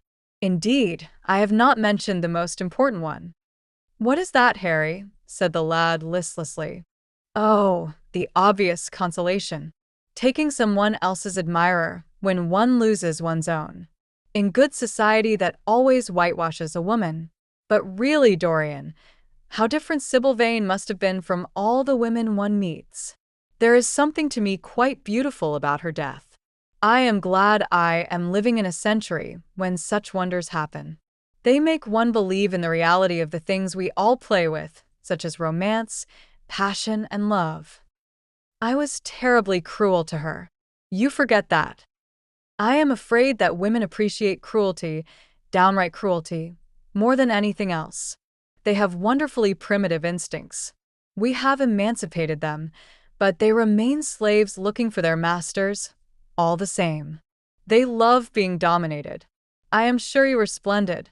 I have never seen you really and absolutely angry, but I can fancy how delightful you looked. And after all, You said something to me the day before yesterday that seemed to me at the time to be merely fanciful, but that I see now is absolutely true, and it holds the key to everything. What was that, Harry? You said to me that Sybil Vane represented to you all the heroines of romance, that she was Desdemona one night and Ophelia the other, that if she died as Juliet, she came to life as Imogen. She will never come to life again now, muttered the lad, burying his face in his hands. No, she will never come to life. She has played her last part. But you must think of that lonely death in the tawdry dressing room simply as a strange, lurid fragment from some Jacobean tragedy, as a wonderful scene from Webster, or Ford, or Cyril Turner. The girl never really lived, and so she has never really died. To you at least she was always a dream, a phantom that flitted through Shakespeare's plays and left them lovelier for its presence, a reed through which Shakespeare's music sounded richer and more full of joy. The moment she touched actual life, she marred it, and it marred her, and so she passed away. Mourn for Ophelia, if you like. Put ashes on your head, because Cordelia was strangled. Cry out against heaven because the daughter of Brabantio died. But don't waste your tears over Sybil Vane. She was less real than they are. There was a silence. The evening darkened in the room. Noiselessly, and with silver feet, the shadows crept in from the garden. The colors faded wearily out of things. After some time, Dorian Gray looked up. "You have explained me to myself, Harry," he murmured with something of a sigh of relief. "I felt all that you have said, but somehow I was afraid of it, and I could not express it to myself. How well you know me! But we will not talk again of what has happened. It has been a marvelous experience. That is all. I wonder if life is still in store for me anything as marvelous." Life has everything in store for you, Dorian. There is nothing that you, with your extraordinary good looks, will not be able to do. But suppose, Harry, I became haggard and old and wrinkled? What then? Then, said Lord Henry, rising to go, then, my dear Dorian, you would have to fight for your victories. As it is, they are brought to you. No, you must keep your good looks. We live in an age that reads too much to be wise, and that thinks too much to be beautiful. We cannot spare you. And now you had better dress and drive down to the club. We are rather late, as it is. I think I shall join you at the opera, Harry. I feel too tired to eat anything. What is the number of your sister's box? 27, I believe. It is on the grand tier. You will see her name on the door. But I am sorry you won't come and dine. I don't feel up to it, said Dorian listlessly. But I am awfully obliged to you for all that you have said to me. You are certainly my best friend. No one has ever understood me as you have. We are only at the beginning of our friendship, Dorian, answered Lord Henry, shaking him by the hand. Goodbye. I shall see you before 9:30, I hope. Remember, Patty is singing. As he closed the door behind him, Dorian Gray touched the bell, and in a few minutes Victor appeared with the lamps and drew the blinds down. He waited impatiently for him to go. The man seemed to take an interminable time over everything. As soon as he had left, he rushed to the screen and drew it back. No, there was no further change in the picture. It had received the news of Sybil Vane's death before he had known of it himself. It was conscious of the events of life as they occurred. The vicious cruelty that marred the fine lines of the mouth had, no doubt, appeared at the very moment that the girl had drunk the poison, whatever it was. Or was it indifferent to results?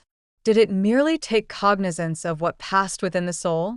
He wondered, and hoped that some day he would see the change taking place before his very eyes, shuddering as he hoped it. Poor Sybil! What a romance it had all been! She had often mimicked death on the stage. Then death himself had touched her and taken her with him. How had she played that dreadful last scene? Had she cursed him as she died? No, she had died for love of him, and love would always be a sacrament to him now. She had atoned for everything by the sacrifice she had made of her life. He would not think any more of what she had made him go through on that horrible night at the theater. When he thought of her, it would be as a wonderful tragic figure sent onto the world's stage to show the supreme reality of love. A wonderful tragic figure? Tears came to his eyes as he remembered her childlike look and winsome, fanciful ways and shy, tremulous grace. He brushed them away hastily and looked again at the picture. He felt that the time had really come for making his choice. Or had his choice already been made? Yes, life had decided that for him, life, and his own infinite curiosity about life. Eternal youth, infinite passion, pleasures subtle and secret, wild joys and wilder sins. He was to have all these things. The portrait was to bear the burden of his shame. That was all. A feeling of pain crept over him as he thought of the desecration that was in store for the fair face on the canvas. Once, in boyish mockery of Narcissus, he had kissed, or feigned to kiss, those painted lips that now smiled so cruelly at him. Morning after morning, he had sat before the portrait wondering at its beauty, almost enamored of it, as it seemed to him at times. Was it to alter now with every mood to which he yielded? Was it to become a monstrous and loathsome thing, to be hidden away in a locked room, to be shut out from the sunlight that had so often touched to brighter gold the waving wonder of its hair? The pity of it! The pity of it! For a moment, he thought of praying that the horrible sympathy that existed between him and the picture might cease. It had changed in answer to a prayer. Perhaps in answer to a prayer it might remain unchanged. And yet, who, that knew anything about life, would surrender the chance of remaining always young, however fantastic that chance might be, or with what fateful consequences it might be fraught? Besides, was it really under his control? Had it indeed been prayer that had produced the substitution? Might there not be some curious scientific reason for it all? If thought could exercise its influence upon a living organism, might not thought exercise an influence upon dead and inorganic things? Nay, without thought or conscious desire, might not things external to ourselves vibrate in unison with our moods and passions, atom calling to atom in secret love or strange affinity? But the reason was of no importance. He would never again tempt by a prayer any terrible power. If the picture was to alter, it was to alter. That was all. Why inquire too closely into it? For there would be a real pleasure in watching it. He would be able to follow his mind into its secret places. This portrait would be to him the most magical of mirrors. As it had revealed to him his own body, so it would reveal to him his own soul. And when winter came upon it, he would still be standing where spring trembles on the verge of summer. When the blood crept from its face and left behind a pallid mask of chalk with leaden eyes, he would keep the glamour of boyhood. Not one blossom of his loveliness would ever fade. Not one pulse of his life would ever weaken. Like the gods of the Greeks, he would be strong and fleet and joyous. What did it matter what happened to the colored image on the canvas? He would be safe. That was everything. He drew the screen back into its former place in front of the picture, smiling as he did so, and passed into his bedroom, where his valet was already waiting for him. An hour later, he was at the opera, and Lord Henry was leaning over his chair. Chapter 9. As he was sitting at breakfast, next morning, Basil Hallward was shown into the room. "I am so glad I have found you, Dorian," he said gravely. "I called last night and they told me you were at the opera. Of course, I knew that was impossible. But I wish you had left word where you had really gone to. I passed a dreadful evening, half afraid that one tragedy might be followed by another. I think you might have telegraphed for me when you heard of it first. I read of it quite by chance in a late edition of the Globe that I picked up at the club. I came here at once and was miserable at not finding you. I can't tell you how heartbroken I am about the whole thing. I know what you must suffer. But where were you? Did you go down and see the girl's mother? For a moment I thought of following you there. They gave the address in the paper. Somewhere in the Euston Road, isn't it? But I was afraid of intruding upon a sorrow that I could not lighten. Poor woman! What a state she must be in. And her only child, too. What did she say about it all? My dear Basil, how do I know? Murmured Dorian Gray, sipping some pale yellow wine from a delicate, gold-beaded bubble of Venetian glass and looking dreadfully bored. I was at the opera. You should have come on there. I met Lady Gwendolen, Harry's sister, for the first time. We were in her box. She is perfectly charming, and Patty sang divinely. Don't talk about horrid subjects. If one doesn't talk about a thing, it has never happened. It is simply expression, as Harry says, that gives reality to things. I may mention that she was not the woman's only child. There is a son, a charming fellow, I believe. But he is not on the stage. He is a sailor or something. And now tell me about yourself and what you were painting. You went to the opera? Said Hallward, speaking very slowly and with a strange touch of pain in his voice. You went to the opera while Sybil Vane was lying dead in some sordid lodging? You can talk to me of other women being charming and of Patty singing divinely before the girl you loved has even the quiet of a grave to sleep in? Why, man, there are horrors in store for that little white body of hers. Stop, Basil. I won't hear it, cried Dorian, leaping to his feet. You must not tell me about things. What is done is done. What is past is past. You call yesterday the past. What has the actual lapse of time got to do with it? It is only shallow people who require years to get rid of an emotion.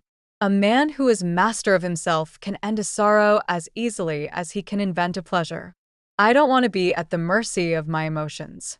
I want to use them, to enjoy them, and to dominate them. Dorian, this is horrible. Something has changed you completely. You look exactly the same wonderful boy who, day after day, used to come down to my studio to sit for his picture. But you were simple, natural, and affectionate then. You were the most unspoiled creature in the whole world. Now, I don't know what has come over you. You talk as if you had no heart, no pity in you. It is all Harry's influence. I see that.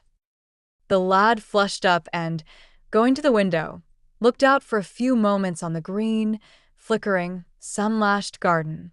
I owe a great deal to Harry, Basil, he said at last. More than I owe to you. You only taught me to be vain. Well, I am punished for that, Dorian, or shall be some day. I don't know what you mean, Basil, he exclaimed, turning round. I don't know what you want. What do you want? I want the Dorian Gray I used to paint, said the artist sadly. Basil, said the lad, going over to him and putting his hand on his shoulder. You have come too late. Yesterday, when I heard that Sybil Vane had killed herself. Killed herself. Good heavens! Is there no doubt about that? Cried Hallward, looking up at him with an expression of horror. My dear Basil, surely you don't think it was a vulgar accident?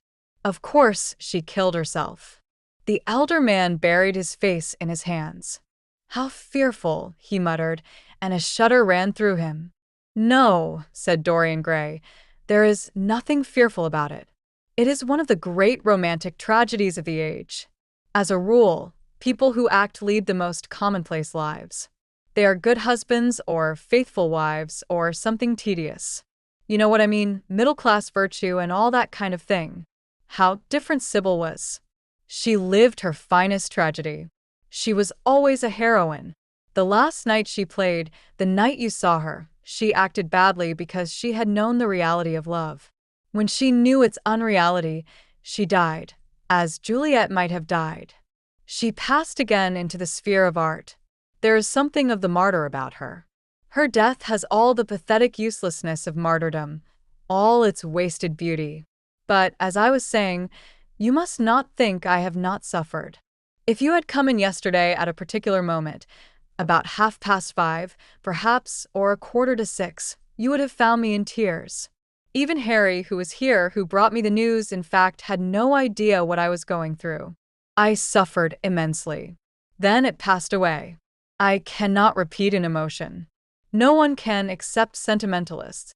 And you are awfully unjust, Basil. You come down here to console me. That is charming of you.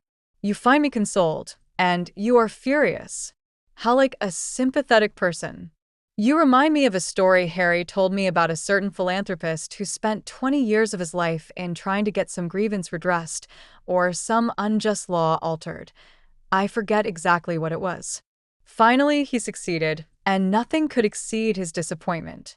He had absolutely nothing to do, almost died of ennui, and became a confirmed misanthrope. And besides, my dear old Basil, if you really want to console me, teach me rather to forget what has happened or to see it from a proper artistic point of view. Was it not Gautier who used to write about law consolation to arts? I remember picking up a little vellum-covered book in your studio one day and chancing on that delightful phrase. Well, I am not like that young man you told me of when we were down at Marlow together. The young man who used to say that yellow satin could console one for all the miseries of life. I love beautiful things that one can touch and handle. Old brocades, green bronzes, lacquer work, carved ivories, exquisite surroundings, luxury, pomp. There is much to be got from all these. But the artistic temperament that they create, or at any rate reveal, is still more to me. To become the spectator of one's own life, as Harry says, is to escape the suffering of life. I know you are surprised at my talking to you like this. You have not realized how I have developed. I was a schoolboy when you knew me. I am a man now. I have new passions, new thoughts, new ideas. I am different, but you must not like me less. I am changed, but you must always be my friend. Of course, I am very fond of Harry, but I know that you are better than he is. You are not stronger.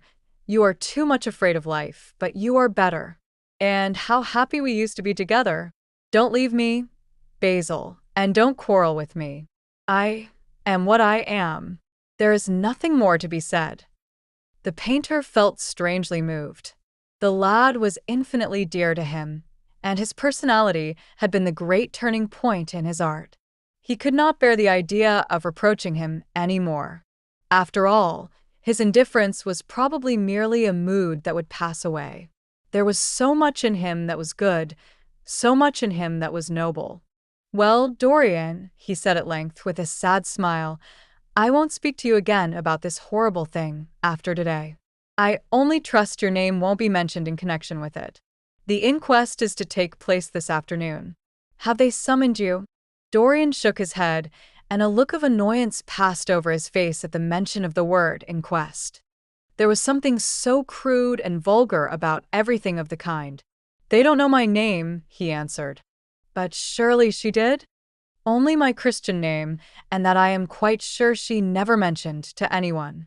She told me once that they were all rather curious to learn who I was, and that she invariably told them my name was Prince Charming. It was pretty of her. You must do me a drawing of Sybil, Basil. I should like to have something more of her than the memory of a few kisses and some broken, pathetic words. I will try and do something, Dorian, if it would please you. But you must come and sit to me yourself again. I can't get on without you. I can never sit to you again, Basil. It is impossible, he exclaimed, starting back. The painter stared at him. My dear boy, what nonsense, he cried. Do you mean to say you don't like what I did of you? Where is it? Why have you pulled the screen in front of it? Let me look at it. It is the best thing I have ever done. Do take the screen away, Dorian. It is simply disgraceful of your servant hiding my work like that. I felt the room looked different as I came in. My servant has nothing to do with it, Basil. You don't imagine I let him arrange my room for me? He settles my flowers for me sometimes, that is all. No, I did it myself. The light was too strong on the portrait. Too strong. Surely not, my dear fellow. It is an admirable place for it. Let me see it. And Hallward walked towards the corner of the room. A cry of terror broke from Dorian Gray's lips, and he rushed between the painter and the screen. Basil, he said, looking very pale, you must not look at it. I don't wish you to. Not look at my own work. You are not serious. Why shouldn't I look at it? Exclaimed Hallward, laughing. If you try to look at it, Basil, on my word of honor, I will never speak to you again as long as I live. I am quite serious. I don't offer any explanation, and you are not to ask for any. But remember, if you touch the screen, everything is over between us." Hallward was thunderstruck. He looked at Dorian Gray in absolute amazement. He had never seen him like this before. The lad was actually pallid with rage. His hands were clenched, and the pupils of his eyes were like discs of blue fire. He was trembling all over. "Dorian, don't speak." "But what is the matter?" "Of course I won't look at it if you don't want me to," he said, rather coldly, turning on his heel and going over towards the window. "But really, it seems rather absurd that I shouldn't see my own work, especially as I am going to exhibit it in Paris in the autumn. I shall probably have to give it another coat of varnish before that, so I must see it some day. And why not today?" To exhibit it. "You want to exhibit it?" exclaimed Dorian Gray, a strange sense of terror creeping over him. Was the world going to be shown his secret? Were people to gape at the mystery of his life? That was impossible. Something he did not know what had to be done at once. "Yes. I don't suppose you will object to that. Georges Petit is going to collect all my best pictures for a special exhibition in the Rue d'Assise, which will open the first week in October. The portrait will only be away a month. I should think you could easily spare it for that time. In fact, you're sure to be out of town. And if you keep it always behind a screen, you can't care much about it."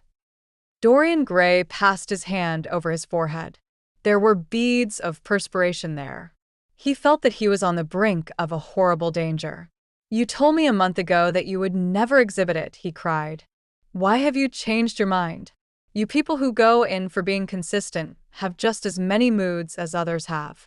The only difference is that your moods are rather meaningless. You can't have forgotten that you assured me most solemnly that nothing in the world would induce you to send it to any exhibition. You told Harry exactly the same thing." He stopped suddenly, and a gleam of light came into his eyes. He remembered that Lord Henry had said to him once, half seriously and half in jest, "If you want to have a strange quarter of an hour, get Basil to tell you why he won't exhibit your picture." He told me why he wouldn't, and it was a revelation to me. Yes, perhaps Basil, too, had his secret. He would ask him and try. "Basil," he said, coming over quite close and looking him straight in the face, "we have each of us a secret. Let me know yours, and I shall tell you mine. What was your reason for refusing to exhibit my picture?" The painter shuddered in spite of himself. "Dorian, if I told you, you might like me less than you do, and you would certainly laugh at me. I could not bear your doing either of those two things. If you wish me never to look at your picture again, I am content. I have always you to look at. If you wish the best work I have ever done to be hidden from the world, I am satisfied. Your friendship is dearer to me than any fame or reputation." "No, Basil, you must tell me," insisted Dorian Gray. "I think I have a right to know." His feeling of terror had passed away, and curiosity had taken its place. He was determined to find out Basil Hallward's mystery. "Let us sit down, Dorian," said the painter, looking troubled. "Let us sit down. And just answer me one question. Have you noticed in the picture something curious? Something that probably at first did not strike you, but that revealed itself to you suddenly?" "Basil," cried the lad, clutching the arms of his chair with trembling hands and gazing at him with wild, startled eyes. "I see you did. Don't speak. Wait till you hear what I have to say. Dorian, from the moment I met you, your personality had the most extraordinary influence over me. I was dominated, soul, brain, and power, by you. You became to me the visible incarnation of that unseen ideal whose memory haunts us artists like an exquisite dream. I worshipped you. I grew jealous of everyone to whom you spoke. I wanted to have you all to myself. I was only happy when I was with you. When you were away from me, you were still present in my art. Of course, I never let you know anything about this. It would have been impossible. You would not have understood it. I hardly understood it myself. I only knew that I had seen perfection face to face, and that the world had become wonderful to my eyes. Too wonderful, perhaps, for in such mad worships there is peril, the peril of losing them, no less than the peril of keeping them. Weeks and weeks went on, and I grew more and more absorbed in you. Then came a new development. I had drawn you as Paris in dainty armor, and as Adonis with huntsman's cloak and polished boar spear. Crowned with heavy lotus blossoms, you had sat on the prow of Adrian's barge, gazing across the green, turbid Nile. You had leaned over the still pool of some Greek woodland and seen in the water's silent silver the marvel of your own face. And it had all been what art should be, unconscious, ideal, and remote. One day, a fatal day, I sometimes think, I determined to paint a wonderful portrait of you as you actually are, not in the costume of dead ages, but in your own dress and in your own time. Whether it was the realism of the method or the mere wonder of your own personality, thus directly presented to me without mist or veil, I cannot tell. But I know that as I worked at it, every flake and film of color seemed to me to reveal my secret. I grew afraid that others would know of my idolatry. I felt, Dorian, that I had told too much, that I had put too much of myself into it. Then it was that I resolved never to allow the picture to be exhibited. You were a little annoyed, but then you did not realize all that it meant to me. Harry, to whom I talked about it, laughed at me. But I did not mind that. When the picture was finished and I sat alone with it, I felt that I was right. Well, after a few days the thing left my studio, and as soon as I had got rid of the intolerable fascination of its presence, it seemed to me that I had been foolish in imagining that I had seen anything in it, more than that you were extremely good-looking and that I could paint. Even now, I cannot help feeling that it is a mistake to think that the passion one feels in creation is ever really shown in the work one creates. Art is always more abstract than we fancy. Form and color tell us of form and color. That is all. It often seems to me that art conceals the artist far more completely than it ever reveals him. And so when I got this offer from Paris, I determined to make your portrait the principal thing in my exhibition. It never occurred to me that you would refuse. I see now that you were right. The picture cannot be shown. You must not be angry with me, Dorian, for what I have told you. As I said to Harry once, you are made to be worshipped. Dorian Gray drew a long breath. The color came back to his cheeks, and a smile played about his lips. The peril was over. He was safe for the time. Yet he could not help feeling infinite pity for the painter who had just made this strange confession to him, and wondered if he himself would ever be so dominated by the personality of a friend. Lord Henry had the charm of being very dangerous. But that was all. He was too clever and too cynical to be really fond of. Would there ever be someone who would fill him with a strange idolatry? Was that one of the things that life had in store? It is extraordinary to me, Dorian, said Hallward, that you should have seen this in the portrait. Did you really see it? I saw something in it, he answered, something that seemed to me very curious. Well, you don't mind my looking at the thing now? Dorian shook his head. You must not ask me that, Basil. I could not possibly let you stand in front of that picture. You will some day, surely? Never. Well, perhaps you are right. And now goodbye, Dorian. You have been the one person in my life who has really influenced my art. Whatever I have done that is good, I owe to you. Ah. You don't know what it cost me to tell you all that I have told you. My dear Basil, said Dorian, what have you told me? Simply that you felt that you admired me too much. That is not even a compliment. It was not intended as a compliment. It was a confession. Now that I have made it, something seems to have gone out of me. Perhaps one should never put one's worship into words. It was a very disappointing confession. Why, what did you expect, Dorian? You didn't see anything else in the picture, did you? There was nothing else to see? No, there was nothing else to see. Why do you ask? But you mustn't talk about worship. It is foolish. You and I are friends, Basil, and we must always remain so. You have got Harry, said the painter sadly. "Oh, Harry," cried the lad, with a ripple of laughter. Harry spends his days in saying what is incredible and his evenings in doing what is improbable. Just the sort of life I would like to lead. But still I don't think I would go to Harry if I were in trouble.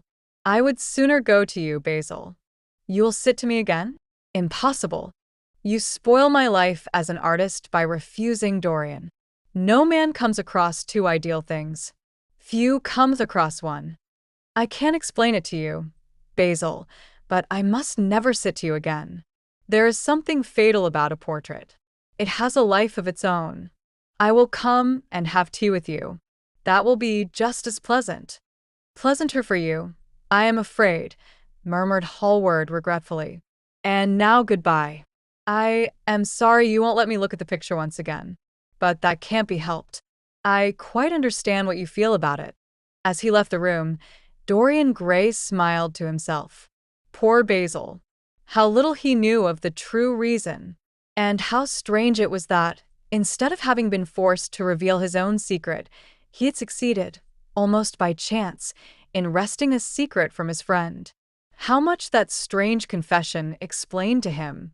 The painter's absurd fits of jealousy, his wild devotion, his extravagant panegyrics, his curious reticences. He understood them all now, and he felt sorry.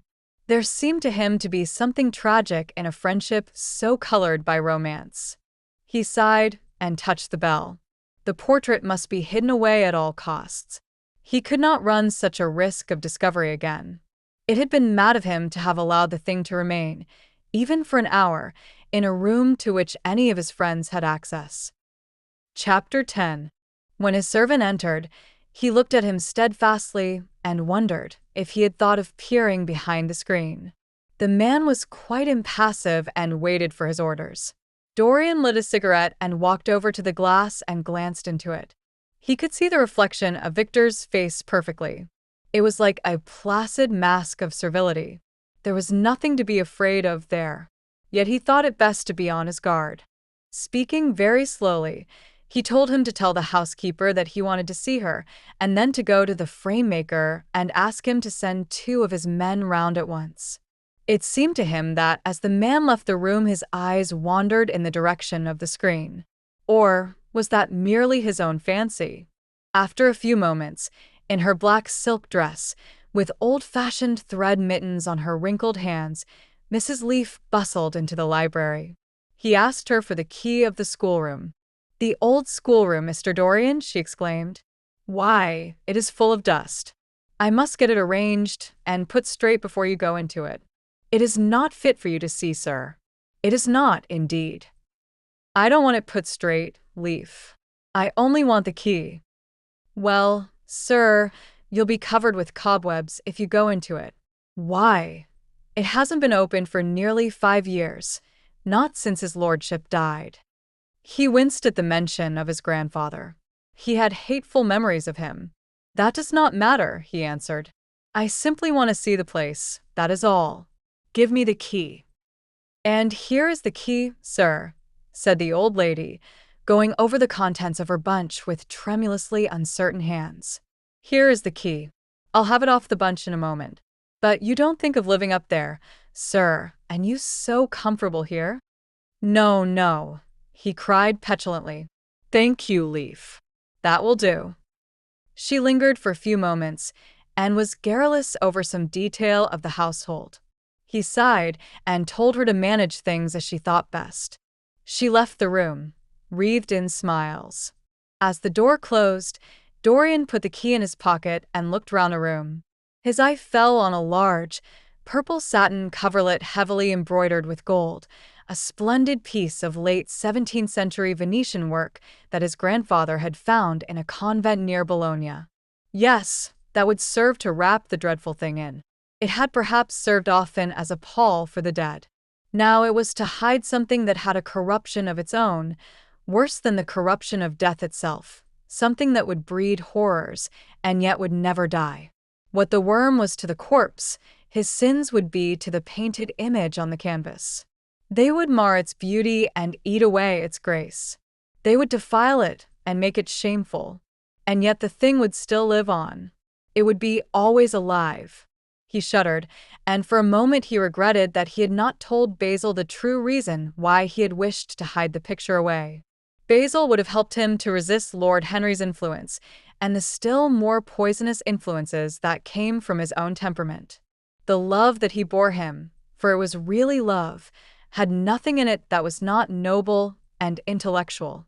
It was not that mere physical admiration of beauty that is born of the senses, and that dies when the senses tire. It was such love as Michelangelo had known, and Montaigne, and Winkelmann, and Shakespeare himself. Yes, Basil could have saved him. But it was too late now. The past could always be annihilated. Regret, denial, or forgetfulness could do that. But the future was inevitable. There were passions in him that would find their terrible outlet, dreams that would make the shadow of their evil real. He took up from the couch the great purple and gold texture that covered it, and, holding it in his hands, passed behind the screen. Was the face on the canvas viler than before? It seemed to him that it was unchanged, and yet his loathing of it was intensified. Gold hair, blue eyes, and rose-red lips, they all were there. It was simply the expression that had altered. That was horrible in its cruelty. Compared to what he saw in it of censure or rebuke, how shallow Basil's reproaches about Sybil Vane had been. How shallow, and of what little account. His own soul was looking out at him from the canvas and calling him to judgment. A look of pain came across him, and he flung the rich pall over the picture. As he did so, a knock came to the door. He passed out as the servant entered. "The persons are here, monsieur." He felt that the man must be got rid of at once. He must not be allowed to know where the picture was being taken to. There was something sly about him, and he had thoughtful, treacherous eyes. Sitting down at the writing table, he scribbled a note to Lord Henry, asking him to send him round something to read and reminding him that they were to meet at 8:15 that evening. "Wait for an answer," he said, handing it to him, "and show the men in here." In 2 or 3 minutes there was another knock, and Mr. Hubbard himself, the celebrated frame-maker of South Audley Street, came in with a somewhat rough-looking young assistant.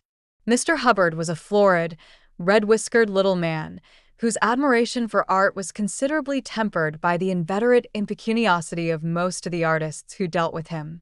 As a rule, he never left his shop. He waited for people to come to him. But he always made an exception in favor of Dorian Gray. There was something about Dorian that charmed everybody. It was a pleasure even to see him. "What can I do for you, Mr. Gray?" he said, rubbing his fat freckled hands. "I thought I would do myself the honor of coming round in person. I've just got a beauty of a frame, sir. Picked it up at a sale. Old Florentine. Came from Fonthill, I believe. Admirably suited for a religious subject, Mr. Gray."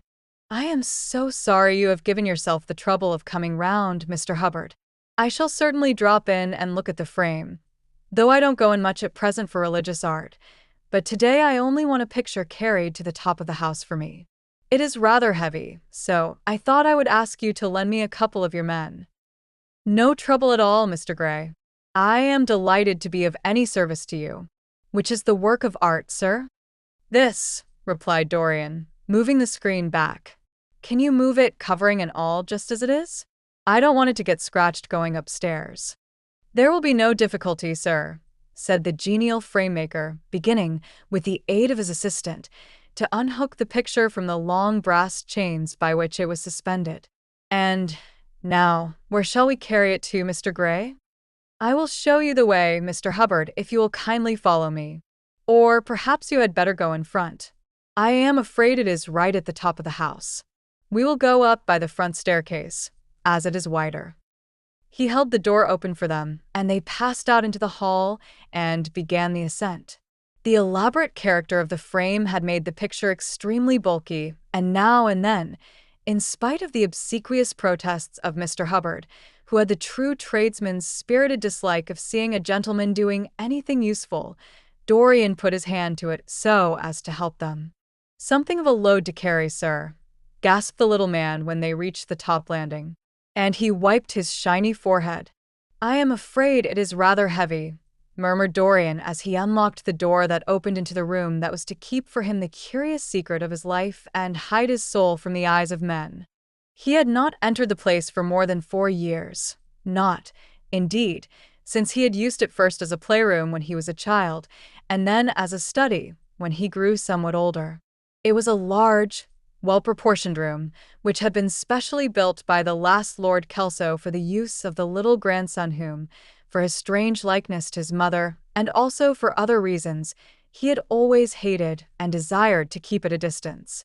It appeared to Dorian to have but little changed. There was the huge Italian cassone, with its fantastically painted panels and its tarnished gilt moldings, in which he had so often hidden himself as a boy. There the satinwood bookcase filled with his dog-eared schoolbooks. On the wall behind it was hanging the same ragged Flemish tapestry where a faded king and queen were playing chess in a garden, while a company of hawkers rode by, carrying hooded birds on their gauntlet wrists. How well he remembered it all. Every moment of his lonely childhood came back to him as he looked round. He recalled the stainless purity of his boyish life, and it seemed horrible to him that it was here the fatal portrait was to be hidden away. How little he had thought, in those dead days, of all that was in store for him.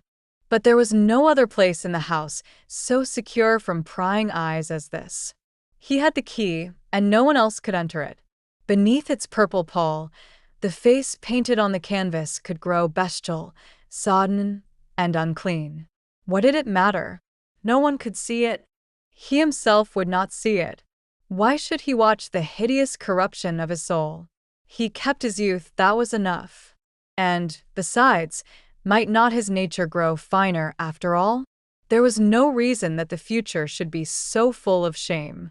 Some love might come across his life, and purify him, and shield him from those sins that seemed to be already stirring in spirit and in flesh, those curious unpictured sins whose very mystery lent them their subtlety and their charm. Perhaps, some day, the cruel look would have passed away from the scarlet sensitive mouth, and he might show to the world Basil Hallward's masterpiece. No, that was impossible. Hour by hour, and week by week, the thing upon the canvas was growing old. It might escape the hideousness of sin, but the hideousness of age was in store for it.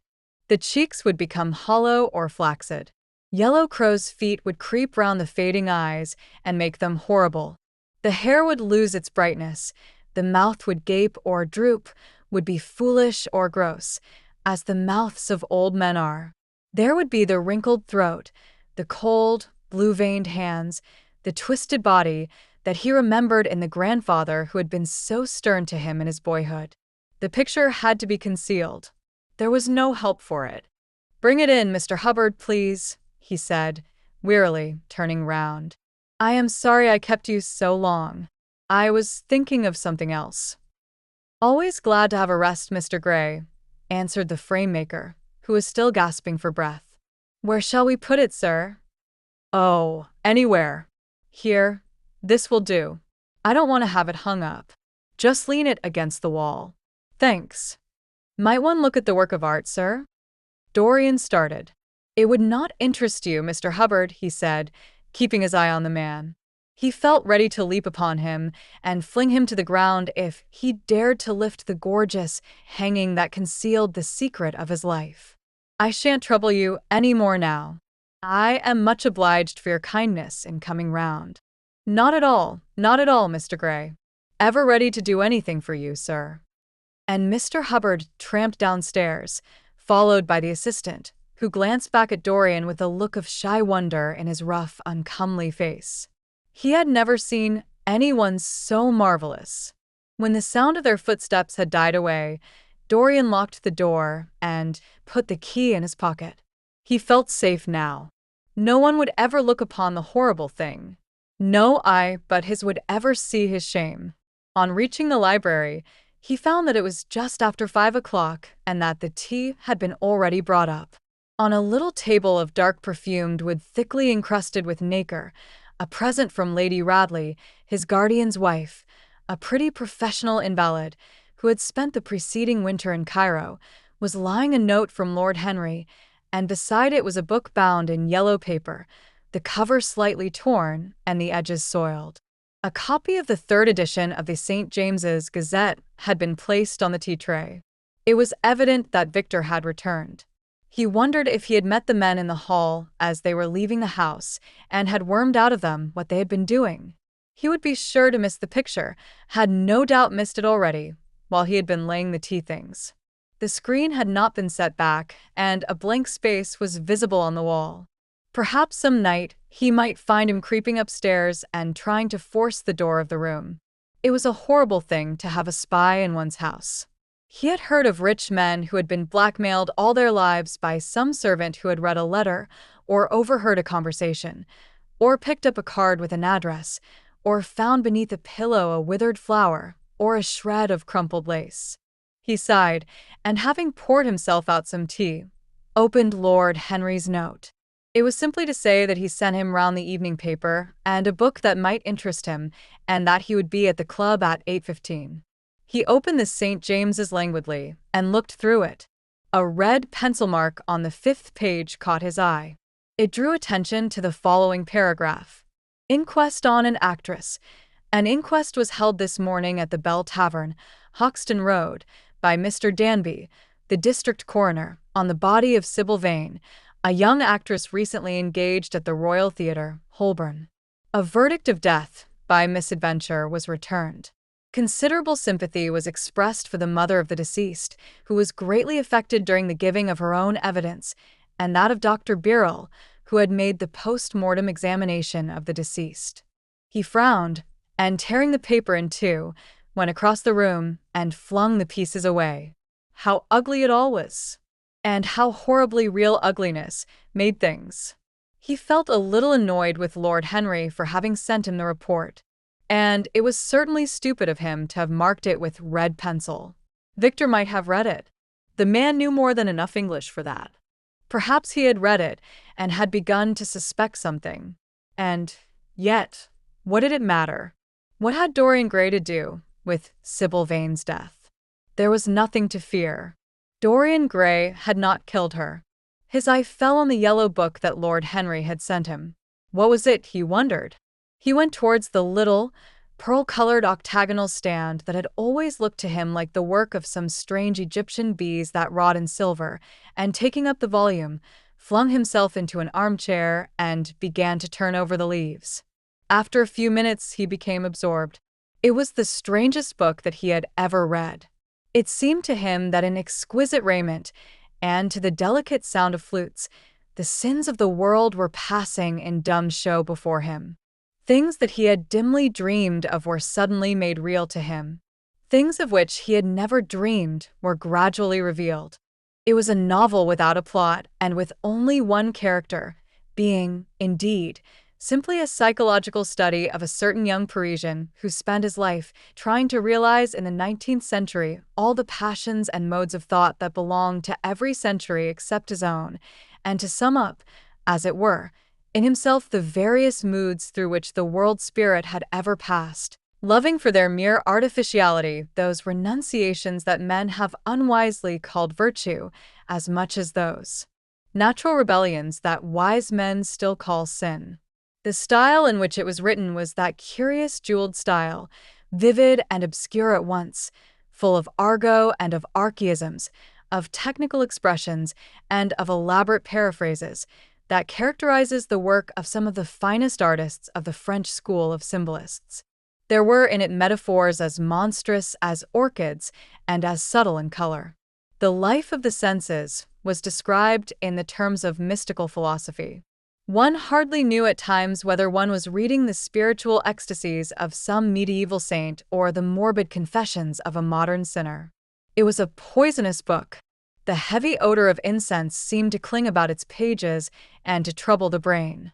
The mere cadence of the sentences, the subtle monotony of their music, so full as it was of complex refrains and movements elaborately repeated, produced in the mind of the lad, as he passed from chapter to chapter, a form of reverie, a malady of dreaming, that made him unconscious of the falling day and creeping shadows.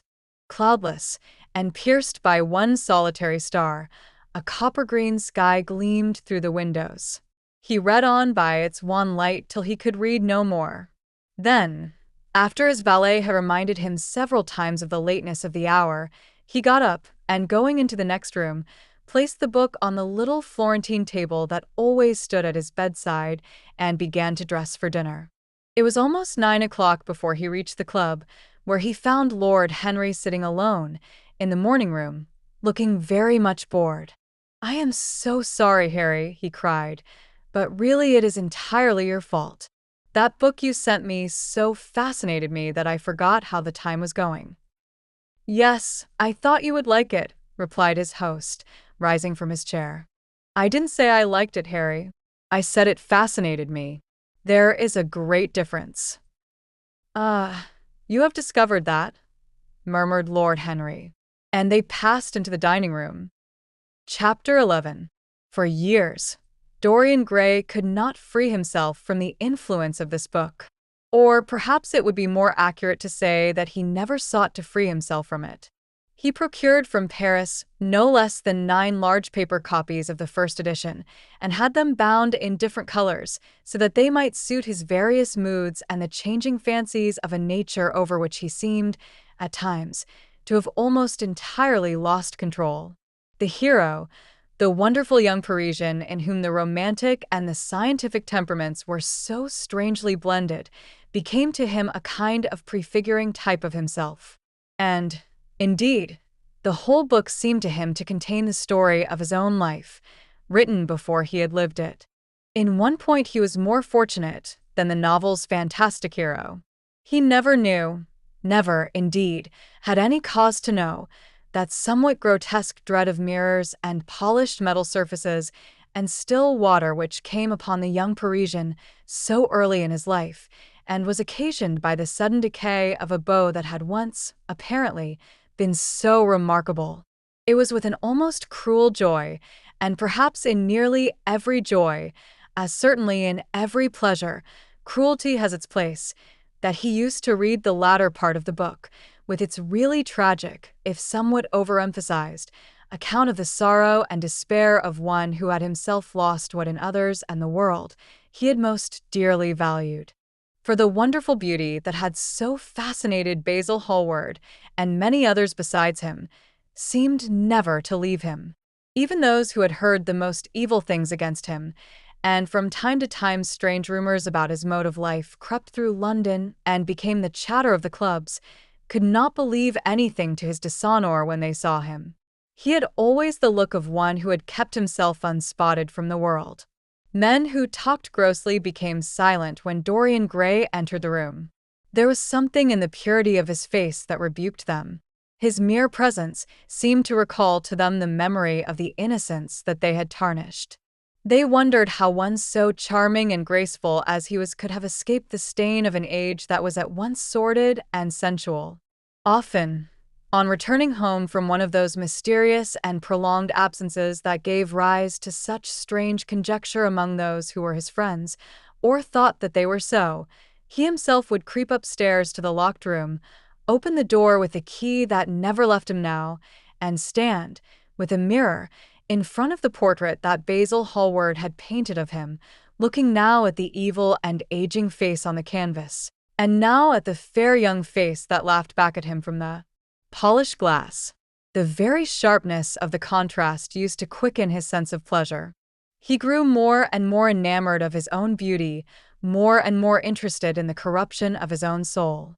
He would examine with minute care, and sometimes with a monstrous and terrible delight, the hideous lines that seared the wrinkling forehead or crawled around the heavy, sensual mouth, wondering sometimes which were the more horrible, the signs of sin or the signs of age.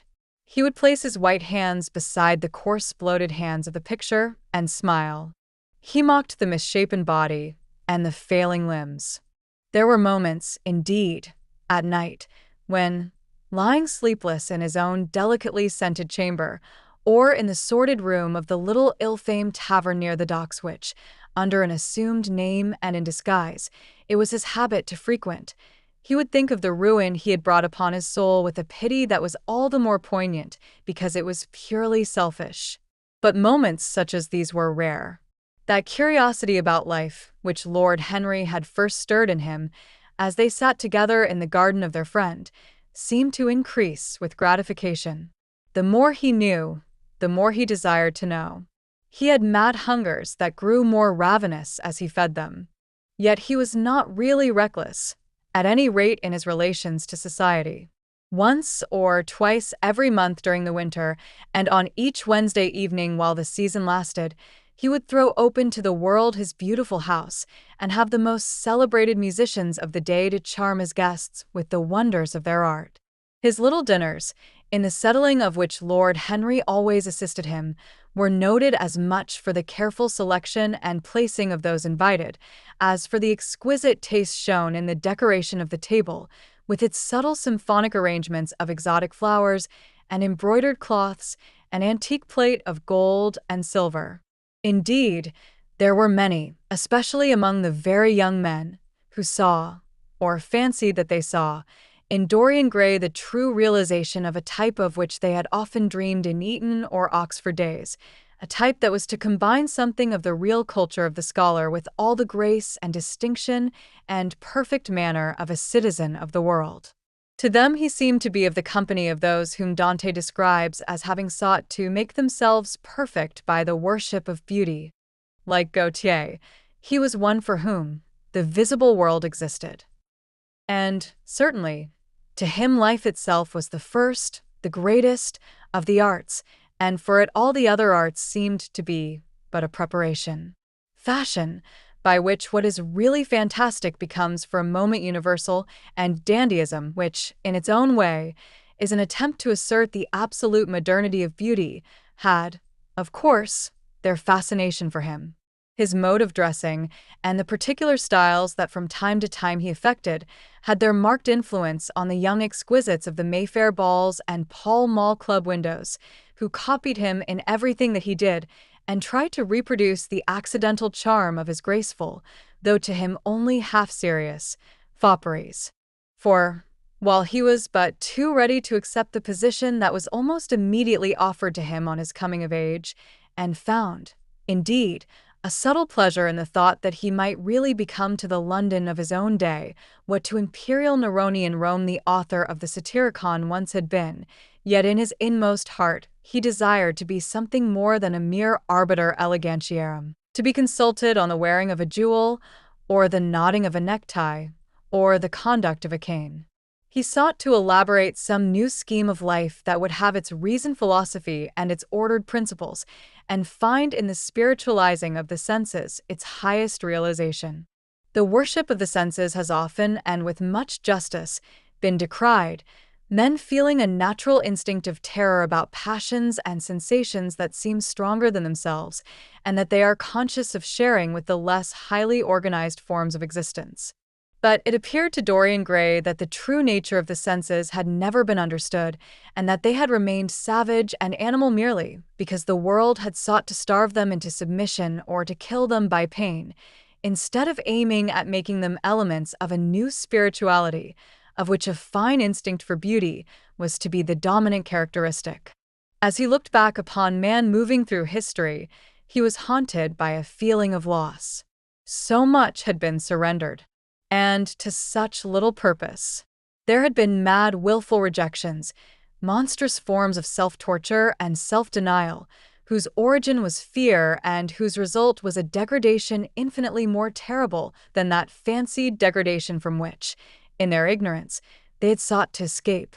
Nature, in her wonderful irony, driving out the anchorite to feed with the wild animals of the desert and giving to the hermit the beasts of the field as his companions. Yes, there was to be, as Lord Henry had prophesied, a new hedonism that was to recreate life and to save it from that harsh, uncomely Puritanism that is having, in our own day, its curious revival. It was to have its service of the intellect, certainly, yet it was never to accept any theory or system that would involve the sacrifice of any mode of passionate experience. Its aim, indeed, was to be experience itself, and not the fruits of experience, sweet or bitter as they might be. Of the asceticism that deadens the senses, as of the vulgar profligacy that dulls them. It was to know nothing. But it was to teach man to concentrate himself upon the moments of a life that is itself but a moment. There are few of us who have not sometimes wakened before dawn, either after one of those dreamless nights that make us almost enamored of death, or one of those nights of horror and misshapen joy, when through the chambers of the brain sweep phantoms more terrible than reality itself, and instinct with that vivid life that lurks in all grotesques, and that lends to Gothic art its enduring vitality, this art being, one might fancy, especially the art of those whose minds have been troubled with the malady of reverie. Gradually white fingers creep through the curtains, and they appear to tremble. In black fantastic shapes, dumb shadows crawl into the corners of the room and crouch there. Outside, there is the stirring of birds among the leaves, or the sound of men going forth to their work, or the sigh and sob of the wind coming down from the hills and wandering round the silent house, as though it feared to wake the sleepers and yet must needs call forth sleep from her purple cave. Veil after veil of thin dusky gauze is lifted, and by degrees the forms and colors of things are restored to them, and we watch the dawn remaking the world in its antique pattern. The wan mirrors get back their mimic life. The flameless tapers stand where we had left them, and beside them lies the half-cut book that we had been studying, or the wired flower that we had worn at the ball, or the letter that we had been afraid to read, or that we had read too often. Nothing seems to us changed. Out of the unreal shadows of the night comes back the real life that we had known. We have to resume it where we had left off, and there steals over us a terrible sense of the necessity for the continuance of energy in the same wearisome round of stereotyped habits, or a wild longing, it may be, that our eyelids might open some morning upon a world that had been refashioned anew in the darkness for our pleasure, a world in which things would have fresh shapes and colors and be changed, or have other secrets, a world in which the past would have little or no place, or survive, at any rate, in no conscious form of obligation or regret, the remembrance even of joy having its bitterness, and the memories of pleasure their pain. It was the creation of such worlds as these that seemed to Dorian Gray to be the true object, or amongst the true objects, of life, and in his search for sensations that would be at once new and delightful, and possess that element of strangeness that is so essential to romance, he would often adopt certain modes of thought that he knew to be really alien to his nature, abandon himself to their subtle influences, and then, having, as it were, caught their color and satisfied his intellectual curiosity, leave them with that curious indifference that is not incompatible with a real ardor of temperament, and that, indeed, according to certain modern psychologists, is often a condition of it. It was rumored of him once that he was about to join the Roman Catholic communion, and certainly the Roman ritual had always a great attraction for him. The daily sacrifice, more awful really than all the sacrifices of the antique world, stirred him as much by its superb rejection of the evidence of the senses as by the primitive simplicity of its elements and the eternal pathos of the human tragedy that it sought to symbolize. He loved to kneel down on the cold marble pavement and watch the priest, in his stiff flowered dalmatic, slowly and with white hands moving aside the veil of the tabernacle, or raising aloft the jeweled, lantern-shaped monstrance with that pallid wafer that at times, one would fain think, is indeed the panis caelestis, the bread of angels, or, robed in the garments of the Passion of Christ, breaking the host into the chalice and smiting his breast for his sins. The fuming censers that the grave boys, in their lace and scarlet, tossed into the air like great gilt flowers had their subtle fascination for him. As he passed out, he used to look with wonder at the black confessionals and long to sit in the dim shadow of one of them and listen to men and women whispering through the worn grating the true story of their lives. But he never fell into the error of arresting his intellectual development by any formal acceptance of creed or system, or of mistaking for a house in which to live, and in that is but suitable for the sojourn of a night, or for few hours of a night in which there are no stars and the moon is in travail. Mysticism, With its marvelous power of making common things strange to us, and the subtle antinomianism that always seems to accompany it, moved him for a season. And for a season he inclined to the materialistic doctrines of the Darwinismus movement in Germany, and found a curious pleasure in tracing the thoughts and passions of men to some holy cell in the brain, or some white nerve in the body, delighting in the conception of the absolute dependence of the spirit on certain physical conditions, morbid or healthy, normal or diseased. Yet, as has been said of him before, no theory of life seemed to him to be of any importance compared with life itself. He felt keenly conscious of how barren all intellectual speculation is when separated from action and experiment. He knew that the senses, no less than the soul, have their spiritual mysteries to reveal. And so, he would now study perfumes and the secrets of their manufacture, distilling heavily scented oils and burning odorous gums from the East. He saw that there was no mood of the mind that had not its counterpart in the sensuous life, and set himself to discover their true relations, wondering what there was in frankincense that made one mystical, and in ambergris that stirred one's passions, and in violets that woke the memory of dead romances, and in musk that troubled the brain, and in chumpak that stained the imagination, and seeking often to elaborate a real psychology of perfumes and to estimate the several influences of sweet smelling roots and scented, pollen-laden flowers, of aromatic balms and of dark and fragrant woods, of spikenard that sickens, of hovenia that makes men mad, and of aloes that are said to be able to expel melancholy from the soul. At another time, he devoted himself entirely to music, and in a long latticed room, with a vermilion and gold ceiling and walls of olive green lacquer, he used to give curious concerts in which mad gypsies tore wild music from little zither, or grave, yellow-shawled Tunisians plucked at the strained strings of monstrous lutes, while grinning Negroes beat monotonously upon copper drums and, crouching upon scarlet mats, slim turbaned Indians blew through long pipes of reed or brass and charmed, or feigned to charm, great hooded snakes and horrible horned adders.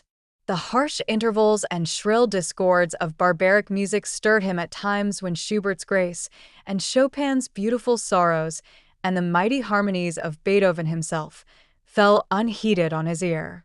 He collected together from all parts of the world the strangest instruments that could be found, either in the tombs of dead nations or among the few savage tribes that have survived contact with Western civilizations, and loved to touch and try them.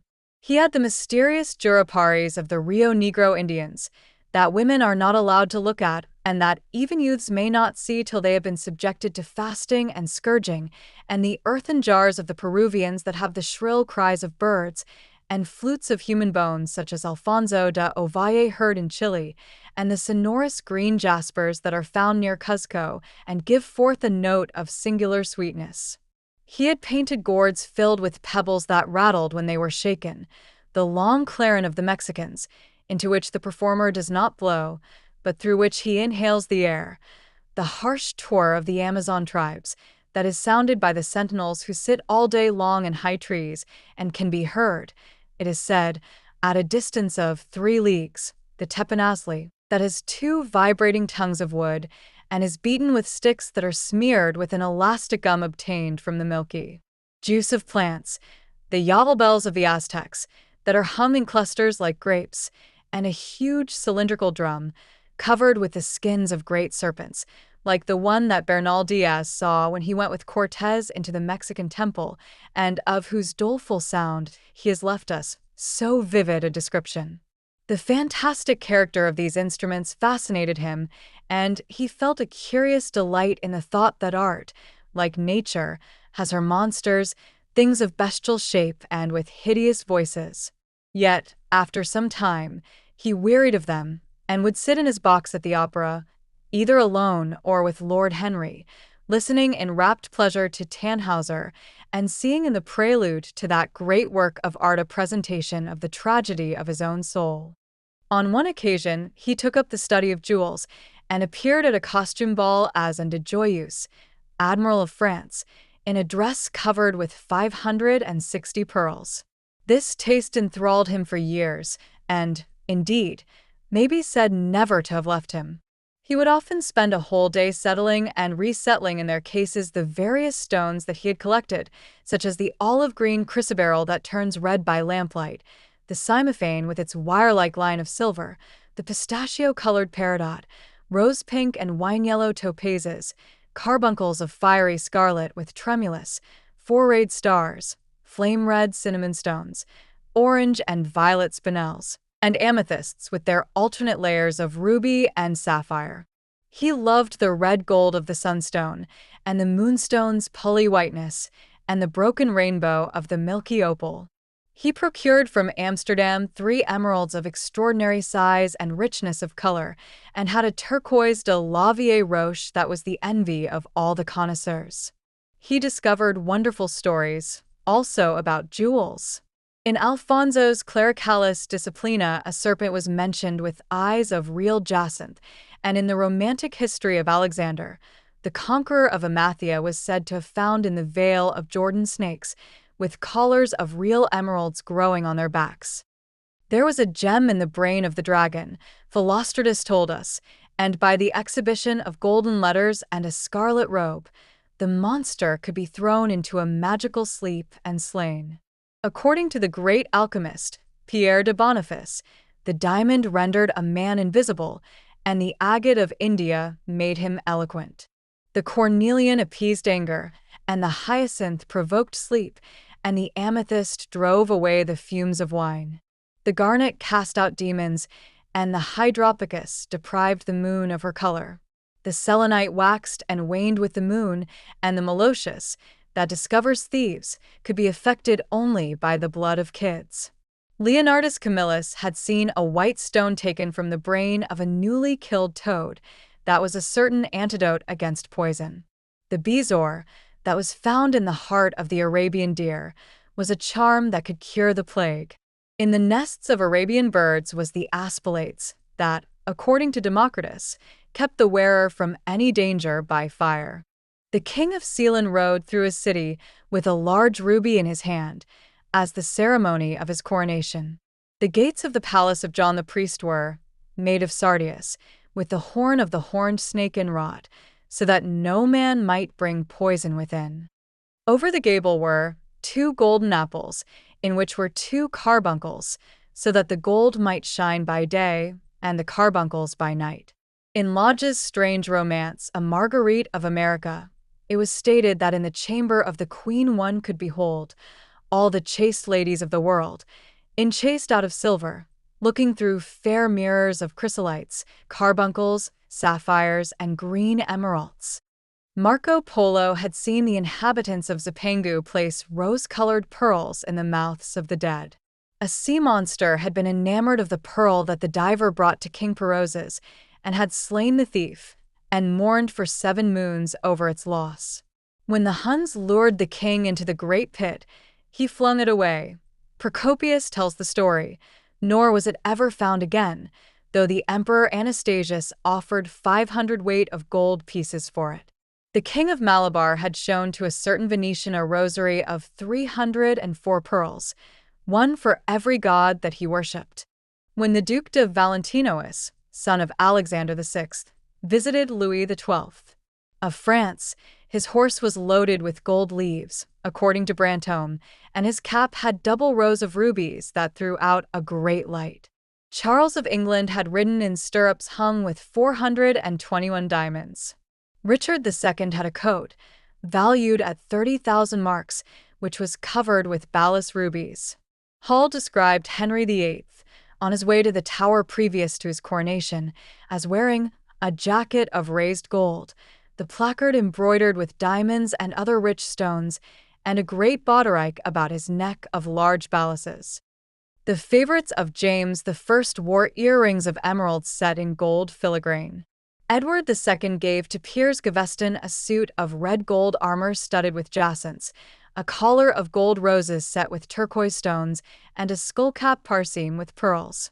Henry II, wore jeweled gloves reaching to the elbow, and had a hawk glove sewn with 12 rubies and 52 great orients. The ducal hat of Charles the Rash, the last Duke of Burgundy of his race, was hung with pear-shaped pearls and studded with sapphires. How exquisite life had once been! How gorgeous in its pomp and decoration! Even to read of the luxury of the dead was wonderful. Then he turned his attention to embroideries and to the tapestries that performed the office of frescoes in the chill rooms of the northern nations of Europe. As he investigated the subject, and he always had an extraordinary faculty of becoming absolutely absorbed for the moment in whatever he took up, he was almost saddened by the reflection of the ruin that time brought on beautiful and wonderful things. He, at any rate, had escaped that. Summer followed summer, and the yellow jonquils bloomed and died many times, and nights of horror repeated the story of their shame, but he was unchanged.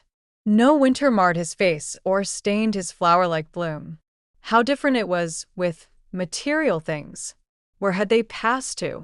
Where was the great crocus-colored robe, on which the gods fought against the giants, that had been worked by brown girls for the pleasure of Athena? Where the huge velarium that Nero had stretched across the Colosseum at Rome, that Titan sail of purple on which was represented the starry sky, and Apollo driving a chariot drawn by white, gilt-reined steeds? He longed to see the curious table napkins wrought for the priest of the sun, on which were displayed all the dainties and viands that could be wanted for a feast, the mortuary cloth of King Chilperic, with its 300 golden bees, the fantastic robes that excited the indignation of the Bishop of Pontus and were figured with lions, panthers, bears, dogs, forests, rocks, hunters, all, in fact, that a painter can copy from nature, and the coat that Charles of Orleans once wore, on the sleeves of which were embroidered the verses of a song beginning, Madame, je suis tout joyeux, the musical accompaniment of the words being wrought in gold thread, and each note, of square shape in those days, formed with 4 pearls. He read of the room that was prepared at the palace at Rheims for the use of Queen Joan of Burgundy and was decorated with 1,321 parrots, made embroidery and blazoned with the king's arms, and 561 butterflies, whose wings were similarly ornamented with the arms of the queen, the whole worked in gold. Catherine de Medicis had a mourning bed made for her of black velvet powdered with crescents and suns. Its curtains were of damask, with leafy wreaths and garlands, figured upon a gold and silver ground, and fringed along the edges with broideries of pearls, and it stood in a room hung with rows of the queen's devices in cut black velvet upon cloth of silver.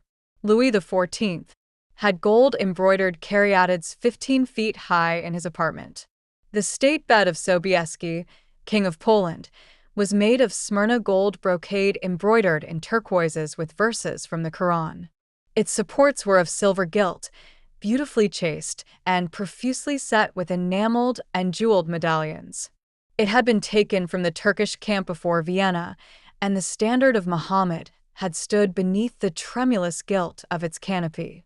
And so, for a whole year, he sought to accumulate the most exquisite specimens that he could find of textile and embroidered work, getting the dainty Delhi muslins, finely wrought with gold thread palmates and stitched over with iridescent beetles' wings, the Dhaka gauzes, that from their transparency are known in the East as woven air and running water, and evening dew, strange figured cloths from Java, elaborate yellow Chinese hangings, books bound in tawny satins or fair blue silks, and wrought with fleurs de lis, birds and images, veils of laces worked in Hungary point, Sicilian brocades and stiff Spanish velvets, Georgian work, with its gilt coins, and Japanese fukuses, with their green-toned golds and their marvelously plumaged birds.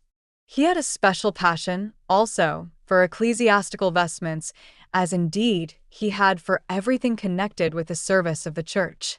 In the long cedar chests that lined the west gallery of his house, he had stored away many rare and beautiful specimens of what is really the raiment of the Bride of Christ, who must wear purple and jewels and fine linen that she may hide the pallid, macerated body that is worn by the suffering that she seeks for and wounded by self-inflicted pain.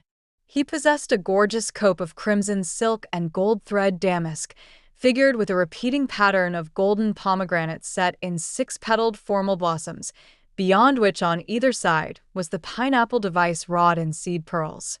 The orphreys were divided into panels representing scenes from the life of the Virgin, and the coronation of the Virgin was figured in colored silks upon the hood. This was Italian work of the 15th century. Another cope was of green velvet, embroidered with heart-shaped groups of acanthus leaves, from which spread long-stemmed white blossoms, the details of which were picked out with silver thread and colored crystals. The more seraphs had in gold thread raised work. The orphreys were woven in a diaper of red and gold silk, and were starred with medallions of many saints and martyrs, among whom was Saint Sebastian. He had chasubles, also, of amber-colored silk and blue silk and gold brocade, and yellow silk damask and cloth of gold, figured with representations of the Passion and Crucifixion of Christ, and embroidered with lions and peacocks and other emblems, dalmatics of white satin and pink silk damask, decorated with tulips and dolphins and fleurs-de-lis, altar-frontals of crimson velvet and blue linen, and many corporals, chalice veils, and sideria. In the mystic offices to which such things were put, there was something that quickened his imagination.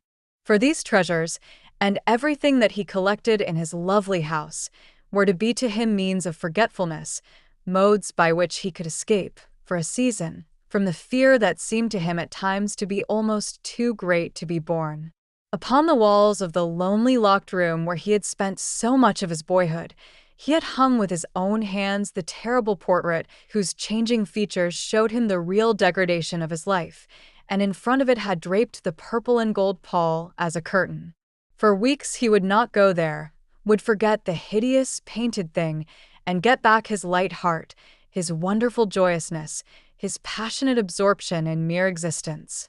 Then, suddenly, some night, he would creep out of the house, go down to dreadful places near Bluegate Fields, and stay there day after day, until he was driven away. On his return, he would sit in front of the picture, sometimes loathing it and himself, but filled, at other times, with that pride of individualism that is half the fascination of sin, and smiling with secret pleasure at the misshapen shadow that had to bear the burden that should have been his own. After a few years, he could not endure to be long out of England, and gave up the villa that he had shared at Trouville with Lord Henry, as well as the little white walled-in house at Algiers where they had more than once spent the winter. He hated to be separated from the picture that was such a part of his life, and was also afraid that during his absence someone might gain access to the room, in spite of the elaborate bars that he had caused to be placed upon the door. He was quite conscious that this would tell them nothing. It was true that the portrait still preserved, under all the foulness and ugliness of the face, its marked likeness to himself. But what could they learn from that? He would laugh at anyone who tried to taunt him. He had not painted it. What was it to him how vile and full of shame it looked? Even if he told them, would they believe it? Yet he was afraid. Sometimes when he was down at his great house in Nottinghamshire, entertaining the fashionable young men of his own rank who were his chief companions, and astounding the county by the wanton luxury and gorgeous splendor of his mode of life, he would suddenly leave his guests and rush back to town to see that the door had not been tampered with and that the picture was still there. What if it should be stolen? The mere thought made him cold with horror. Surely the world would know his secret then. Perhaps the world already suspected it. For, while he fascinated many, there were not a few who distrusted him. He was very nearly blackballed at a West End club of which his birth and social position fully entitled him to become a member, and it was said that on one occasion, when he was brought by a friend into the smoking room of the Churchill, the Duke of Berwick and another gentleman got up in a marked manner and went out. Curious stories became current about him after he had passed his 25th year. It was rumored that he had been seen brawling with foreign sailors in a low den in the distant parts of Whitechapel, and that he consorted with thieves and coiners and knew the mysteries of their trade. His extraordinary absences became notorious, and when he used to reappear again in society, men would whisper to each other in corners, or pass him with a sneer, or look at him with cold, searching eyes, as though they were determined to discover his secret. Of such insolences and attempted slights he, of course, took no notice, and in the opinion of most people his frank debonair manner, his charming boyish smile, and the infinite grace of that wonderful youth that seemed never to leave him, were in themselves a sufficient answer to the calumnies, for so they termed them, that were circulated about him. It was remarked, however, that some of those who had been most intimate with him appeared, after a time, to shun him.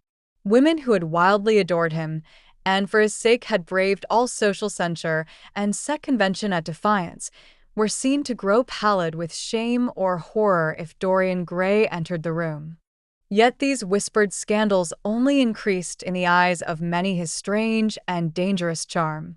His great wealth was a certain element of security. Society, civilized society, at least, is never very ready to believe anything to the detriment of those who are both rich and fascinating.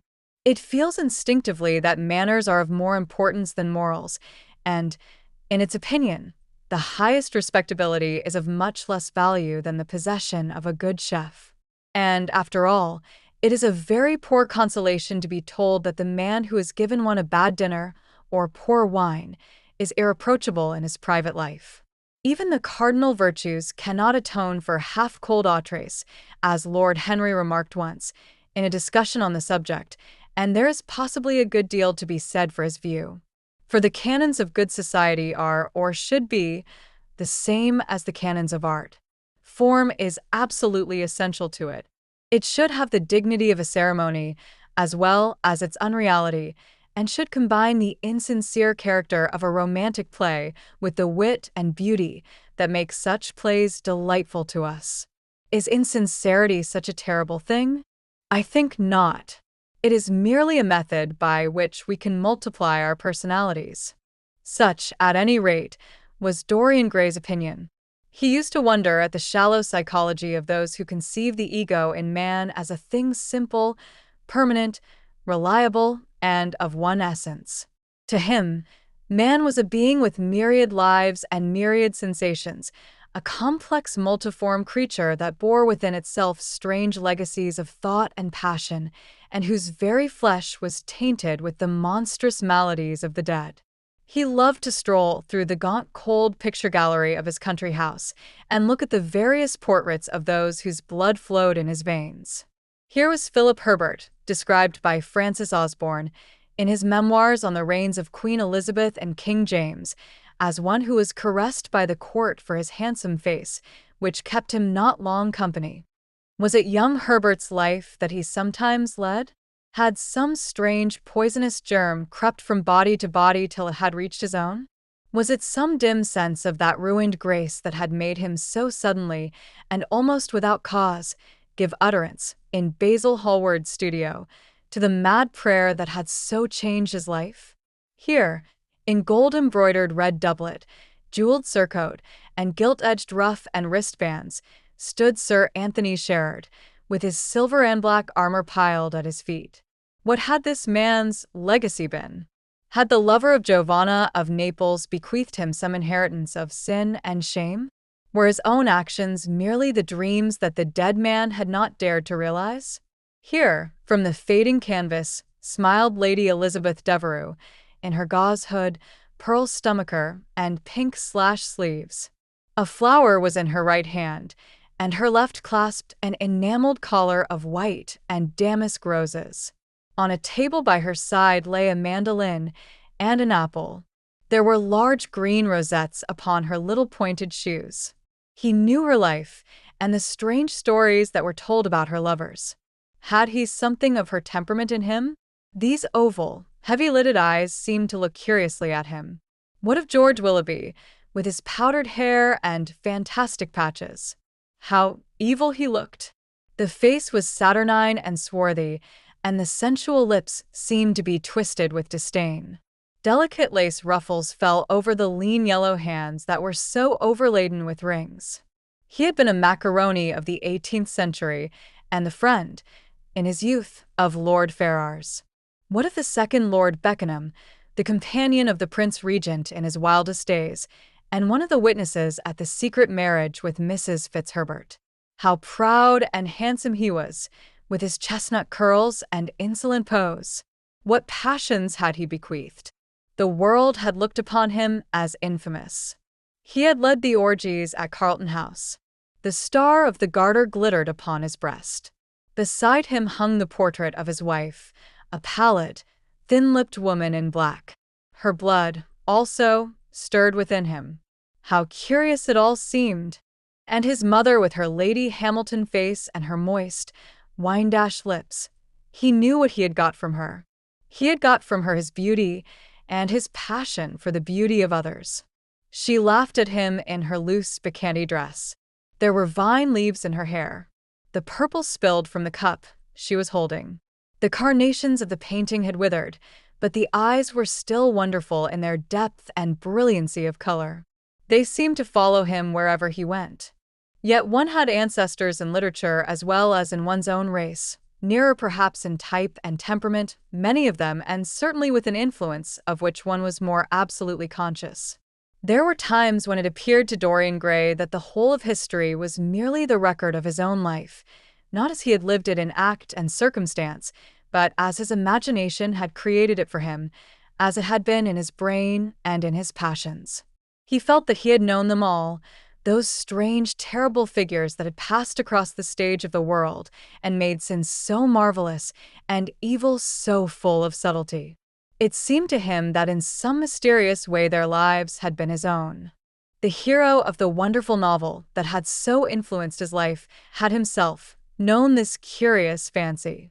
In the 7th chapter he tells how, crowned with laurel, lest lightning might strike him, he had sat, as Tiberius, in a garden at Capri, reading the shameful books of Elephantis, while dwarfs and peacocks strutted round him, and the flute-player mocked the swinger of the censer, and, as Caligula, had caroused with the green-shirt jockeys in their stables, and supped in an ivory manger with a jewel-frontlet horse, and, as Domitian, had wandered through a corridor lined with marble mirrors, looking round with haggard eyes for the reflection of the dagger that was to end his days, and sick with that ennui, that terrible tedium vitae, that comes on those to whom life denies nothing, and had peered through a clear emerald at the red shambles of the circus, and then, in a litter of pearl and purple drawn by silver-shod mules, been carried through the street of pomegranates to a house of gold, and heard men cry on Nero Caesar as he passed by, and, as Elagabalus, had painted his face with colors, and plied the distaff among the women, and brought the moon from Carthage, and given her in mystic marriage to the sun. Over and over again Dorian used to read this fantastic chapter, and the 2 chapters immediately following, in which, as in some curious tapestries or cunningly wrought enamels, were pictured the awful and beautiful forms of those whom vice and blood and weariness had made monstrous or mad. Filippo, Duke of Milan, who slew his wife and painted her lips with a scarlet poison that her lover might suck death from the dead thing he fondled. Pietro Barbi, the Venetian, known as Paul II, who sought in his vanity to assume the title of Formosus, and whose tiara, valued at 200,000 florins, was bought at the price of a terrible sin. John Maria Visconti, who used hounds to chase living men and whose murdered body was covered with roses by a harlot who had loved him, the Borgia on his white horse, with fratricide riding beside him and his mantle stained with the blood of Perato, Pietro Riario, the young Cardinal Archbishop of Florence, child and minion of Sixtus IV, whose beauty was equaled only by his debauchery, and who received Leonora of Aragon in a pavilion of white and crimson silk, filled with nymphs and centaurs, and gilded a boy that he might serve at the feast as Ganymede or Hylas. Ezelin, whose melancholy could be cured only by the spectacle of death, and who had a passion for red blood, as other men have for red wine. The son of the fiend, as was reported, and one who had cheated his father at dice, when gambling with him for his own soul. Giambattista Cibo, who in mockery took the name of innocent, and into whose torpid veins the blood of 3 lads was infused by a Jewish doctor, Sigismondo Malatesta, the lover of Isotta and the lord of Rimini, whose effigy was burned at Rome as the enemy of God and man, who strangled Polissena with a napkin and gave poison to Ginevra d'Este in a cup of emerald, and in honor of a shameful passion built a pagan church for Christian worship, Charles VI, who had so wildly adored his brothers. Wife that a leper had warned him of the insanity that was coming on him, and who, when his brain had sickened and grown strange, could only be soothed by Saracen cards painted with the images of love and death and madness, and, in his trimmed jerkin and jeweled cap and acanthus-like curls, Graffinetto Baglioni, who slew a store with his bride, and Simonetto with his page, and whose comeliness was such that, as he lay dying in the yellow piazza of Perugia, those who had hated him could not choose but weep, and Atlanta, who had cursed him, blessed him. There was a horrible fascination in them all. He saw them at night, and they troubled his imagination in the day. The Renaissance knew of strange manners of poisoning by a helmet and a lighted torch, by an embroidered glove and a jeweled fan, by a gilded pomander and by an amber chain. Dorian Gray had been poisoned by a book. There were moments when he looked on evil simply as a mode through which he could realize his conception of the beautiful. Chapter 12. It was on the 9th of November, the eve of his own 38th birthday, as he often remembered afterwards. He was walking home about 11 o'clock from Lord Henry's, where he had been dining and was wrapped in heavy furs, as the night was cold and foggy. At the corner of Grosvenor Square and South Audley Street, a man passed him in the mist, walking very fast and with the collar of his grey ulster turned up. He had a bag in his hand. Dorian recognized him. It was Basil Hallward. A strange sense of fear, for which he could not account, came over him. He made no sign of recognition and went on quickly in the direction of his own house. But Hallward had seen him. Dorian heard him first stopping on the pavement and then hurrying after him. In a few moments, his hand was on his arm. Dorian, what an extraordinary piece of luck. I have been waiting for you in your library ever since 9 o'clock. Finally, I took pity on your tired servant and told him to go to bed, as he let me out. I am off to Paris by the midnight train, and I particularly wanted to see you before I left. I thought it was you, or rather your fur coat, as you passed me, but I wasn't quite sure. Didn't you recognize me? In this fog, my dear Basil? Why, I can't even recognize Grosvenor Square. I believe my house is somewhere about here, but I don't feel at all certain about it. I am sorry you are going away, as I have not seen you for ages. But I suppose you will be back soon? No. I am going to be out of England for 6 months. I intend to take a studio in Paris and shut myself up till I have finished a great picture I have in my head. However, it wasn't about myself I wanted to talk. Here we are at your door.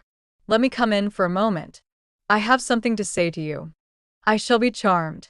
But won't you miss your train? Said Dorian Gray languidly as he passed up the steps and opened the door with his latchkey. The lamplight struggled out through the fog, and Hallward looked at his watch. I have heaps of time, he answered. The train doesn't go till 12:15, and it is only just 11. In fact, I was on my way to the club to look for you when I met you. You see, I shan't have any delay about luggage, as I have sent all my heavy things. All I have with me is in this bag, and I can easily get to Victoria in 20 minutes. Dorian looked at him and smiled.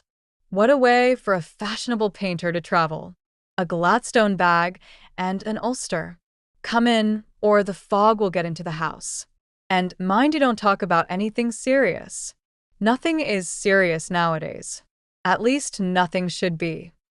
Hallward shook his head as he entered and followed Dorian into the library. There was a bright wood fire blazing in the large open hearth. The lamps were lit, and an open Dutch silver spirit case stood, with some siphons of soda water and large cut-glass tumblers, on a little marquetry table. You see, your servant made me quite at home, Dorian. He gave me everything I wanted, including your best gold-tipped cigarettes. He is a most hospitable creature. I like him much better than the Frenchman you used to have. What has become of the Frenchman, by the by? Dorian shrugged his shoulders. I believe he married Lady Radley's maid and has established her in Paris as an English dressmaker. Anglomanie is very fashionable over there now, I hear. It seems silly of the French, doesn't it? But do you know, he was not at all a bad servant. I never liked him, but I had nothing to complain about. One often imagines things that are quite absurd. He was really very devoted to me and seemed quite sorry when he went away. Have another brandy and soda? Or would you like hock and seltzer? I always take hock and seltzer myself. There is sure to be some in the next room. Thanks, I won't have anything more, said the painter, taking his cap and coat off and throwing them on the bag that he had placed in the corner. And now, my dear fellow, I want to speak to you seriously. Don't frown like that. You make it so much more difficult for me. What is it all about? Cried Dorian in his petulant way, flinging himself down on the sofa. I hope it is not about myself. I am tired of myself tonight. I should like to be somebody else. It is about yourself, answered Hallward in his grave, deep voice, and I must say it to you. I shall only keep you half an hour. Dorian sighed and lit a cigarette. Half an hour, he murmured. It is not much to ask of you, Dorian, and it is entirely for your own sake that I am speaking. I think it right that you should know that the most dreadful things are being said against you in London. I don't wish to know anything about them. I love scandals about other people, but scandals about myself don't interest me. They have not got the charm of novelty. They must interest you, Dorian. Every gentleman is interested in his good name. You don't want people to talk of you as something vile and degraded. Of course, you have your position and your wealth, and all that kind of thing. But position and wealth are not everything. Mind you, I don't believe these rumors at all. At least, I can't believe them when I see you. Sin is a thing that writes itself across a man's face. It cannot be concealed. People talk sometimes of secret vices. There are no such things. If a wretched man has a vice, it shows itself in the lines of his mouth, the droop of his eyelids, the molding of his hands even. Somebody, I won't mention his name, but you know him, came to me last year to have his portrait done. I had never seen him before and had never heard anything about him at the time, though I have heard a good deal since. He offered an extravagant price. I refused him. There was something in the shape of his fingers that I hated. I know now that I was quite right in what I fancied about him. His life is dreadful. But you, Dorian, with your pure, bright, innocent face and your marvelous untroubled youth, I can't believe anything against you. And yet I see you very seldom, and you never come down to the studio now, and when I am away from you, and I hear all these hideous things that people are whispering about you, I don't know what to say. Why is it, Dorian, that a man like the Duke of Berwick leaves the room of a club when you enter it? Why is it that so many gentlemen in London will neither go to your house or invite you to theirs? You used to be a friend of Lord Staveley. I met him at dinner last week. Your name happened to come up in conversation in connection with the miniatures you have lent to the exhibition at the Dudley. Staveley curled his lip and said that you might have the most artistic tastes, but that you are a man whom no pure-minded girl should be allowed to know, and whom no chaste woman should sit in the same room with. I reminded him that I was a friend of yours, and asked him what he meant. He told me. He told me right out before everybody. It was horrible. Why is your friendship so fatal to young men? There was that wretched boy in the Guards who committed suicide. You were his great friend. There was Sir Henry Ashton, who had to leave England with a tarnished name. You and he were inseparable. What about Adrian Singleton and his dreadful end? What about Lord Kent's only son and his career? I met his father yesterday in St. James's Street. He seemed broken with shame and sorrow. What about the young Duke of Perth? What sort of life has he got now? What gentleman would associate with him? Stop, Basil. You are talking about things of which you know nothing, said Dorian Gray, biting his lip and with a note of infinite contempt in his voice. You ask me why Barrack leaves a room when I enter it. It is because I know everything about his life, not because he knows anything about mine. With such blood as he has in his veins, how could his record be clean? You ask me about Henry Ashton and young Perth. Did I teach the one his vices and the other his debauchery? If Kent's silly son takes his wife from the streets, what is that to me? If Adrian Singleton writes his friend's name across a bill, am I his keeper? I know how people chatter in England.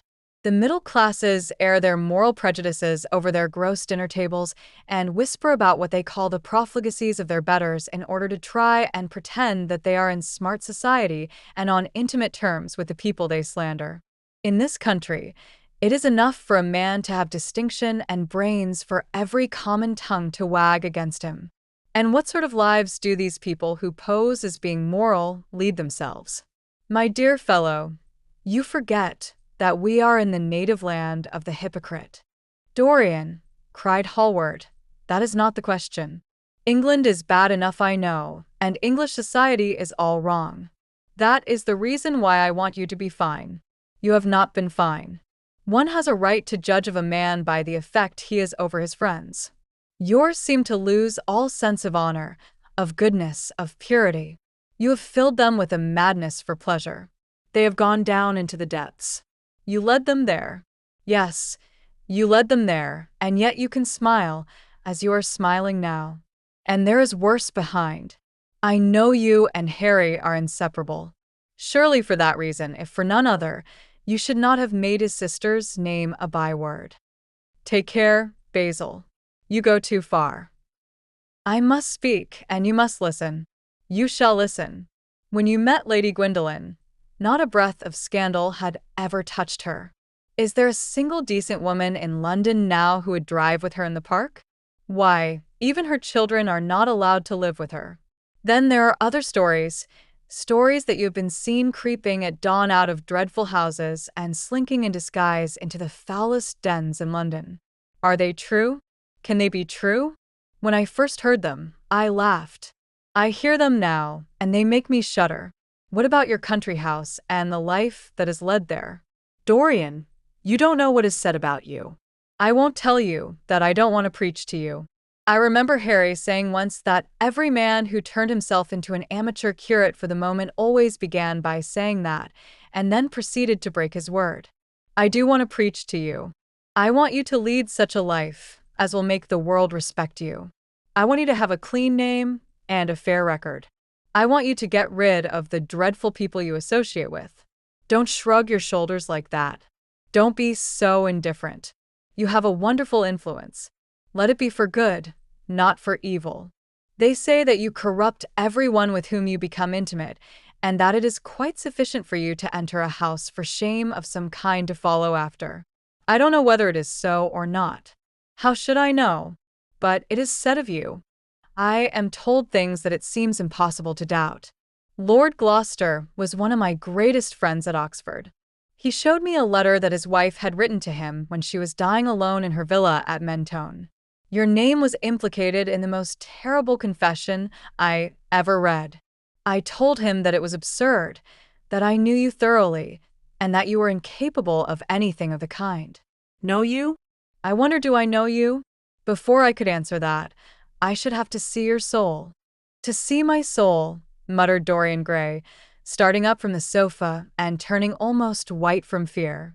Yes, answered Hallward gravely, and with deep-toned sorrow in his voice, to see your soul.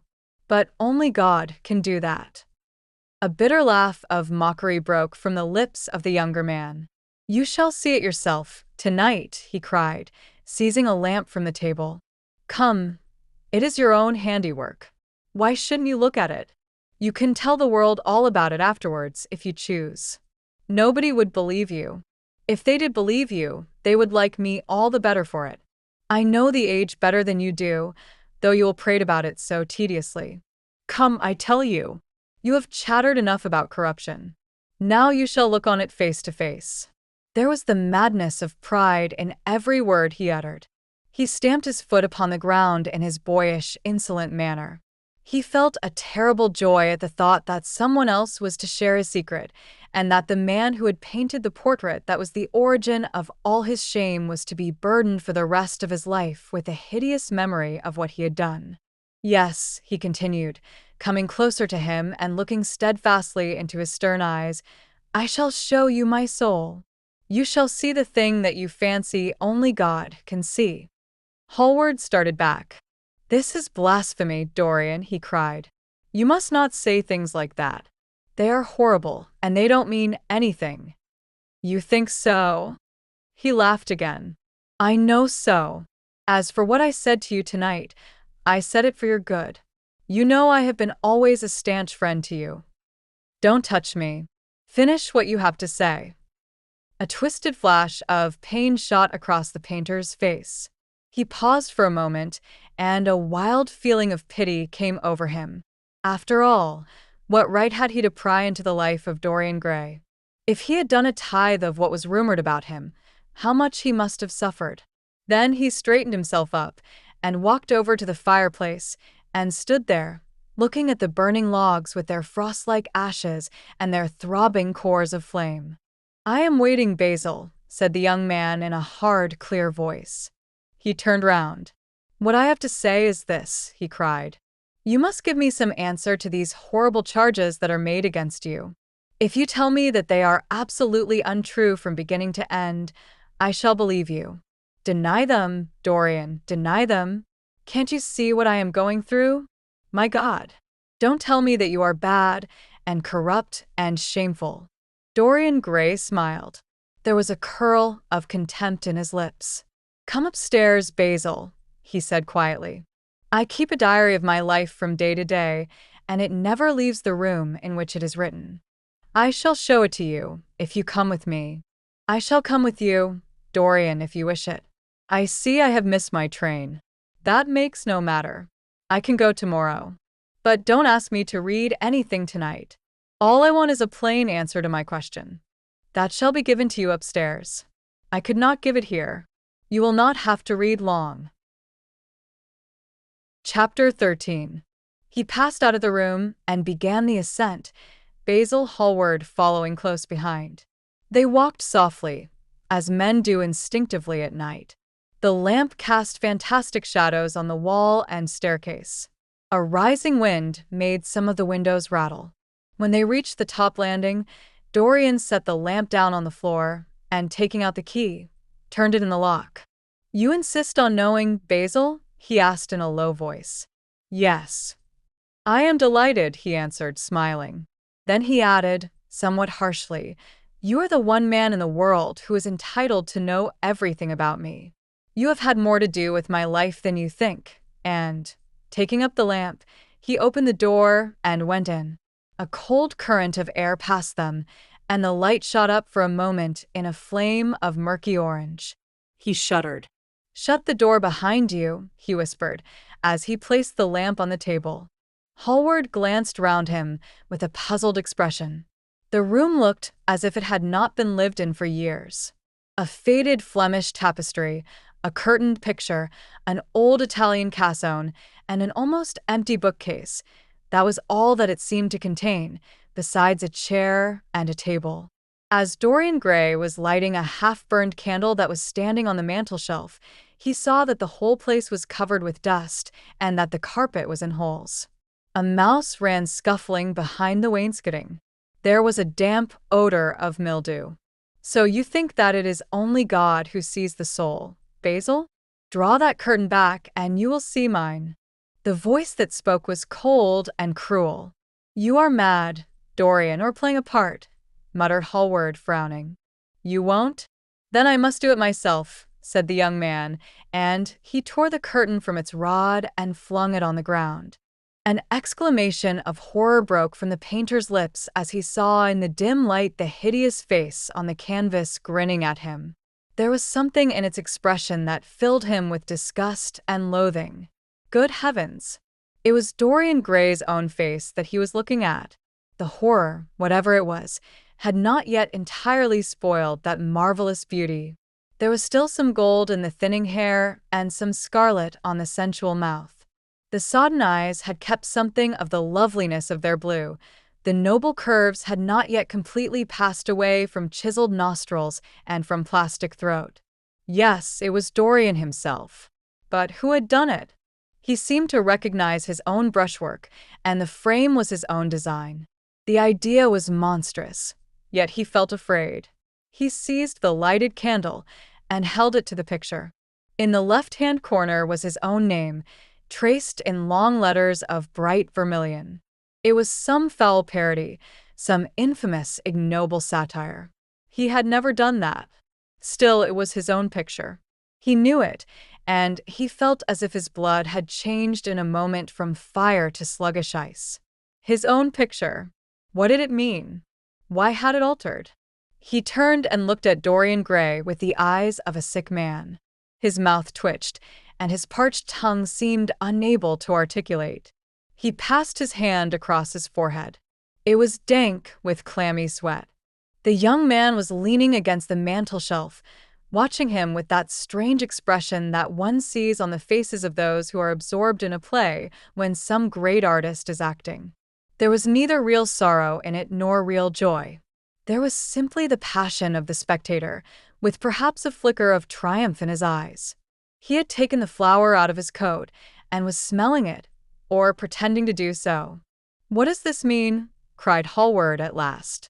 His own voice sounded shrill and curious in his ears. "Years ago, when I was a boy," said Dorian Gray, crushing the flower in his hand, "you met me, flattered me, and taught me to be vain of my good looks. One day you introduced me to a friend of yours who explained to me the wonder of youth, and you finished a portrait of me that revealed to me the wonder of beauty. In a mad moment that, even now, I don't know whether I regret or not, I made a wish. Perhaps you would call it a prayer? I remember it. Oh, how well I remember it. No. The thing is impossible. The room is damp. Mildew has got into the canvas. The paints I used had some wretched mineral poison in them. I tell you the thing is impossible." What is impossible?" murmured the young man, going over to the window and leaning his forehead against the cold, mist-stained glass.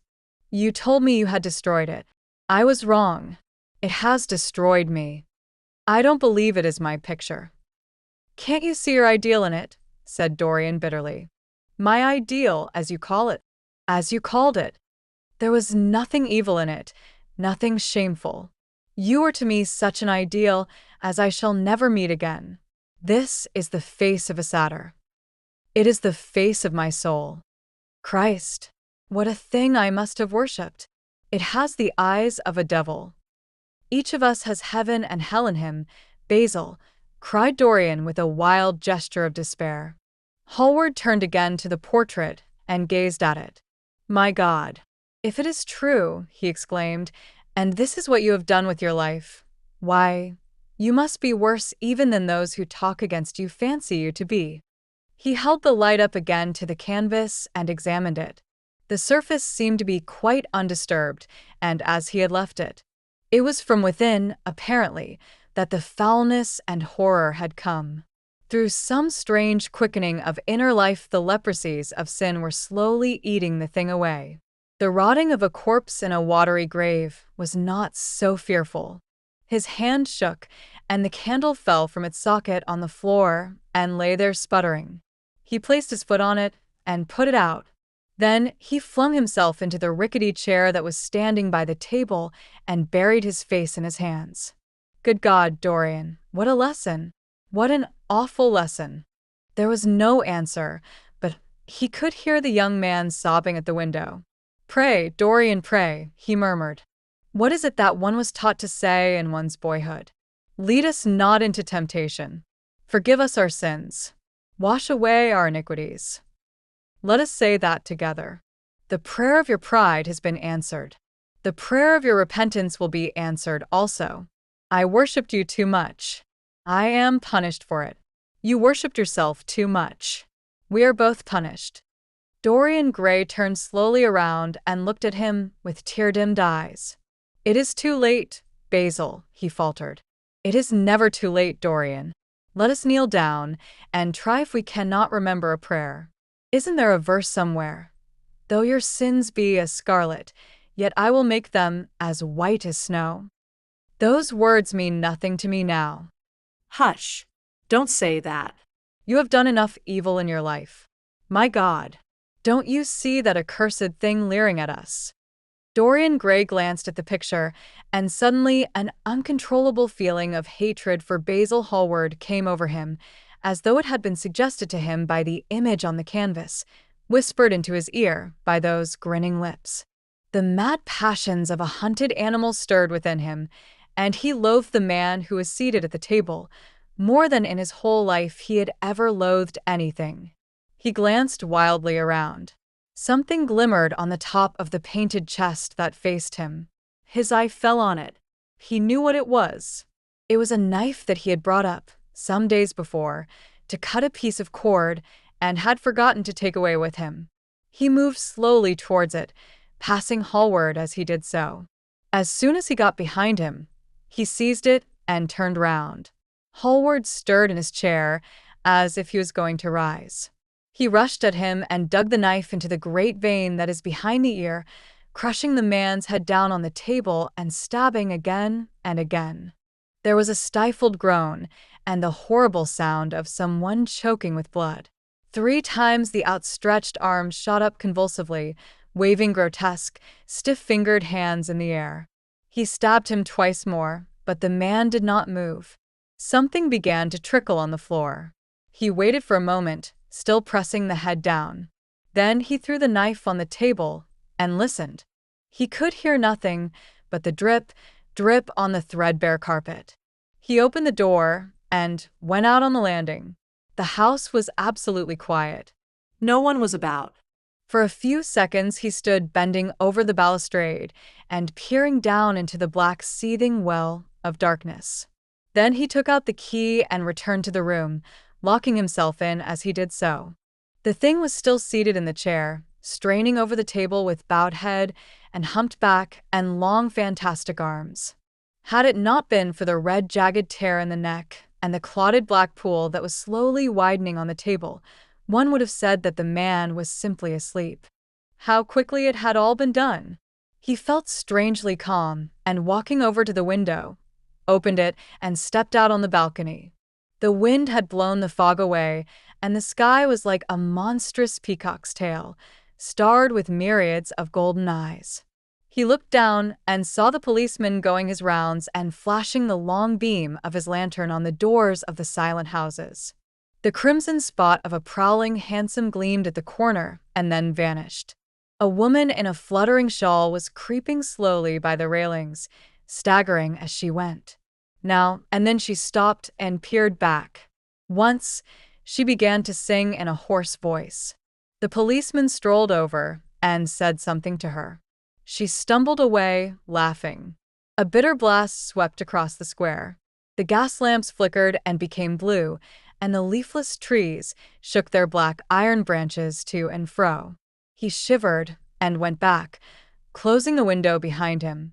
Having reached the door, he turned the key and opened it. He did not even glance at the murdered man.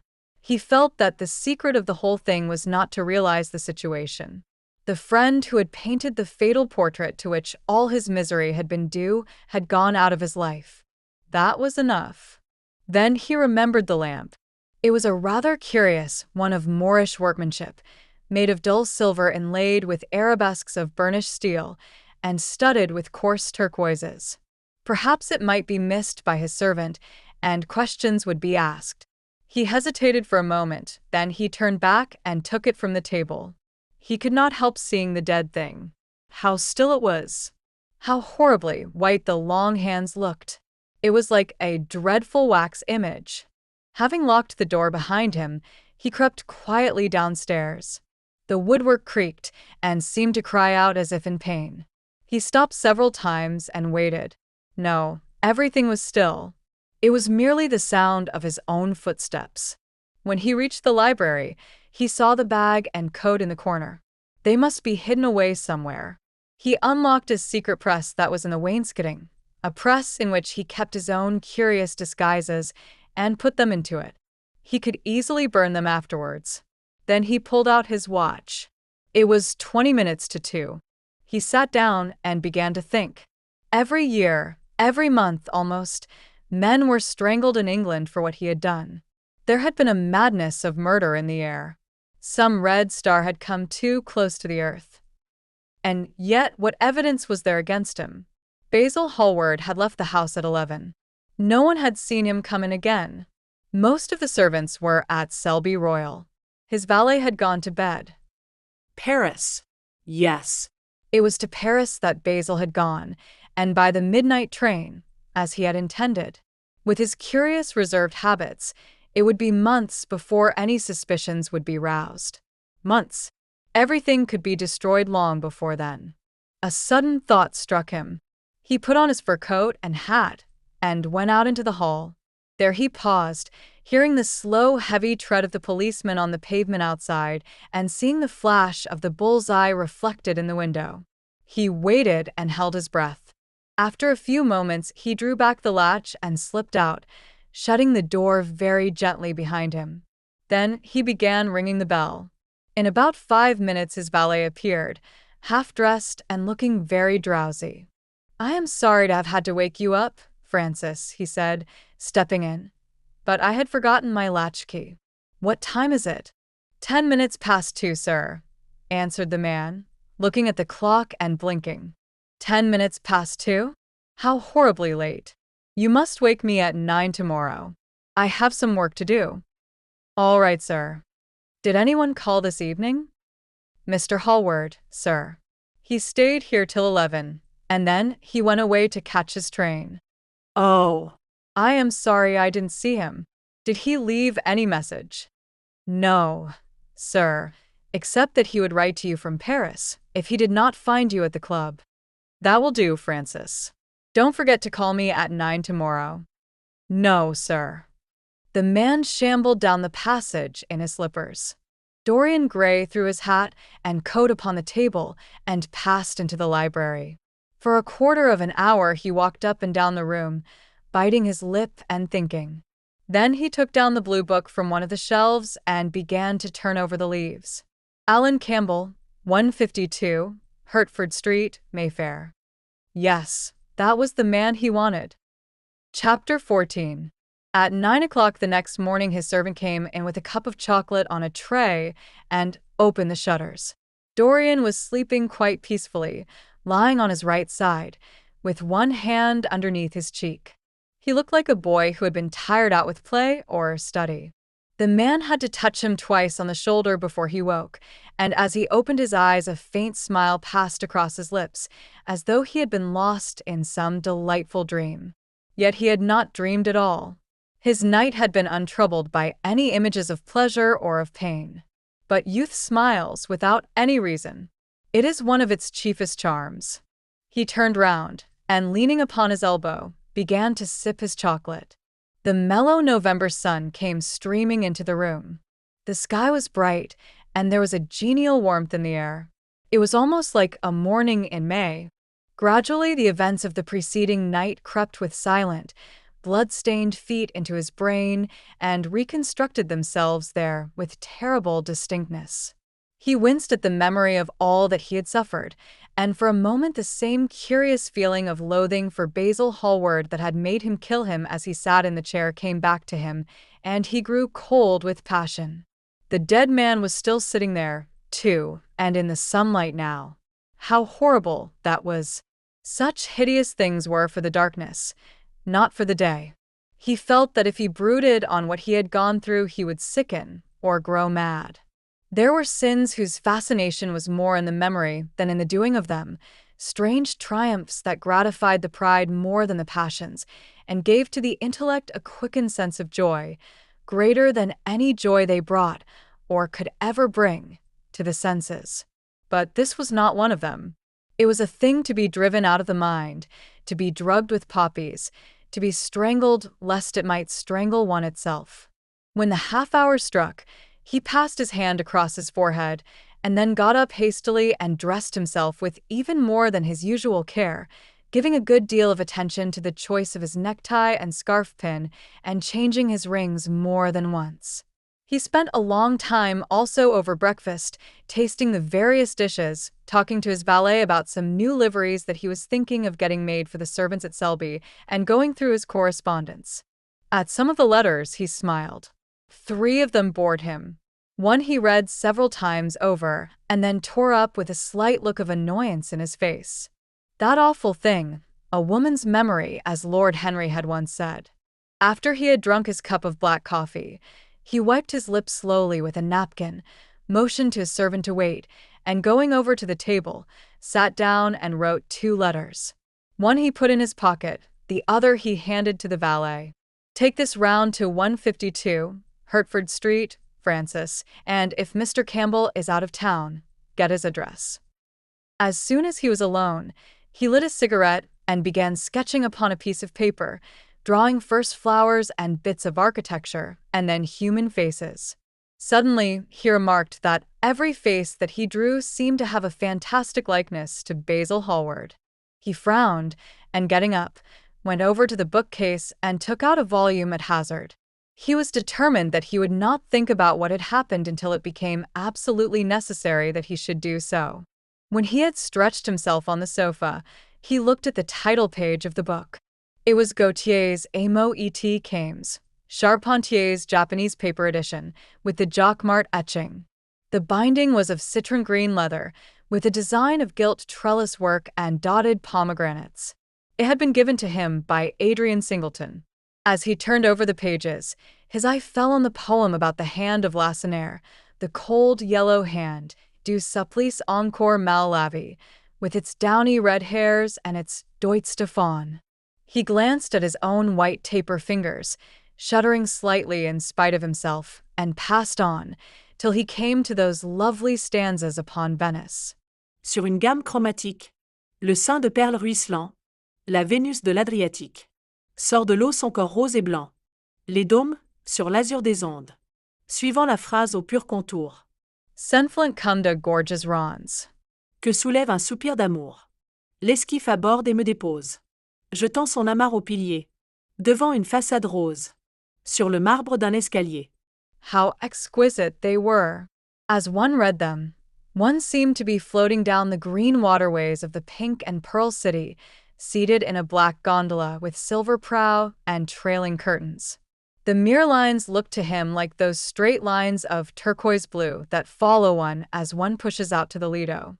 The sudden flashes of color reminded him of the gleam of the opal and iris-throated birds that flutter round the tall honeycombed campanile, or stalk, with such stately grace, through the dim, dust-stained arcades. Leaning back with half-closed eyes, he kept saying over and over to himself, Devant une façade rose. Sur le marbre d'un escalier. The whole of Venice was in those 2 lines. He remembered the autumn that he had passed there and a wonderful love that had stirred him to mad, delightful follies. There was romance in every place. But Venice, like Oxford, had kept the background for romance, and, to the true romantic, background was everything or almost everything. Basil had been with him part of the time and had gone wild over Tintoret. Poor Basil. What a horrible way for a man to die. He sighed and took up the volume again and tried to forget. He read of the swallows that fly in and out of the little cafe at Smyrna where the Hajis sit counting their amber beads and the turban merchants smoke their long tasseled pipes and talk gravely to each other. He read of the obelisk in the Place de la Concorde that weeps tears of granite in its lonely, sunless exile and longs to be back by the hot, lotus-covered Nile, where there are sphinxes and rose-red ibises, and white vultures with gilded claws, and crocodiles with small barrel eyes that crawl over the green steaming mud. He began to brood over those verses which, drawing music from kiss-stained marble, tell of that curious statue that Gautier compares to a contralto voice, the monstre charmant, that couches in the porphyry room of the Louvre. But after a time the book fell from his hand. He grew nervous, and a horrible fit of terror came over him. What if Alan Campbell should be out of England? Days would elapse before he could come back. Perhaps he might refuse to come. What could he do then? Every moment was of vital importance. They had been great friends once, 5 years before, almost inseparable, indeed. Then the intimacy had come suddenly to an end. When they met in society now, it was only Dorian Gray who smiled. Alan Campbell never did. He was an extremely clever young man, though he had no real appreciation of the visible arts, and whatever little sense of the beauty of poetry he possessed he had gained entirely from Dorian. His dominant intellectual passion was for science. At Cambridge, he had spent a great deal of his time working in the laboratory and had taken a good class in the natural science tripos of his year. Indeed, he was still devoted to the study of chemistry and had a laboratory of his own in which he used to shut himself up all day long, greatly to the annoyance of his mother, who had set her heart on his standing for Parliament and had a vague idea that a chemist was a person who made up prescriptions. He was an excellent musician, however, as well, and played both the violin and the piano better than most amateurs. In fact, it was music that had first brought him and Dorian Gray together. Music and that indefinable attraction that Dorian seemed to be able to exercise whenever he wished, and, indeed, exercised often without being conscious of it. They had met at Lady Berkshire's the night that Rubinstein played there, and after that used to be always seen together at the opera and wherever good music was going on. For 18 months, their intimacy lasted. Campbell was always either at Selby Royal or in Grosvenor Square. To him, as to many others, Dorian Gray was the type of everything that is wonderful and fascinating in life. Whether or not a quarrel had taken place between them, no one ever knew. But suddenly people remarked that they scarcely spoke when they met, and that Campbell seemed always to go away early from any party at which Dorian Gray was present. He had changed, too, was strangely melancholy at times, appeared almost to dislike hearing music, and would never himself play, giving as his excuse, when he was called upon, that he was so absorbed in science that he had no time left in which to practice. And this was certainly true. Every day, he seemed to become more interested in biology, and his name appeared once or twice in some of the scientific reviews in connection with certain curious experiments. This was the man Dorian Gray was waiting for. Every second, he kept glancing at the clock. As the minutes went by, he became horribly agitated. At last he got up and began to pace up and down the room, looking like a beautiful caged thing. He took long, stealthy strides. His hands were curiously cold. The suspense became unbearable.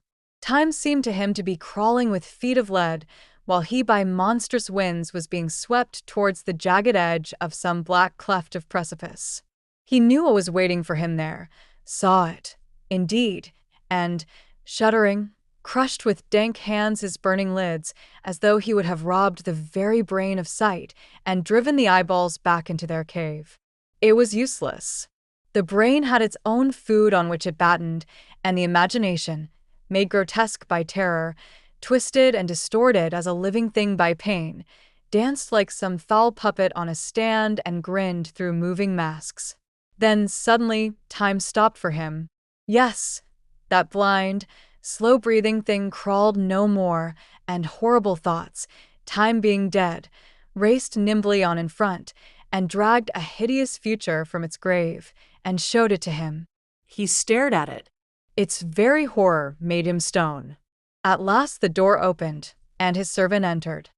He turned glazed eyes upon him. "Mr. Campbell, sir," said the man. A sigh of relief broke from his parched lips, and the color came back to his cheeks. "Ask him to come in at once, Francis." He felt that he was himself again. His mood of cowardice had passed away. The man bowed and retired. In a few moments, Alan Campbell walked in, looking very stern and rather pale, his pallor being intensified by his coal-black hair and dark eyebrows. "Alan, this is kind of you. I thank you for coming. I had intended never to enter your house again, Gray, but you said it was a matter of life and death." His voice was hard and cold. He spoke with slow deliberation. There was a look of contempt in the steady, searching gaze that he turned on Dorian. He kept his hands in the pockets of his astrakhan coat and seemed not to have noticed the gesture with which he had been greeted. "Yes, it is a matter of life and death, Alan, and to more than one person. Sit down. Campbell took a chair by the table, and Dorian sat opposite to him. The two men's eyes met. In Dorian's there was infinite pity. He knew that what he was going to do was dreadful. After a strained moment of silence, he leaned across and said, very quietly, but watching the effect of each word upon the face of him he had sent for, "Alan, in a locked room at the top of this house, a room to which nobody but myself has access, a dead man is seated at a table. He has been dead 10 hours now. Don't stir and don't look at me like that. Who the man is, why he died, how he died, are matters that do not concern you. What you have to do is this." "Stop, Gray. I don't want to know anything further. Whether what you have told me is true or not true doesn't concern me. I entirely decline to be mixed up in your life. Keep your horrible secrets to yourself. They don't interest me anymore. Alan, they will have to interest you. This one will have to interest you. I am awfully sorry for you, Alan, but I can't help myself. You are the one man who is able to save me. I am forced to bring you into the matter. I have no option. Alan, you are scientific. You know about chemistry and things of that kind. You have made experiments.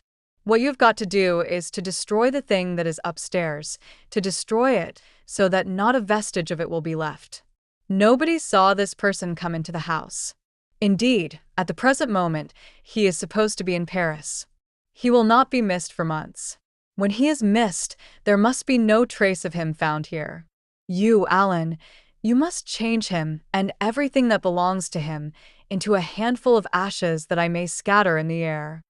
You are mad, Dorian." Ah, "I was waiting for you to call me Dorian." "You are mad, I tell you. Mad to imagine that I would raise a finger to help you, mad to make this monstrous confession. I will have nothing to do with this matter, whatever it is. Do you think I am going to peril my reputation for you? What is it to me what devil's work you are up to?" it was suicide, Alan. "I am glad of that. But who drove him to it? You, I should fancy. Do you still refuse to do this for me?" "Of course I refuse. I will have absolutely nothing to do with it. I don't care what shame comes on you. You deserve it all. I should not be sorry to see you disgraced, publicly disgraced. How dare you ask me, of all men in the world, to mix myself up in this horror? I should have thought you knew more about people's characters. Your friend Lord Henry Wotton can't have taught you much about psychology, whatever else he has taught you. Nothing will induce me to stir a step to help you. You have come to the wrong man. Go to some of your friends. Don't come to me. Alan, it was murder. I killed him. You don't know what he had made me suffer. Whatever my life is, he had more to do with the making or the marring of it than poor Harry has had. He may not have intended it. The result was the same. Murder. Good God, Dorian. Is that what you have come to? I shall not inform upon you. It is not my business. Besides, without my stirring in the matter, you are certain to be arrested. Nobody ever commits a crime without doing something stupid. But I will have nothing to do with it. You must have something to do with it. Wait a moment. Listen to me. Only listen, Alan.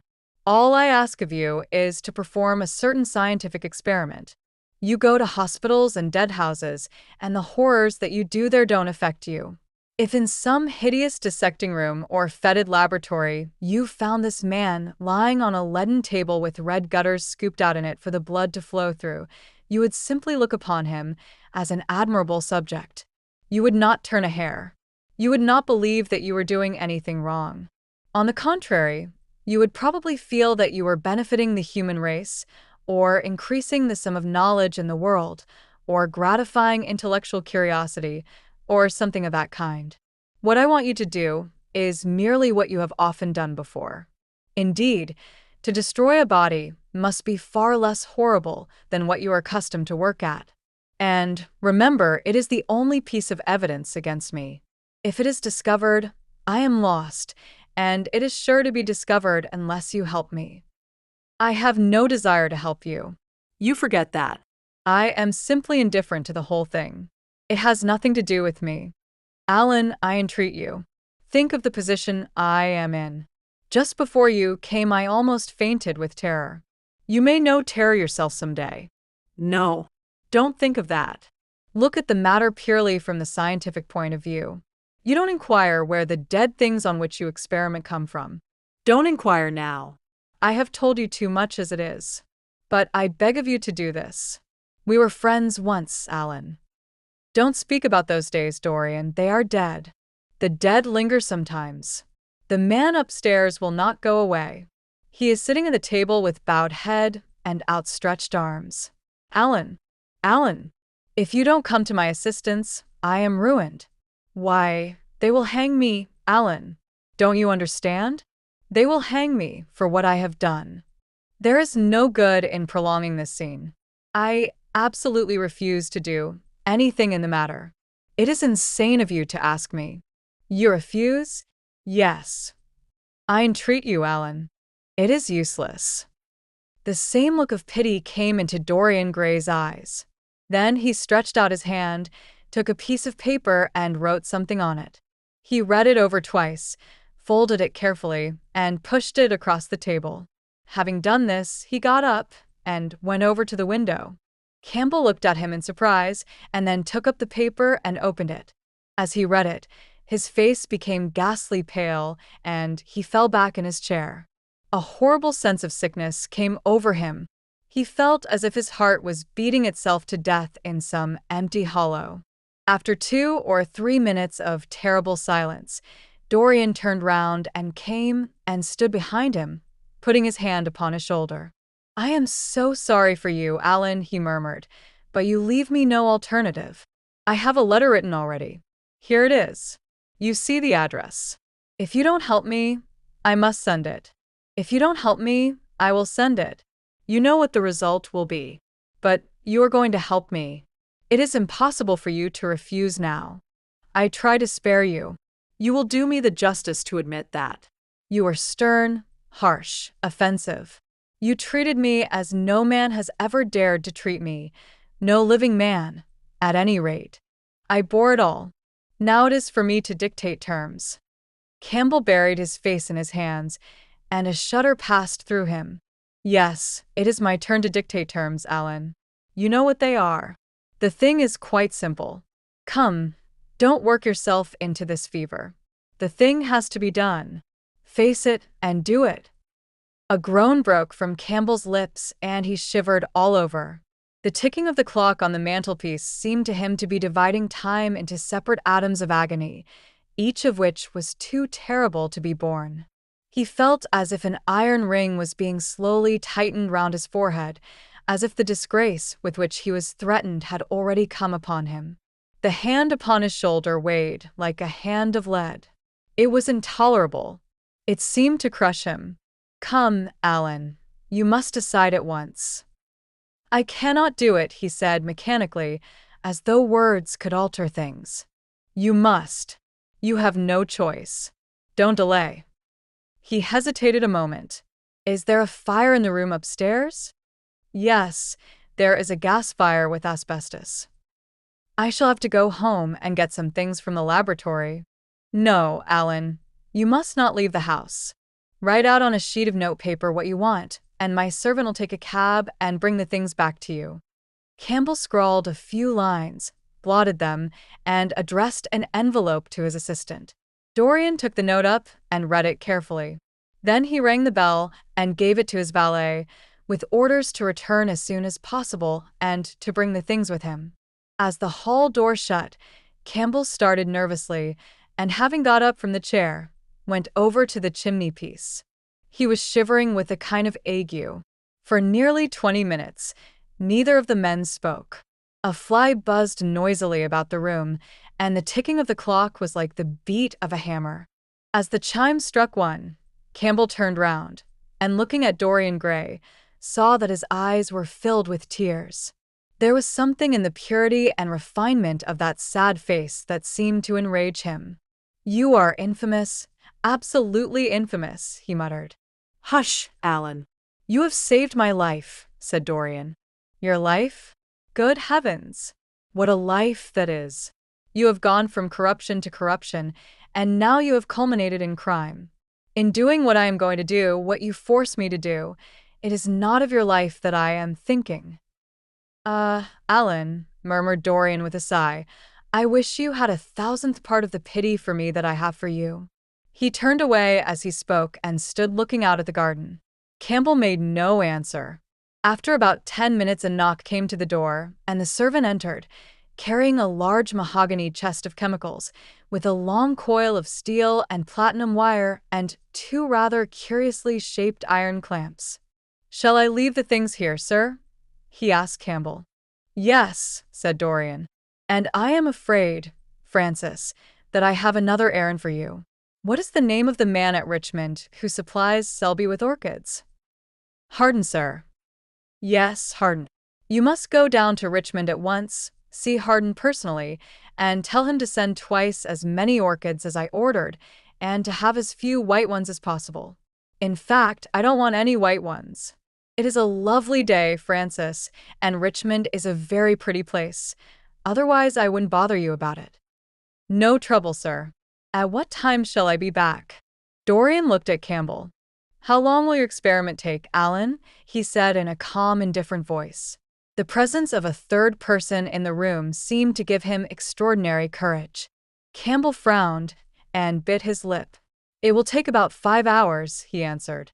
"It will be time enough, then, if you are back at 7:30, Francis. Or stay, just leave my things out for dressing. You can have the evening to yourself. I am not dining at home, so I shall not want you." "Thank you, sir," said the man, leaving the room. "Now, Alan, there is not a moment to be lost. How heavy this chest is! I'll take it for you. You bring the other things." He spoke rapidly and in an authoritative manner. Campbell felt dominated by him. They left the room together. When they reached the top landing, Dorian took out the key and turned it in the lock. Then he stopped, and a troubled look came into his eyes. He shuddered. "I don't think I can go in, Alan," he murmured. "It is nothing to me." "I don't require you," said Campbell coldly. Dorian half opened the door. As he did so, he saw the face of his portrait leering in the sunlight. On the floor in front of it, the torn curtain was lying. He remembered that the night before he had forgotten, for the first time in his life, to hide the fatal canvas, and was about to rush forward, when he drew back with a shudder. What was that loathsome red dew that gleamed, wet and glistening, on one of the hands, as though the canvas had sweated blood? How horrible it was! More horrible, it seemed to him for the moment, than the silent thing that he knew was stretched across the table, the thing whose grotesque misshapen shadow on the spotted carpet showed him that it had not stirred, but was still there, as he had left it. He heaved a deep breath, opened the door a little wider, and with half-closed eyes and averted head, walked quickly in, determined that he would not look even once upon the dead man. Then, stooping down and taking up the gold and purple hanging, he flung it right over the picture. There he stopped, feeling afraid to turn round, and his eyes fixed themselves on the intricacies of the pattern before him. He heard Campbell bringing in the heavy chest and the irons and the other things that he had required for his dreadful work. He began to wonder if he and Basil Hallward had ever met, and if so, what they had thought of each other. "Leave me now," said a stern voice behind him. He turned and hurried out, just conscious that the dead man had been thrust back into the chair and that Campbell was gazing into a glistening yellow face. As he was going downstairs, he heard the key being turned in the lock. It was long after 7 when Campbell came back into the library. He was pale, but absolutely calm. "I have done what you asked me to do," he muttered. "And now, goodbye. Let us never see each other again. You have saved me from ruin, Alan." "I cannot forget that," said Dorian simply. As soon as Campbell had left, he went upstairs. There was a horrible smell of nitric acid in the room, but the thing that had been sitting at the table was gone. Chapter 15.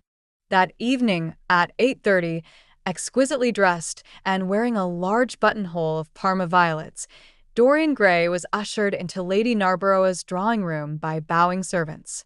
His forehead was throbbing with maddened nerves, and he felt wildly excited, but his manner as he bent over his hostess's hand was as easy and graceful as ever. Perhaps one never seems so much at one's ease as when one has to play a part. Certainly no one looking at Dorian Gray that night could have believed that he had passed through a tragedy as horrible as any tragedy of our age. Those finely shaped fingers could never have clutched a knife for sin, nor those smiling lips have cried out on God and goodness. He himself could not help wondering at the calm of his demeanor, and for a moment felt keenly the terrible pleasure of a double life. It was a small party, got up rather in a hurry by Lady Narborough, who was a very clever woman with what Lord Henry used to describe as the remains of really remarkable ugliness. She had proved an excellent wife to one of our most tedious ambassadors, and having buried her husband properly in a marble mausoleum, which she had herself designed, and married off her daughters to some rich, rather elderly men, she devoted herself now to the pleasures of French fiction, French cookery, and French esprit when she could get it. Dorian was one of her especial favorites, and she always told him that she was extremely glad she had not met him in early life. "I know, my dear, I should have fallen madly in love with you," she used to say, "and thrown my bonnet right over the mills for your sake. It is most fortunate that you were not thought of at the time. As it was, our bonnets were so unbecoming, and the mills were so occupied in trying to raise the wind, that I never had even a flirtation with anybody." However, that was all Narborough's fault. He was dreadfully short-sighted, and there is no pleasure in taking in a husband who never sees anything. Her guests this evening were rather tedious. The fact was, as she explained to Dorian, behind a very shabby fan, one of her married daughters had come up quite suddenly to stay with her and, to make matters worse, had actually brought her husband with her. "I think it is most unkind of her, my dear," she whispered. "Of course I go and stay with them every summer after I come from Hamburg, but then an old woman like me must have fresh air sometimes, and besides, I really wake them up. You don't know what an existence they lead down there. It is pure, unadulterated country life. They get up early because they have so much to do and go to bed early because they have so little to think about. There has not been a scandal in the neighborhood since the time of Queen Elizabeth, and consequently, they all fall asleep after dinner.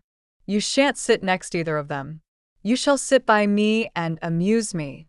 Dorian murmured a graceful compliment and looked round the room. Yes, it was certainly a tedious party. Two of the people he had never seen before, and the others consisted of Ernest Harrowden, one of those middle-aged mediocrities so common in London clubs who have no enemies, but are thoroughly disliked by their friends; Lady Ruxton, an overdressed woman of 47 with a hooked nose, who was always trying to get herself compromised, but was so peculiarly plain that to her great disappointment no one would ever believe anything against her; Mrs. Erlynne, a pushing nobody, with a delightful lisp and Venetian red hair; Lady Alice Chapman, his hostess's daughter, a dowdy dull girl, with one of those characteristic British faces that, once seen, are never remembered, and her husband, a red-cheeked, white-whiskered creature who, like so many of his class, was under the impression that inordinate joviality can atone for an entire lack of ideas. He was rather sorry he had come, till Lady Narborough, looking at the great ormolu gilt clock that sprawled in gaudy curves on the mauve-draped mantel-shelf, exclaimed, "How horrid of Henry Wotton to be so late! I sent round to him this morning on chance, and he promised faithfully not to disappoint me."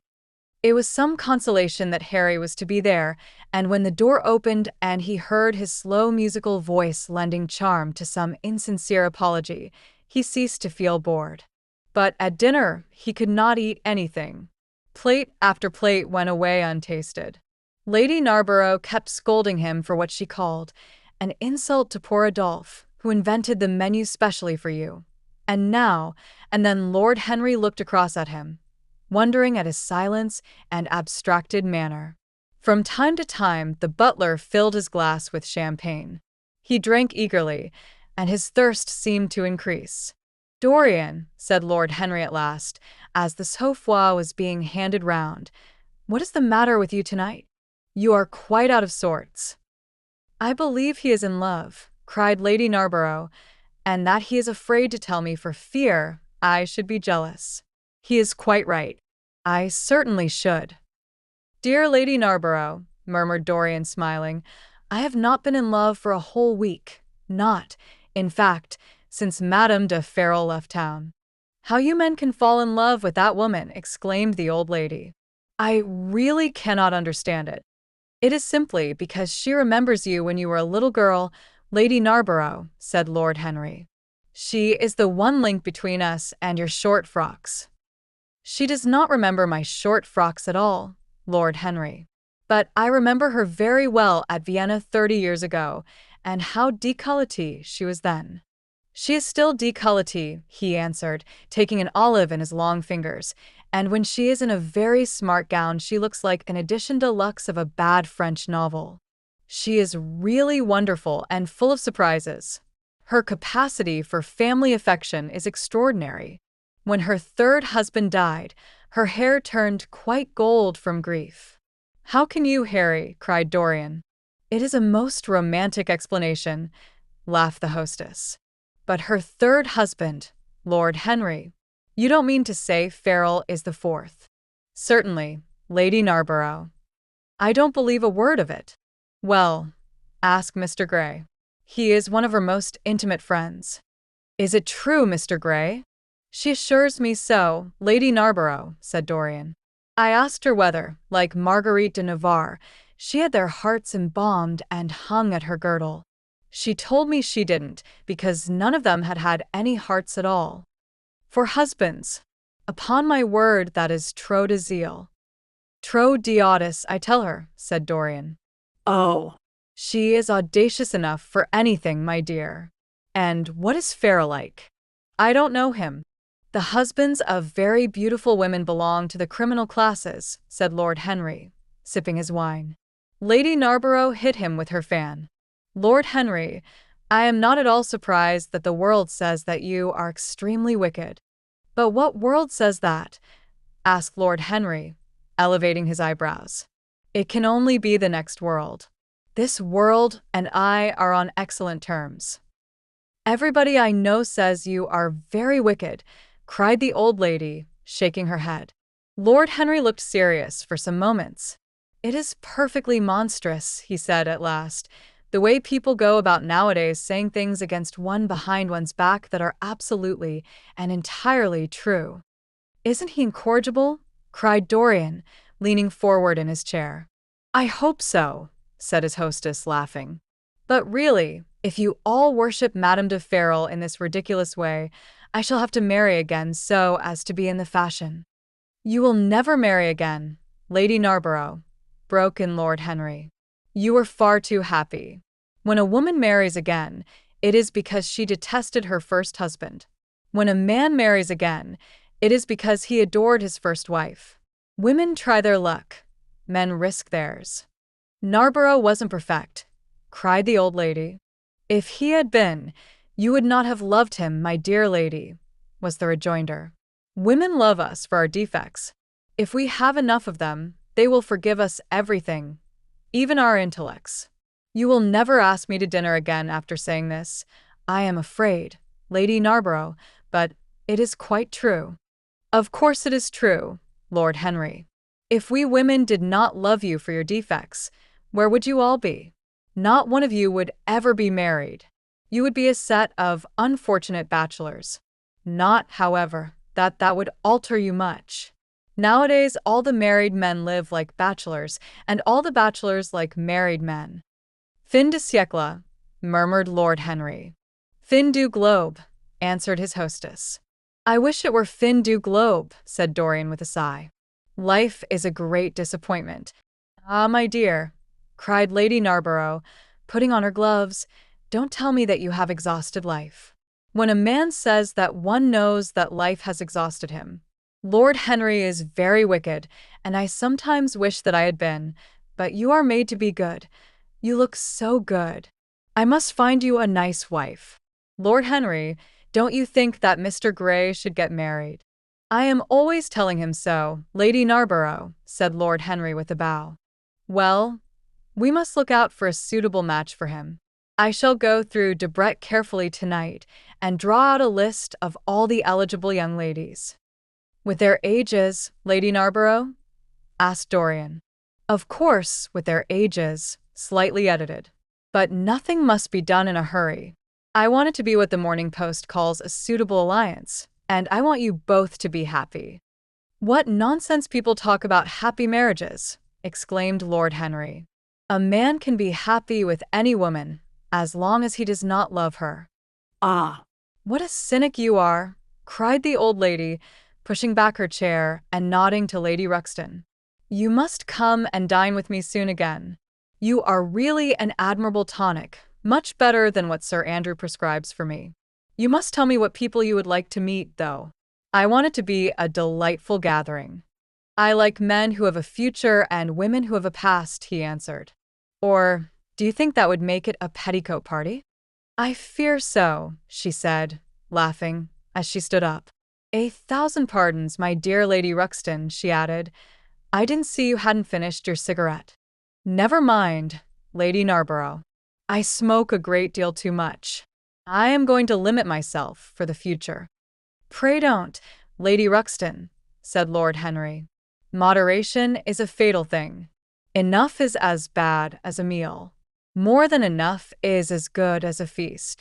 Lady Ruxton glanced at him curiously.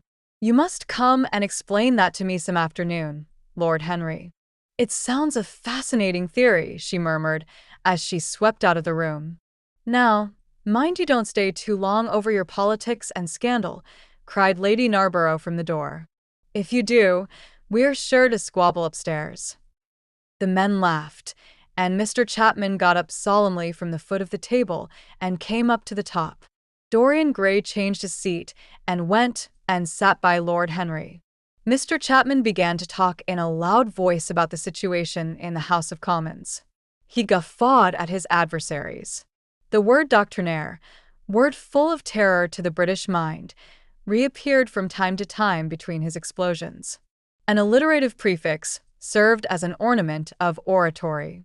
He hoisted the Union Jack on the pinnacles of thought. The inherited stupidity of the race, sound English common sense he jovially termed it, was shown to be the proper bulwark for society. A smile curved Lord Henry's lips, and he turned round and looked at Dorian. Are you better, my dear fellow? He asked. You seemed rather out of sorts at dinner. I am quite well, Harry. I am tired. That is all. You were charming last night.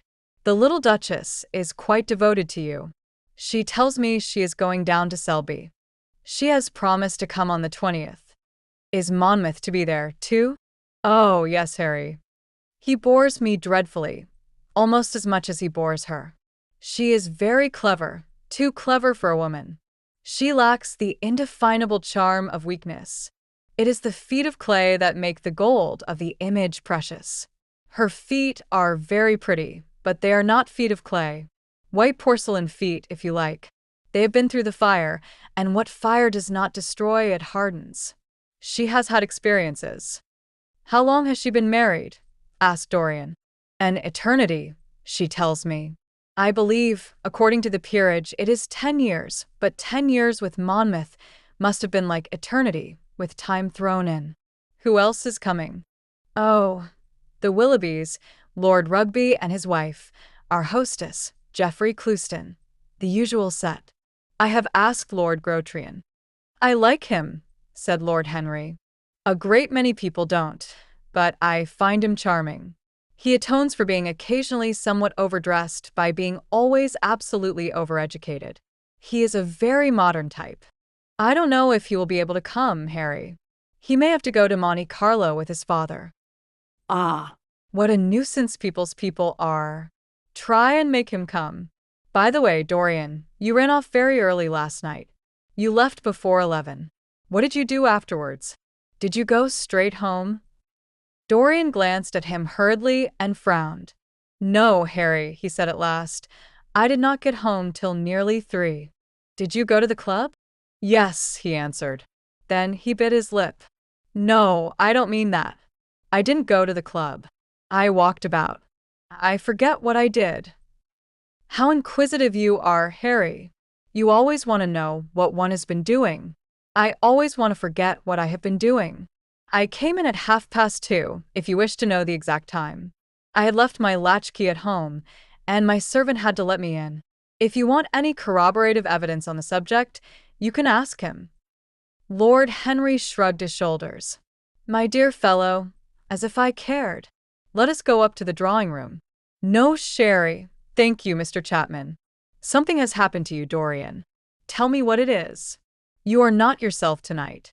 Don't mind me, Harry. I am irritable and out of temper. I shall come round and see you tomorrow, or next day.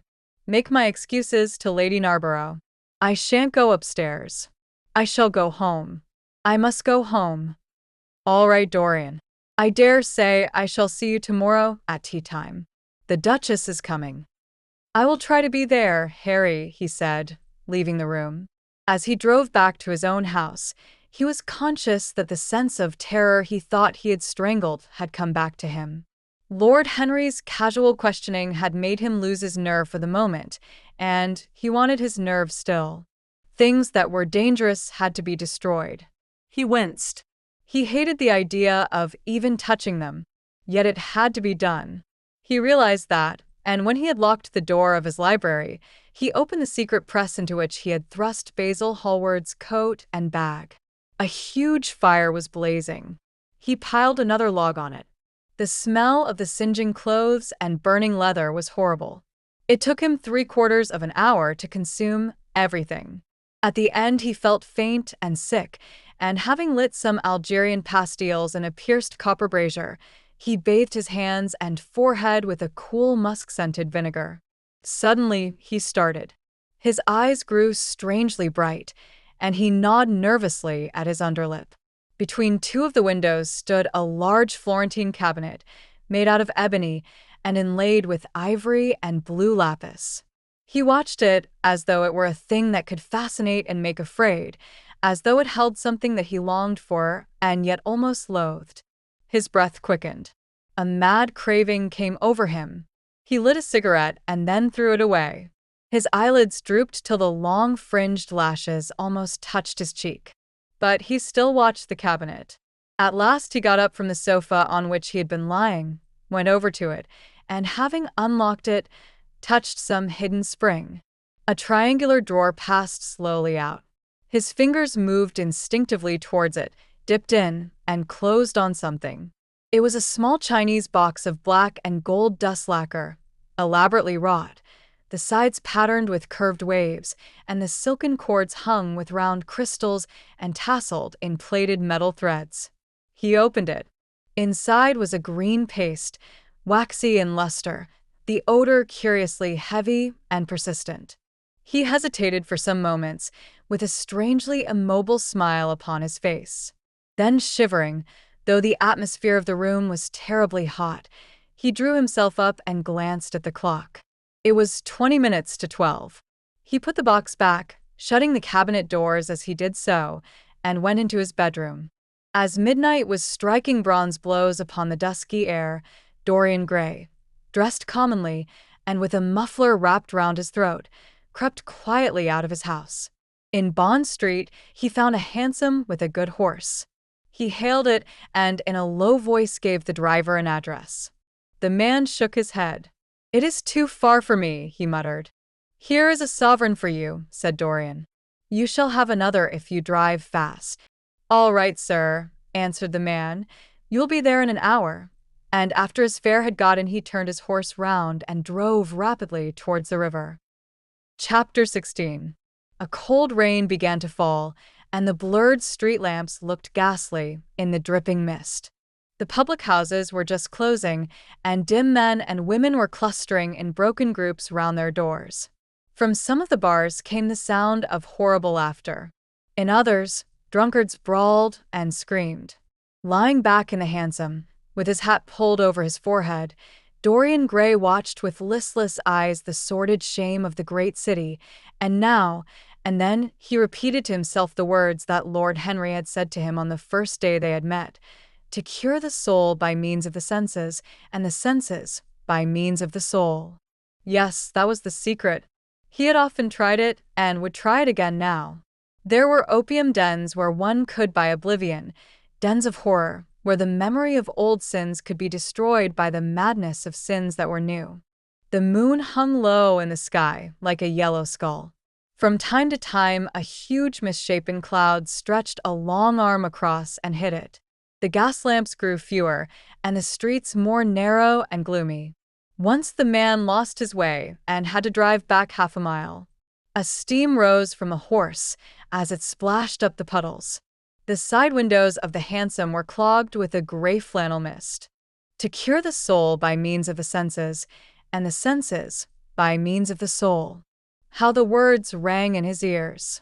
His soul, certainly, was sick to death. Was it true that the senses could cure it? Innocent blood had been spilled. What could atone for that? For that there was no atonement. But though forgiveness was impossible, forgetfulness was possible still, and he was determined to forget, to stamp the thing out, to crush it as one would crush the adder that had stung one. Indeed, what right had Basil to have spoken to him as he had done? Who had made him a judge over others? He had said things that were dreadful, horrible, not to be endured. On and on plodded the hansom, going slower, it seemed to him, at each step. He thrust up the trap and called to the man to drive faster. The hideous hunger for opium began to gnaw at him. His throat burned and his delicate hands twitched nervously together. He struck at the horse madly with his stick. The driver laughed and whipped up. He laughed in answer, and the man was silent. The way seemed interminable, and the streets like the black web of some sprawling spider. The monotony became unbearable, and as the mist thickened, he felt afraid. Then they passed by lonely brickfields.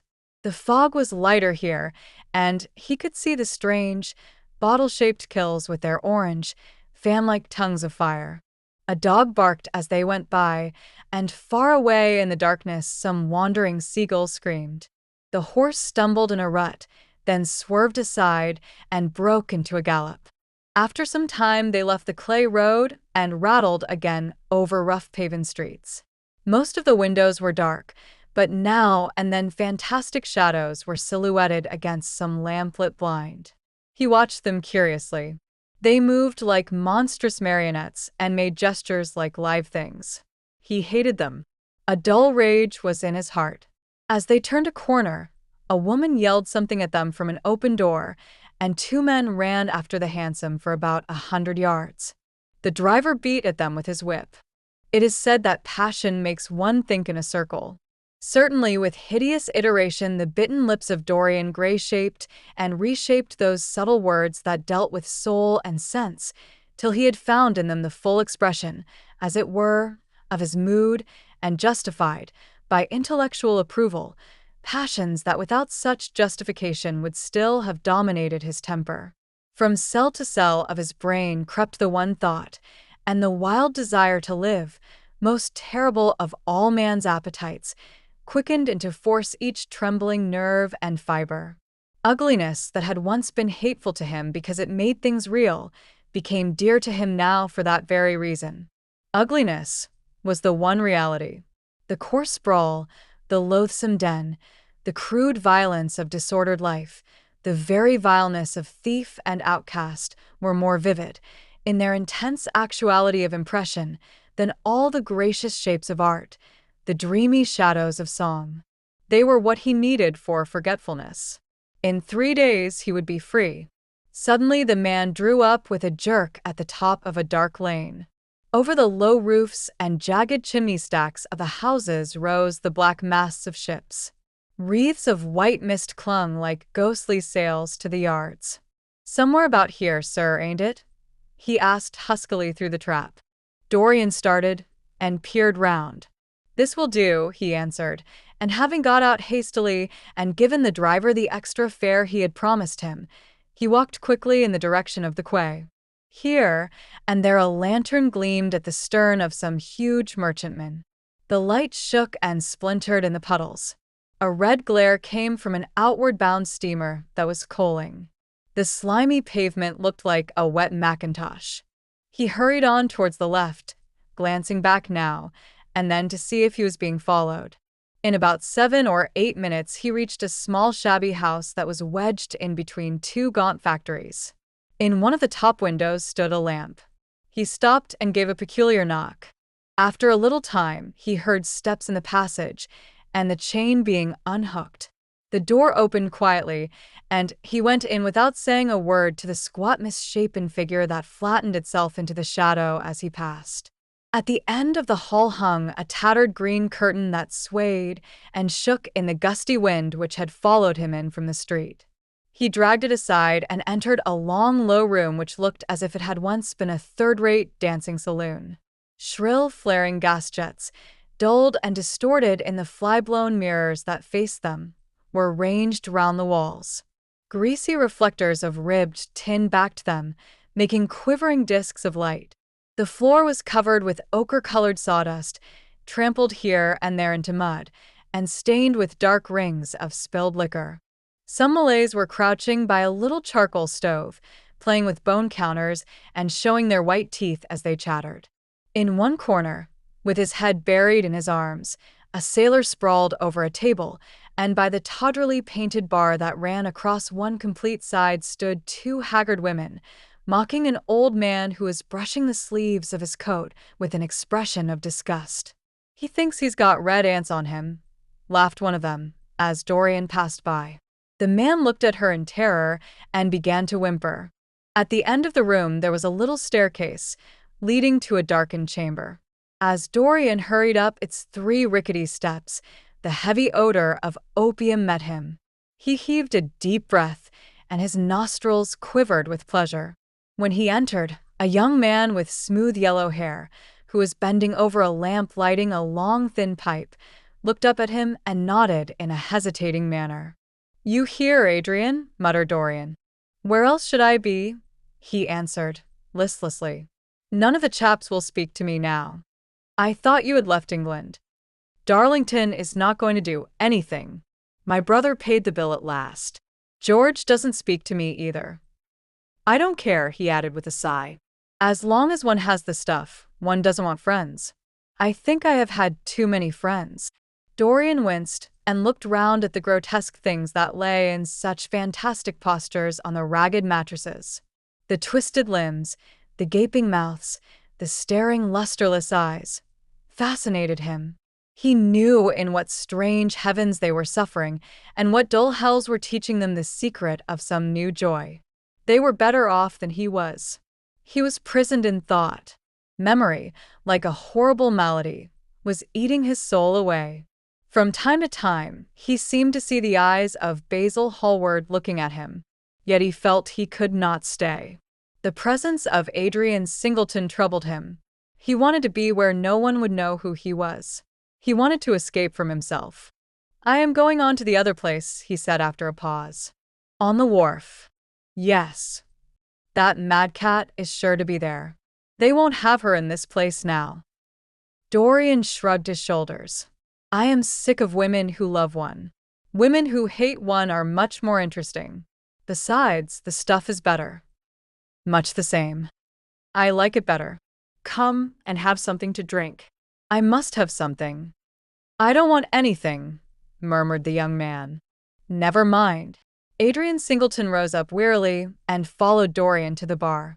A half-caste, in a ragged turban and a shabby ulster, grinned a hideous greeting as he thrust a bottle of brandy and 2 tumblers in front of them. The women sidled up and began to chatter. Dorian turned his back on them and said something in a low voice to Adrian Singleton. A crooked smile, like a Malay crease, writhed across the face of one of the women. "We are very proud tonight," she sneered. "For God's sake, don't talk to me," cried Dorian, stamping his foot on the ground. "What do you want? Money? Here it is. Don't ever talk to me again." 2 red sparks flashed for a moment in the woman's sodden eyes, then flickered out and left them dull and glazed. She tossed her head and raked the coins off the counter with greedy fingers. Her companion watched her enviously. "It's no use," sighed Adrian Singleton. "I don't care to go back. What does it matter? I am quite happy here." You will write to me if you want anything, won't you? Said Dorian after a pause. Perhaps. Good night, then. Good night, answered the young man, passing up the steps and wiping his parched mouth with a handkerchief. Dorian walked to the door with a look of pain in his face. As he drew the curtain aside, a hideous laugh broke from the painted lips of the woman who had taken his money. There goes the devil's bargain, she hiccuped in a hoarse voice. Curse you, he answered. Don't call me that. She snapped her fingers. Prince Charming is what you like to be called, ain't it? She yelled after him. The drowsy sailor leaped to his feet as she spoke and looked wildly round. The sound of the shutting of the hall door fell on his ear. He rushed out as if in pursuit.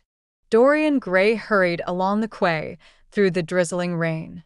His meeting with Adrian Singleton had strangely moved him, and he wondered if the ruin of that young life was really to be laid at his door, as Basil Hallward had said to him with such infamy of insult. He bit his lip, and for a few seconds his eyes grew sad. Yet, after all, what did it matter to him? One's days were too brief to take the burden of another's errors on one's shoulders. Each man lived his own life and paid his own price for living it. The only pity was one had to pay so often for a single fault. One had to pay over and over again, indeed. In her dealings with man, destiny never closed her accounts. There are moments, psychologists tell us, when the passion for sin, or for what the world calls sin, so dominates in nature that every fiber of the body, as every cell of the brain, seems to be instinct with fearful impulses. Men and women at such moments lose the freedom of their will. They move to their terrible end as automatons move. Choice is taken from them, and conscience is either killed, or, if it lives at all, lives but to give rebellion its fascination and disobedience its charm. For all sins, as theologians weary not of reminding us, are sins of disobedience. When that high spirit, that morning star of evil, fell from heaven, it was as a rebel that he fell. Callous, concentrated on evil, with stained mind and soul hungry for rebellion, Dorian Gray hastened on, quickening his step as he went, but as he darted aside into a dim archway that had served him often as a short cut to the ill-famed place where he was going, he felt himself suddenly seized from behind, and before he had time to defend himself, he was thrust back against the wall, with a brutal hand round his throat. He struggled madly for life, and by a terrible effort wrenched the tightening fingers away. In a second he heard the click of a revolver and saw the gleam of a polished barrel, pointing straight at his head, and the dusky form of a short, thick-set man facing him. "What do you want?" he gasped. "Keep quiet," said the man. "If you stir, I shoot you." "You are mad. What have I done to you?" "You wrecked the life of Sybil Vane," was the answer. "And Sybil Vane was my sister. She killed herself. I know it. Her death is at your door. I swore I would kill you in return. For years I have sought you. I had no clue, no trace. The two people who could have described you were dead. I knew nothing of you, but the pet name she used to call you. I heard it tonight by chance. Make your peace with God, for tonight you are going to die." Dorian Gray grew sick with fear. "I never knew her," he stammered. "I never heard of her. You are mad. You had better confess your sin, for as sure as I am James Vane, you are going to die." There was a horrible moment. Dorian did not know what to say or do. "Down on your knees," growled the man. "I give you 1 minute to make your peace, no more. I go on board tonight for India, and I must do my job first. 1 minute. That's all." Dorian's arms fell to his side. Paralyzed with terror, he did not know what to do. Suddenly a wild hope flashed across his brain. "Stop," he cried. "How long ago is it since your sister died? Quick, tell me." 18 years, said the man. "Why do you ask me? What do years matter?" 18 years, laughed Dorian Gray, with a touch of triumph in his voice. 18 years. Set me under the lamp and look at my face." James Vane hesitated for a moment, not understanding what was meant. Then he seized Dorian Gray and dragged him from the archway. Dim and wavering as was the wind-blown light, yet it served to show him the hideous error, as it seemed, into which he had fallen, for the face of the man he had sought to kill had all the bloom of boyhood, all the unstained purity of youth. He seemed little more than a lad of 20 summers, hardly older, if older indeed at all, than his sister had been when they had parted so many years ago. It was obvious that this was not the man who had destroyed her life. He loosened his hold and reeled back. My God, he cried, and I would have murdered you. Dorian Gray drew a long breath. You have been on the brink of committing a terrible crime, my man, he said, looking at him sternly. Let this be a warning to you not to take vengeance into your own hands. Forgive me, sir, muttered James Vane. I was deceived. A chance word I heard in that damned den set me on the wrong track. You had better go home and put that pistol away, or you may get into trouble, said Dorian, turning on his heel and going slowly down the street. James Vane stood on the pavement in horror. He was trembling from head to foot. After a little while, a black shadow that had been creeping along the dripping wall moved out into the light, and it came close to him with stealthy footsteps. He felt a hand laid on his arm and looked round with a start. It was one of the women who had been drinking at the bar. Why didn't you kill him? She hissed out, putting haggard face quite close to his. I knew you were following him when you rushed out from Daly's. You fool. You should have killed him. He has lots of money, and he's as bad. He is not the man I am looking for, he answered, and I want no man's money. I want a man's life. The man whose life I want must be nearly 40 now. This one is little more than a boy. Thank God, I have not got his blood upon my hands. The woman gave a bitter laugh. Little more than a boy, she sneered. Why, man, it's nigh on 18 years since Prince Charming made me what I am. You lie, cried James Vane. She raised her hand up to heaven. Before God, I am telling the truth, she cried. Before God? Strike me dumb if it ain't so. He is the worst one that comes here. They say he has sold himself to the devil for a pretty face. It's nigh on 18 years since I met him. He hasn't changed much since then. I have, though, she added, with a sickly leer. You swear this? I swear it, came in hoarse echo from her flat mouth. But don't give me away to him, she whined. I am afraid of him. Let me have some money for my night's lodging. He broke from her with an oath and rushed to the corner of the street, but Dorian Gray had disappeared. When he looked back, the woman had vanished also. Chapter 17. A week later, Dorian Gray was sitting in the conservatory at Selby Royal, talking to the pretty Duchess of Monmouth, who with her husband, a jaded-looking man of 60, was amongst his guests. It was tea time, and the mellow light of the huge, lace-covered lamp that stood on the table lit up the delicate china and hammered silver of the service at which the Duchess was presiding.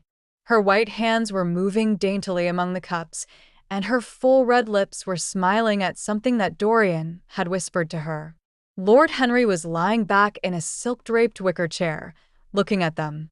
On a peach-colored divan sat Lady Narborough, pretending to listen to the Duke's description of the last Brazilian beetle that he had added to his collection.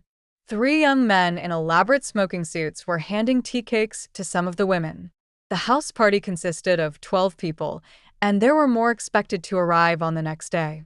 What are you two talking about? Said Lord Henry, strolling over to the table and putting his cup down. I hope Dorian has told you about my plan for rechristening everything, Gladys. It is a delightful idea. But I don't want to be rechristened, Harry, rejoined the Duchess, looking up at him with her wonderful eyes. I am quite satisfied with my own name, and I am sure Mr. Gray should be satisfied with his. My dear Gladys, I would not alter either name for the world. They are both perfect. I was thinking chiefly of flowers. Yesterday I cut an orchid for my buttonhole. It was a marvelous spotted thing, as effective as the 7 deadly sins. In a thoughtless moment, I asked one of the gardeners what it was called. He told me it was a fine specimen of Robinsoniana, or something dreadful of that kind. It is a sad truth, but we have lost the faculty of giving lovely names to things. Names are everything. I never quarrel with actions. My one quarrel is with words. That is the reason I hate vulgar realism in literature. The man who could call a spade should be compelled to use one. It is the only thing he is fit for. Then what should we call you, Harry? She asked. His name is Prince Paradox, said Dorian. I recognize him in a flash, exclaimed the Duchess. I won't hear of it, laughed Lord Henry, sinking into a chair. From a label there is no escape. I refuse the title. Royalties may not abdicate, fell as a warning from pretty lips. You wish me to defend my throne, then? Yes. I give the truths of tomorrow. I prefer the mistakes of today, she answered. You disarm me, Gladys, he cried, catching the willfulness of her mood. Of your shield, Harry, not of your spear. I never tilt against beauty, he said, with a wave of his hand. That is your error, Harry, believe me. You value beauty far too much. How can you say that? I admit that I think that it is better to be beautiful than to be good. But on the other hand, no one is more ready than I am to acknowledge that it is better to be good than to be ugly. Ugliness is one of the 7 deadly sins, then? Cried the Duchess. What becomes of your simile about the orchid? Ugliness is one of the 7 deadly virtues, Gladys. You, as a good Tory, must not underrate them. Beer, the Bible, and the 7 deadly virtues have made our England what she is. You don't like your country, then? She asked. I live in it. That you may censure it the better. Would you have me take the verdict of Europe on it? He inquired. What do they say of us? That Tartuffe has emigrated to England and opened a shop. Is that yours, Harry? I give it to you. I could not use it. It is too true. You need not be afraid. Our countrymen never recognize a description. They are practical. They are more cunning than practical. When they make up their ledger, they balance stupidity by wealth and vice by hypocrisy. Still, we have done great things. Great things have been thrust on us, Gladys. We have carried their burden, only as far as the stock exchange. She shook her head. I believe in the race, she cried. It represents the survival of the pushing. It has development. Decay fascinates me more. What of art? She asked. It is a malady. Love. An illusion. Religion? The fashionable substitute for belief. You are a skeptic. Never. Skepticism is the beginning of faith. What are you? To define is to limit. Give me a clue. Thread snap. You would lose your way in the labyrinth. You bewilder me. Let us talk of someone else. Our host is a delightful topic. Years ago, he was christened Prince Charming. Ah. Don't remind me of that, cried Dorian Gray. Our host is rather horrid this evening, answered the Duchess, coloring. I believe he thinks that Monmouth married me on purely scientific principles as the best specimen he could find of a modern butterfly. Well, I hope he won't stick pins into you, Duchess, laughed Dorian. Oh. My maid does that already, Mr. Gray, when she is annoyed with me. And what does she get annoyed with you about, Duchess? For the most trivial things, Mr. Gray, I assure you. Usually because I come in at 10 minutes to 9 and tell her that I must be dressed by 8:30.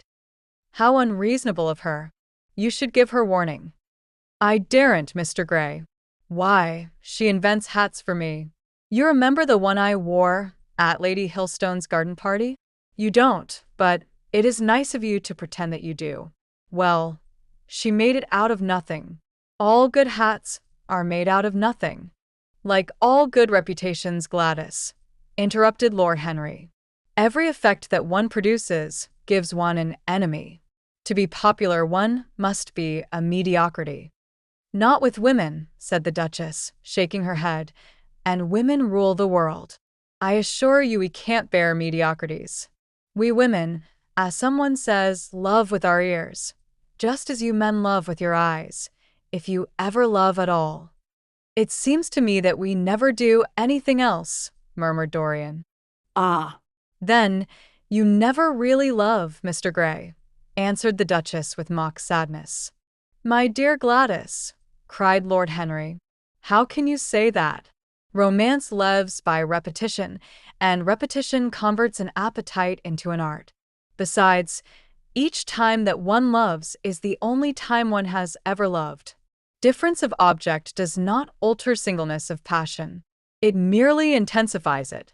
We can have in life but one great experience at best, and the secret of life is to reproduce that experience as often as possible. Even when one has been wounded by it, Harry? Asked the Duchess after a pause. Especially when one has been wounded by it, answered Lord Henry. The Duchess turned and looked at Dorian Gray with a curious expression in her eyes. What do you say to that, Mr. Gray? She inquired. Dorian hesitated for a moment. Then he threw his head back and laughed. I always agree with Harry, Duchess. Even when he is wrong? Harry is never wrong, Duchess. And does his philosophy make you happy? I have never searched for happiness. Who wants happiness? I have searched for pleasure. And found it, Mr. Gray? Often. Too often. The Duchess sighed. I am searching for peace, she said, and if I don't go and dress, I shall have none this evening. Let me get you some orchids, Duchess, cried Dorian, starting to his feet and walking down the conservatory. You are flirting disgracefully with him, said Lord Henry to his cousin. You had better take care. He is very fascinating. If he were not, there would be no battle. Greek meets Greek, then? I am on the side of the Trojans. They fought for a woman. They were defeated. There are worse things than capture, she answered. You gallop with a loose rein. Pace gives life, was the riposte. I shall write it in my diary tonight. What? That a burnt child loves the fire. I am not even singed. My wings are untouched. You use them for everything, except flight. Courage has passed from men to women. It is a new experience for us. You have a rival. Who? He laughed.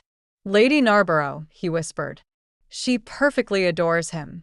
You fill me with apprehension. The appeal to antiquity is fatal to us who are romanticists. Romanticists, you have all the methods of science. Men have educated us, but not explained you. Describe us as a sex, was her challenge. Sphinxes without secrets. She looked at him, smiling. How long Mr. Gray is, she said. Let us go and help him. I have not yet told him the color of my frock. ah, You must suit your frock to his flowers, Gladys. That would be a premature surrender. Romantic art begins with its climax. I must keep an opportunity for retreat. In the Parthian manner? They found safety in the desert. I could not do that. Women are not always allowed a choice, he answered, but hardly had he finished the sentence before from the far end of the conservatory came a stifled groan, followed by the dull sound of a heavy fall. Everybody started up. The Duchess stood motionless in horror, and with fear in his eyes, Lord Henry rushed through the flapping palms to find Dorian Gray lying face downwards on the tiled floor in a death-like swoon. He was carried at once into the blue drawing-room and laid upon one of the sofas. After a short time, he came to himself and looked round with a dazed expression. What has happened? He asked. oh, I remember. Am I safe here, Harry? He began to tremble. My dear Dorian, answered Lord Henry, you merely fainted. That was all. You must have overtired yourself. You had better not come down to dinner. I will take your place. No, I will come down, he said, struggling to his feet. I would rather come down. I must not be alone. He went to his room and dressed.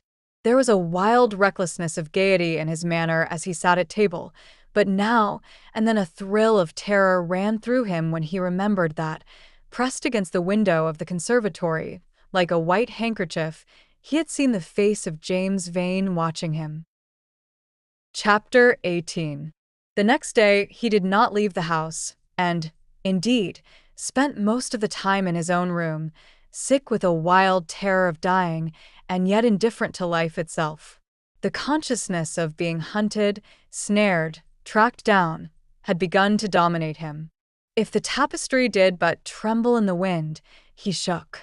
The dead leaves that were blown against the leaded panes seemed to him like his own wasted resolutions and wild regrets. When he closed his eyes, he saw again the sailor's face peering through the mist-stained glass, and horror seemed once more to lay its hand upon his heart. But perhaps it had been only his fancy that had called vengeance out of the night and set the hideous shapes of punishment before him. Actual life was chaos, but there was something terribly logical in the imagination. It was the imagination that set remorse to dog the feet of sin. It was the imagination that made each crime bear its misshapen brood. In the common world of fact, the wicked were not punished, nor the good rewarded. Success was given to the strong, failure thrust upon the weak. That was all. Besides, had any stranger been prowling round the house, he would have been seen by the servants or the keepers. Had any footmarks been found on the flower beds, the gardeners would have reported it. Yes, it had been merely fancy. Sybil Vane's brother had not come back to kill him. He had sailed away in his ship to founder in some winter sea. From him, at any rate, he was safe. Why, the man did not know who he was, could not know who he was. The mask of youth had saved him. And yet if it had been merely an illusion, how terrible it was to think that conscience could raise such fearful phantoms and give them visible form and make them move before one. What sort of life would his be if, day and night, shadows of his crime were to peer at him from silent corners, to mock him from secret places, to whisper in his ear as he sat at the feast, to wake him with icy fingers as he lay asleep? As the thought crept through his brain, he grew pale with terror, and the air seemed to him to have become suddenly colder. Oh! In what a wild hour of madness he had killed his friend. How ghastly the mere memory of the scene. He saw it all again. Each hideous detail came back to him with added horror. Out of the black cave of time, terrible and swathed in scarlet, rose the image of his sin. When Lord Henry came in at 6 o'clock, he found him crying as one whose heart will break. It was not till the third day that he ventured to go out. There was something in the clear, pine-scented air of that winter morning that seemed to bring him back his joyousness and his ardor for life. But it was not merely the physical conditions of environment that had caused the change.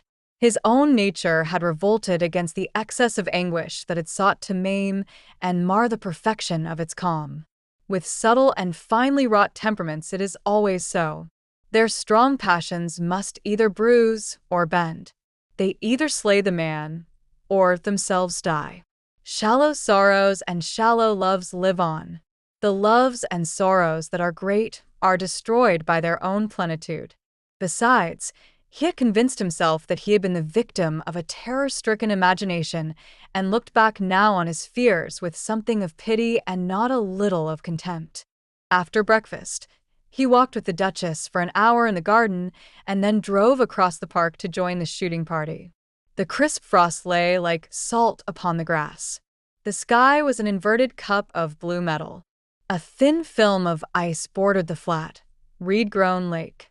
At the corner of the pinewood, he caught sight of Sir Geoffrey Clouston, the Duchess's brother, jerking 2 spent cartridges out of his gun.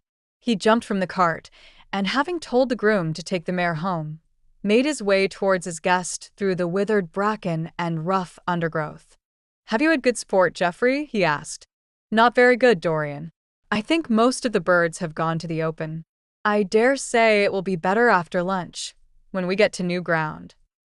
Dorian strolled along by his side.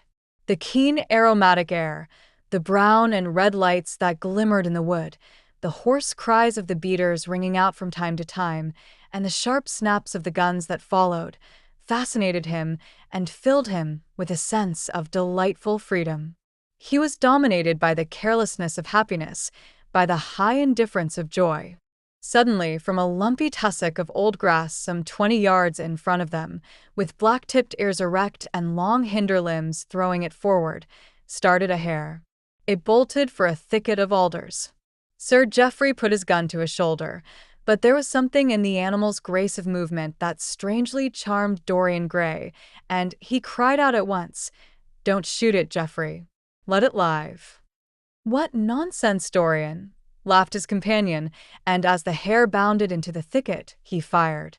There were two cries heard, the cry of a hare in pain, which is dreadful, the cry of a man in agony, which is worse. "Good heavens!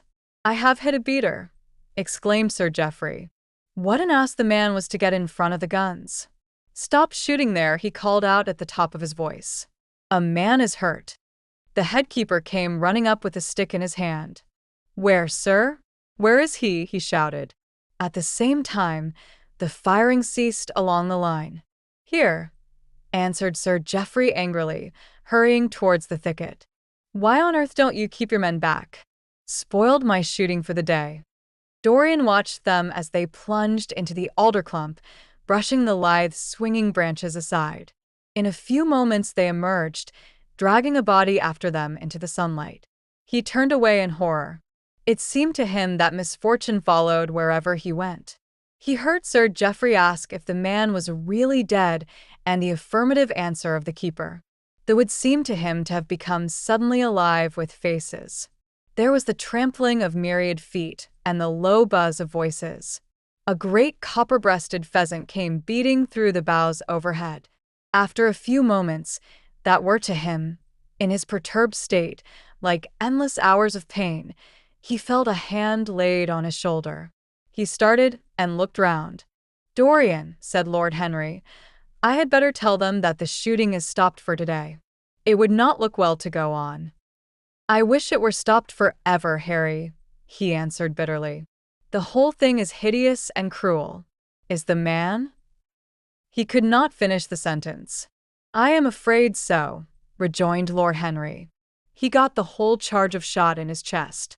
He must have died almost instantaneously. Come, let us go home." They walked side by side in the direction of the avenue for nearly 50 yards without speaking. Then Dorian looked at Lord Henry and said, with a heavy sigh, "It is a bad omen, Harry, a very bad omen." "What is?" asked Lord Henry. "Oh, "This accident, I suppose." "My dear fellow, it can't be helped. It was the man's own fault. Why did he get in front of the guns? Besides, it is nothing to us. It is rather awkward for Geoffrey, of course. It does not do to pepper beaters. It makes people think that one is a wild shot. And Geoffrey is not. He shoots very straight. But there is no use talking about the matter." Dorian shook his head. "It is a bad omen, Harry. I feel as if something horrible were going to happen to some of us. To myself, perhaps," he added, passing his hand over his eyes, with a gesture of pain. The elder man laughed. "The only horrible thing in the world is ennui, Dorian. That is the one sin for which there is no forgiveness. But we are not likely to suffer from it unless these fellows keep chattering about this thing at dinner. I must tell them that the subject is to be tabooed. As for omens, there is no such thing as an omen. Destiny does not send us heralds. She is too wise or too cruel for that. Besides, what on earth could happen to you, Dorian? You have everything in the world that a man can want. There is no one who would not be delighted to change places with you. There is no one with whom I would not change places, Harry." don't laugh like that." "I am telling you the truth. The wretched peasant who has just died is better off than I am. I have no terror of death. It is the coming of death that terrifies me. Its monstrous wings seem to wheel in the leaden air around me. Good heavens! Don't you see a man moving behind the trees there, watching me, waiting for me?" Lord Henry looked in the direction in which the trembling gloved hand was pointing. "Yes," he said, smiling. "I see the gardener waiting for you. I suppose he wants to ask you what flowers you wish to have on the table tonight. How absurdly nervous you are, my dear fellow. You must come and see my doctor when we get back to town." Dorian heaved a sigh of relief as he saw the gardener approaching. The man touched his hat, glanced for a moment at Lord Henry in a hesitating manner, and then produced a letter. which he handed to his master. Her Grace told me to wait for an answer, he murmured. Dorian put the letter into his pocket. Tell Her Grace that I am coming in, he said coldly. The man turned round and went rapidly in the direction of the house. How fond women are of doing dangerous things, laughed Lord Henry. It is one of the qualities in them that I admire most. A woman will flirt with anybody in the world as long as other people are looking on. How fond you are of saying dangerous things, Harry. In the present instance, you are quite astray. I like the Duchess very much, but I don't love her. And the Duchess loves you very much, but she likes you less, so you are excellently matched. You are talking scandal, Harry, and there is never any basis for scandal. The basis of every scandal is an immoral certainty, said Lord Henry, lighting a cigarette. You would sacrifice anybody, Harry, for the sake of an epigram. The world goes to the altar of its own accord, was the answer. I wish I could love, cried Dorian Gray with a deep note of pathos in his voice. But I seem to have lost the passion and forgotten the desire. I am too much concentrated on myself. My own personality has become a burden to me. I want to escape, to go away, to forget. It was silly of me to come down here at all. I think I shall send a wire to Harvey to have the yacht got ready. On a yacht one is safe. Safe from what, Dorian? You are in some trouble. Why not tell me what it is? You know I would help you. I can't tell you, Harry, he answered sadly. And I dare say it is only a fancy of mine. This unfortunate accident has upset me. I have a horrible presentiment that something of the kind may happen to me. What nonsense. I hope it is, but I can't help feeling it. Ah. Here is the Duchess, looking like Artemis in a tailor-made gown. You see we have come back, Duchess. I have heard all about it, Mr. Gray, she answered. Poor Geoffrey is terribly upset. And it seems that you asked him not to shoot the hare. How curious. Yes, it was very curious. I don't know what made me say it. Some whim, I suppose. It looked the loveliest of little live things. But I am sorry they told you about the man. It is a hideous subject. It is an annoying subject, broke in Lord Henry. It has no psychological value at all. Now, if Geoffrey had done the thing on purpose, how interesting he would be.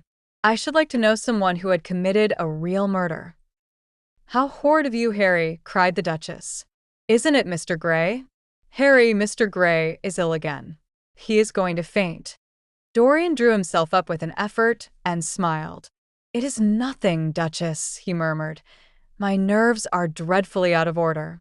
That is all. I am afraid I walked too far this morning. I didn't hear what Harry said. Was it very bad?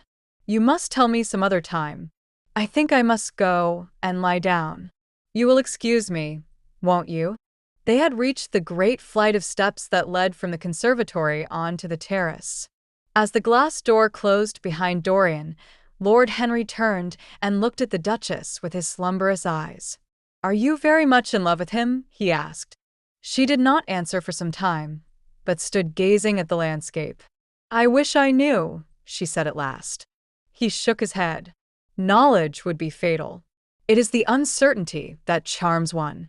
A mist makes things wonderful. One may lose one's way. Always end at the same point, my dear Gladys. What is that? Disillusion.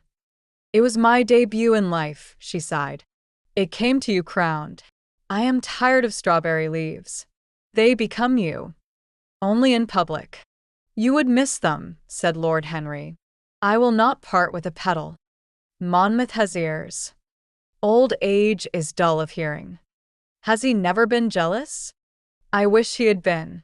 He glanced about as if in search of something. What are you looking for? She inquired. The button from your foil, he answered. You have dropped it. She laughed. I have still the mask. It makes your eyes lovelier, was his reply. She laughed again. Her teeth showed like white seeds in a scarlet fruit. Upstairs, in his own room, Dorian Gray was lying on a sofa, with terror in every tingling fiber of his body. Life had suddenly become too hideous a burden for him to bear.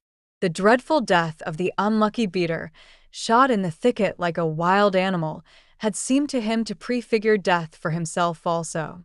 He had nearly swooned at what Lord Henry had said in a chance mood of cynical jesting. At 5 o'clock he rang his bell for his servant and gave him orders to pack his things for the night express to town, and to have the brougham at the door by 8:30. He was determined not to sleep another night at Selby Royal. It was an ill-omened place. Death walked there in the sunlight. The grass of the forest had been spotted with blood. Then he wrote a note to Lord Henry, telling him that he was going up to town to consult his doctor and asking him to entertain his guests in his absence. As he was putting it into the envelope, a knock came to the door, and his valet informed him that the head keeper wished to see him. He frowned and bit his lip. "Send him in," he muttered, after some moments' hesitation. As soon as the man entered, Dorian pulled his checkbook out of a drawer and spread it out before him. "I suppose you have come about the unfortunate accident of this morning, Thornton?" he said, taking up a pen. "Yes, sir," answered the gamekeeper. "Was the poor fellow married? Had he any people dependent on him?" asked Dorian, looking bored. "If so, I should not like them to be left in want, and will send them any sum of money you may think necessary." "We don't know who he is, sir. That is what I took the liberty of coming to you about." "Don't know who he is?" said Dorian listlessly. "What do you mean? Wasn't he one of your men?" No, sir. "Never saw him before. Seems like a sailor, sir." The pen dropped from Dorian Gray's hand, and he felt as if his heart had suddenly stopped beating. "A sailor?" he cried out. "Did you say a sailor?" "Yes, sir. He looks as if he had been a sort of sailor, tattooed on both arms and that kind of thing." "Was there anything found on him?" said Dorian, leaning forward and looking at the man with startled eyes. "Anything that would tell his name?" "Some money, sir, not much, and a six-shooter. There was no name of any kind. A decent-looking man, sir, but rough-like. A sort of sailor, we think." Dorian started to his feet. A terrible hope fluttered past him. He clutched at it madly. "Where is the body?" he exclaimed. Quick. "I must see it at once." "It is in an empty stable in the home farm, sir. The folk don't like to have that sort of thing in their houses. They say a corpse brings bad luck. The home farm. Go there at once and meet me. Tell one of the grooms to bring my horse round." No. "Never mind. I'll go to the stables myself. It will save time." In less than a quarter of an hour, Dorian Gray was galloping down the long avenue as hard as he could go. The trees seemed to sweep past him in spectral procession, and wild shadows to fling themselves across his path. Once the mare swerved at a white gatepost and nearly threw him. He lashed her across the neck with his crop. She cleft the dusky air like an arrow. The stones flew from her hoofs. At last he reached the home farm. 2 men were loitering in the yard. He leaped from the saddle and threw the reins to one of them. In the farthest stable a light was glimmering. Something seemed to tell him that the body was there, and he hurried to the door and put his hand upon the latch. There he paused for a moment, feeling that he was on the brink of a discovery that would either make or mar his life. Then he thrust the door open and entered. On a heap of sacking in the far corner was lying the dead body of a man dressed in a coarse shirt and a pair of blue trousers. A spotted handkerchief had been placed over the face. A coarse candle, stuck in a bottle, sputtered beside it. Dorian Gray shuddered. He felt that his could not be the hand to take the handkerchief away, and called out to one of the farm servants to come to him. "Take that thing off the face." "I wish to see it," he said, clutching at the doorpost for support. When the farm servant had done so, he stepped forward. A cry of joy broke from his lips. The man who had been shot in the thicket was James Vane. He stood there for some minutes, looking at the dead body. As he rode home, his eyes were full of tears, for he knew he was safe. Chapter 19. "There is no use your telling me that you are going to be good," cried Lord Henry, dipping his white fingers into a red copper bowl filled with rose water. "You are quite perfect. Pray don't change." Dorian Gray shook his head. No, Harry, I have done too many dreadful things in my life. I am not going to do any more. I began my good actions yesterday. Where were you yesterday? In the country, Harry. I was staying at a little inn by myself. My dear boy, said Lord Henry, smiling, anybody can be good in the country. There are no temptations there. That is the reason why people who live out of town are so absolutely uncivilized. Civilization is not by any means an easy thing to attain to. There are only two ways by which man can reach it.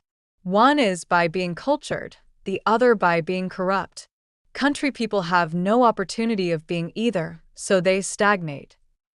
Culture and corruption, echoed Dorian. I have known something of both. It seems terrible to me now that they should ever be found together. For I have a new ideal, Harry. I am going to alter. I think I have altered. You have not yet told me what your good action was.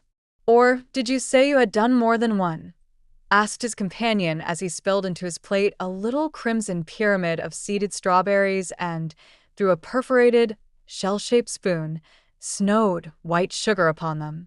I can tell you, Harry, it is not a story I could tell to anyone else. I spared somebody. It sounds vain, but you understand what I mean. She was quite beautiful and wonderfully like Sybil Vane. I think it was that which first attracted me to her. You remember Sybil, don't you? How long ago that seems. Well, Hetty was not one of our own class, of course. She was simply a girl in a village. But I really loved her. I am quite sure that I loved her. All during this wonderful May that we have been having, I used to run down and see her 2 or 3 times a week. Yesterday, she met me in a little orchard. The apple blossoms kept tumbling down on her hair, and she was laughing. We were to have gone away together this morning at dawn. Suddenly, I determined to leave her as flower-like as I had found her. I should think the novelty of the emotion must have given you a thrill of real pleasure, Dorian, interrupted Lord Henry. But I can finish your idyll for you. You gave her good advice and broke her heart. That was the beginning of your reformation. Harry, you are horrible. You mustn't say these dreadful things. Hetty's heart is not broken. Of course, she cried and all that. But there is no disgrace upon her. She can live, like Perdita, in her garden of mint and marigold. And weep over a faithless Florizel, said Lord Henry, laughing, as he leaned back in his chair. My dear Dorian, you have the most curiously boyish moods. Do you think this girl will ever be really content now with any one of her own rank? I suppose she will be married some day to a rough carter or a grinning plowman. Well, the fact of having met you and loved you will teach her to despise her husband, and she will be wretched. From a moral point of view, I cannot say that I think much of your great renunciation. Even as a beginning, it is poor. Besides, how do you know that Hetty isn't floating at the present moment in some starlit mill pond, with lovely water lilies round her, like Ophelia? I can't bear this, Harry. You mock at everything, and then suggest the most serious tragedies. I am sorry I told you now. I don't care what you say to me. I know I was right in acting as I did. Poor Hetty! As I rode past the farm this morning, I saw her white face at the window, like a spray of jasmine. Don't let us talk about it any more, and don't try to persuade me that the first good action I have done for years, the first little bit of self-sacrifice I have ever known, is really a sort of sin. I want to be better. I am going to be better. Tell me something about yourself. What is going on in town? I have not been to the club for days. The people are still discussing poor Basil's disappearance. I should have thought they got tired of that by this time, said Dorian, pouring himself out some wine and frowning slightly. My dear boy, they have only been talking about it for 6 weeks, and the British public are really not equal to the mental strain of having more than one topic every 3 months. They have been very fortunate lately, however. They have had my own divorce case and Alan Campbell's suicide. Now they have got the mysterious disappearance of an artist. Scotland Yard still insists that the man in the grey ulster who left for Paris by the midnight train on the 9th of November was poor Basil, and the French police declare that Basil never arrived in Paris at all. I suppose in about a fortnight we shall be told that he has been seen in San Francisco. It is an odd thing, but everyone who disappears is said to be seen at San Francisco. It must be a delightful city and possess all the attractions of the next world. What do you think has happened to Basil? Asked Dorian, holding up his burgundy against the light and wondering how it was that he could discuss the matter so calmly. I have not the slightest idea. If Basil chooses to hide himself, it is no business of mine. If he is dead, I don't want to think about him. Death is the only thing that ever terrifies me. I hate it. Why? Said the younger man wearily. Because, said Lord Henry, passing beneath his nostrils the gilt trellis of an open vinaigrette box, one can survive everything nowadays except that. Death and vulgarity are the only two facts in the 19th century that one cannot explain away. Let us have our coffee in the music room, Dorian. You must play Chopin to me. The man with whom my wife ran away played Chopin exquisitely. Poor Victoria. I was very fond of her. The house is rather lonely without her. Of course, married life is merely a habit, a bad habit. But then one regrets the loss even of one's worst habits. Perhaps one regrets them the most. They are such an essential part of one's personality. Dorian said nothing, but rose from the table and, passing into the next room, sat down to the piano and let his fingers stray across the white and black ivory of the keys. After the coffee had been brought in, he stopped and, looking over at Lord Henry, said, "Harry, did it ever occur to you that Basil was murdered?" Lord Henry yawned. Basil was very popular and always wore a Waterbury watch. Why should he have been murdered? He was not clever enough to have enemies. Of course, he had a wonderful genius for painting. But a man can paint like Velasquez and yet be as dull as possible.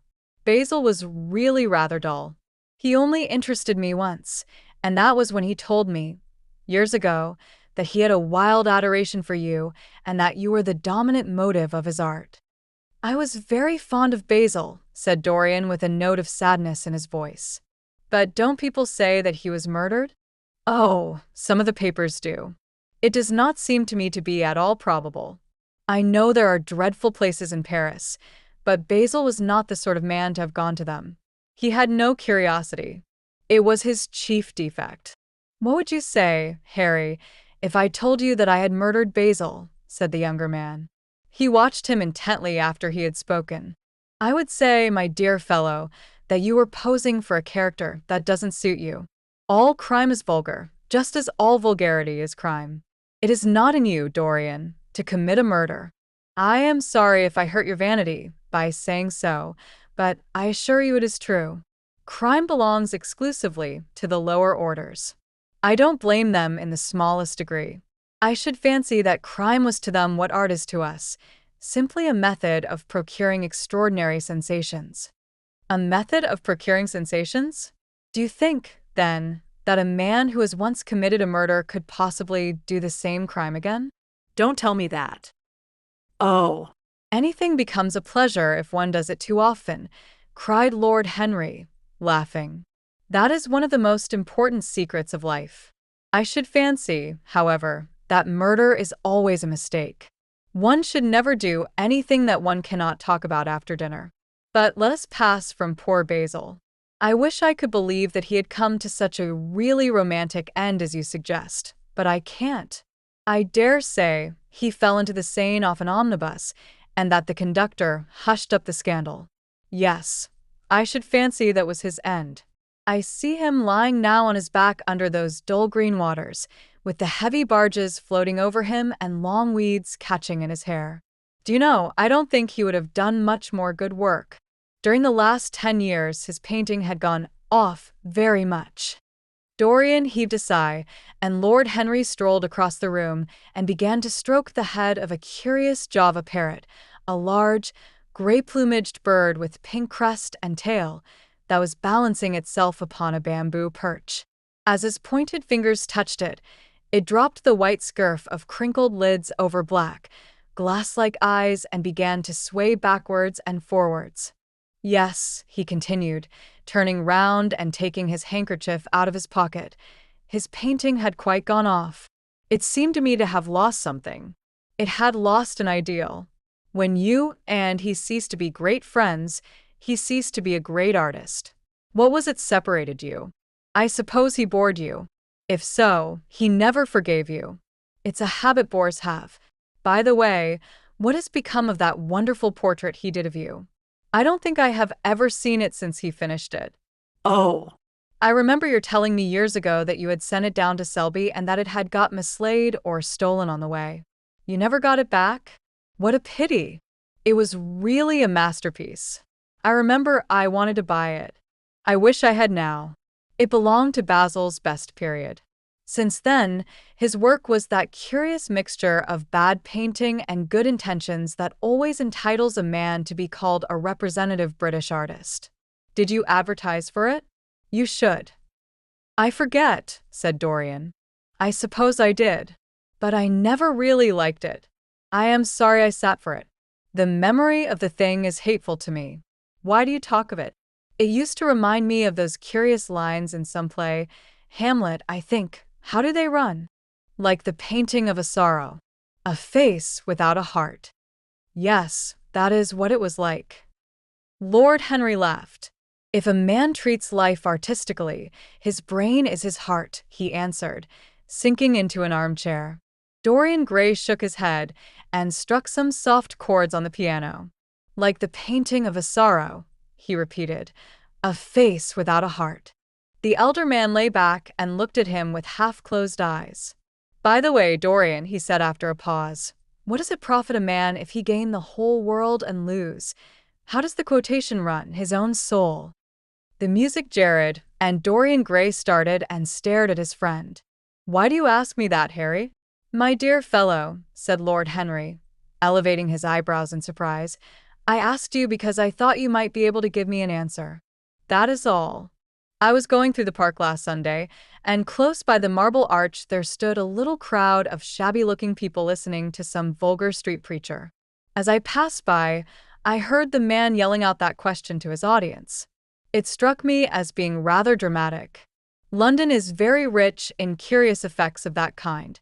A wet Sunday, an uncouth Christian in a mackintosh, a ring of sickly white faces under a broken roof of dripping umbrellas, and a wonderful phrase flung into the air by shrill, hysterical lips. It was really very good in its way. Quite a suggestion. I thought of telling the prophet that art had a soul, but that man had not. I am afraid, however, he would not have understood me. Don't, Harry. The soul is a terrible reality. It can be bought and sold and bartered away. It can be poisoned or made perfect. There is a soul in each one of us. I know it. Do you feel quite sure of that, Dorian? Quite sure. ah, Then it must be an illusion. The things one feels absolutely certain about are never true. That is the fatality of faith and the lesson of romance. How grave you are. Don't be so serious. What have you, or I, to do with the superstitions of our age? No, we have given up our belief in the soul. play me something. Play me a nocturne, Dorian, and as you play, tell me, in a low voice, how you have kept your youth. You must have some secret. I am only 10 years older than you are, and I am wrinkled and worn and yellow. You are really wonderful, Dorian. You have never looked more charming than you do tonight. You remind me of the day I saw you first. You were rather cheeky, very shy, and absolutely extraordinary. You have changed, of course, but not in appearance. I wish you would tell me your secret.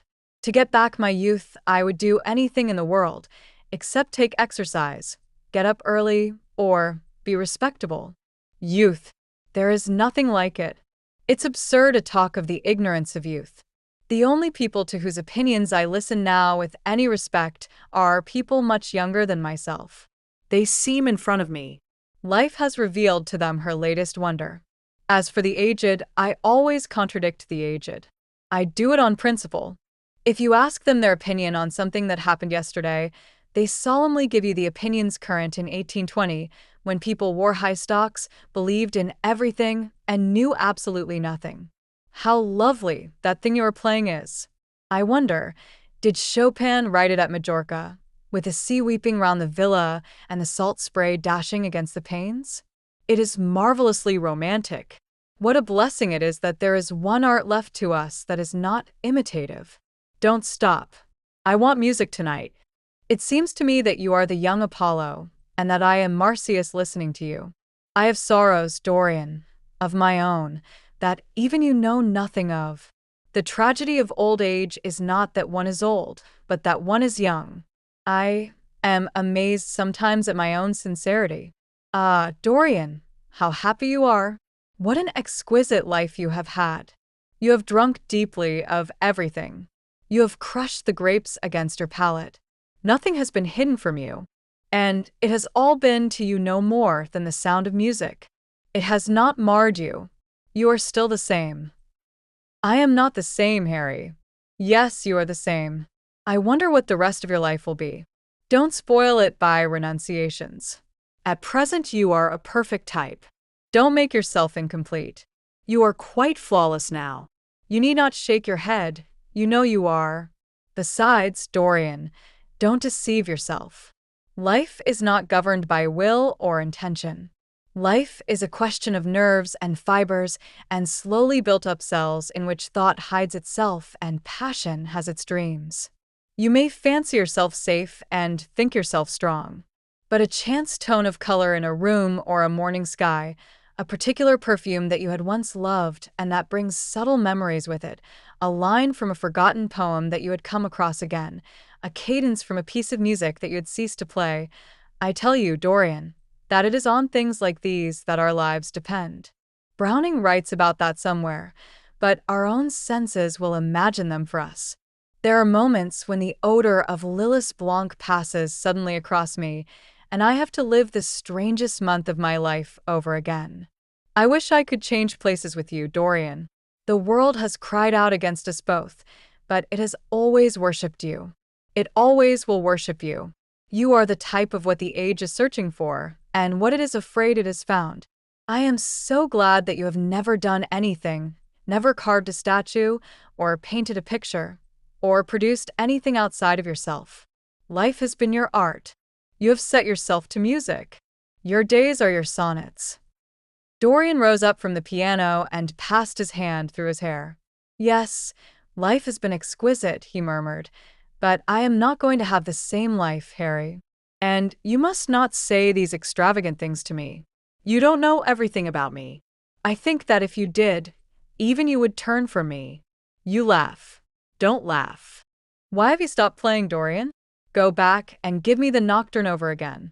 Look at that great, honey-colored moon that hangs in the dusky air. She is waiting for you to charm her, and if you play she will come closer to the earth. You won't? Let us go to the club, then. It has been a charming evening, and we must end it charmingly. There is someone at White's who wants immensely to know you, young Lord Poole, Bournemouth's eldest son.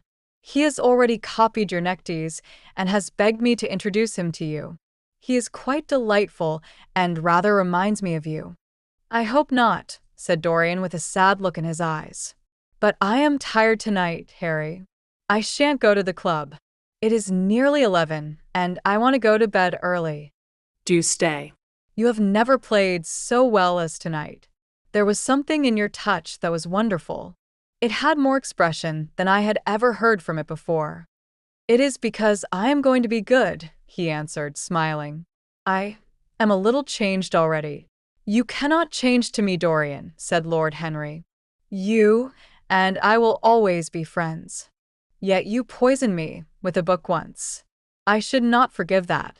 Harry, promise me that you will never lend that book to anyone. It does harm. My dear boy, you are really beginning to moralize. You will soon be going about like the converted and the revivalist, warning people against all the sins of which you have grown tired. You are much too delightful to do that. Besides, it is no use. You and I are what we are and will be what we will be. As for being poisoned by a book, there is no such thing as that. Art has no influence upon action. It annihilates the desire to act. It is superbly sterile. The books that the world calls immoral are books that show the world its own shame. That is all. But we won't discuss literature. Come round tomorrow. I am going to ride at 11. We might go together, and I will take you to lunch afterwards with Lady Brinksome. She is a charming woman and wants to consult you about some tapestries she is thinking of buying. Mind you come. Or shall we lunch with our little Duchess? She says she never sees you now. Perhaps you are tired of Gladys? I thought you would be. Her clever tongue gets on one's nerves. Well, in any case, be here at 11. Must I really come, Harry? Certainly. The park is quite lovely now. I don't think there have been such lilacs since the year I met you. Very well. I shall be here at 11, said Dorian. Good night, Harry. As he reached the door, he hesitated for a moment, as if he had something more to say. Then he sighed and went out. Chapter 20. It was a lovely night, so warm that he threw his coat over his arm and did not even put his silk scarf round his throat. As he strolled home, smoking his cigarette, two young men in evening dress passed him. He heard one of them whisper to the other, "That is Dorian Gray." He remembered how pleased he used to be when he was pointed out or stared at or talked about. He was tired of hearing his own name now. Half the charm of the little village where he had been so often lately was that no one knew who he was. He had often told the girl whom he had lured to love him that he was poor, and she had believed him. He had told her once that he was wicked, and she had laughed at him and answered that wicked people were always very old and very ugly. What a laugh she had! Just like a thrush singing. And how pretty she had been in her cotton dresses and her large hats. She knew nothing, but she had everything that he had lost. When he reached home, he found a servant waiting up for him. He sent him to bed and threw himself down on the sofa in the library and began to think over some of the things that Lord Henry had said to him. Was it really true that one could never change? He felt a wild longing for the unstained purity of his boyhood, his rose-white boyhood, as Lord Henry had once called it. He knew that he had tarnished himself, filled his mind with corruption and given horror to his fancy, that he had been an evil influence to others and had experienced a terrible joy in being so, and that of the lives that had crossed his own, it had been the fairest and the most full of promise that he had brought to shame. But was it all irretrievable?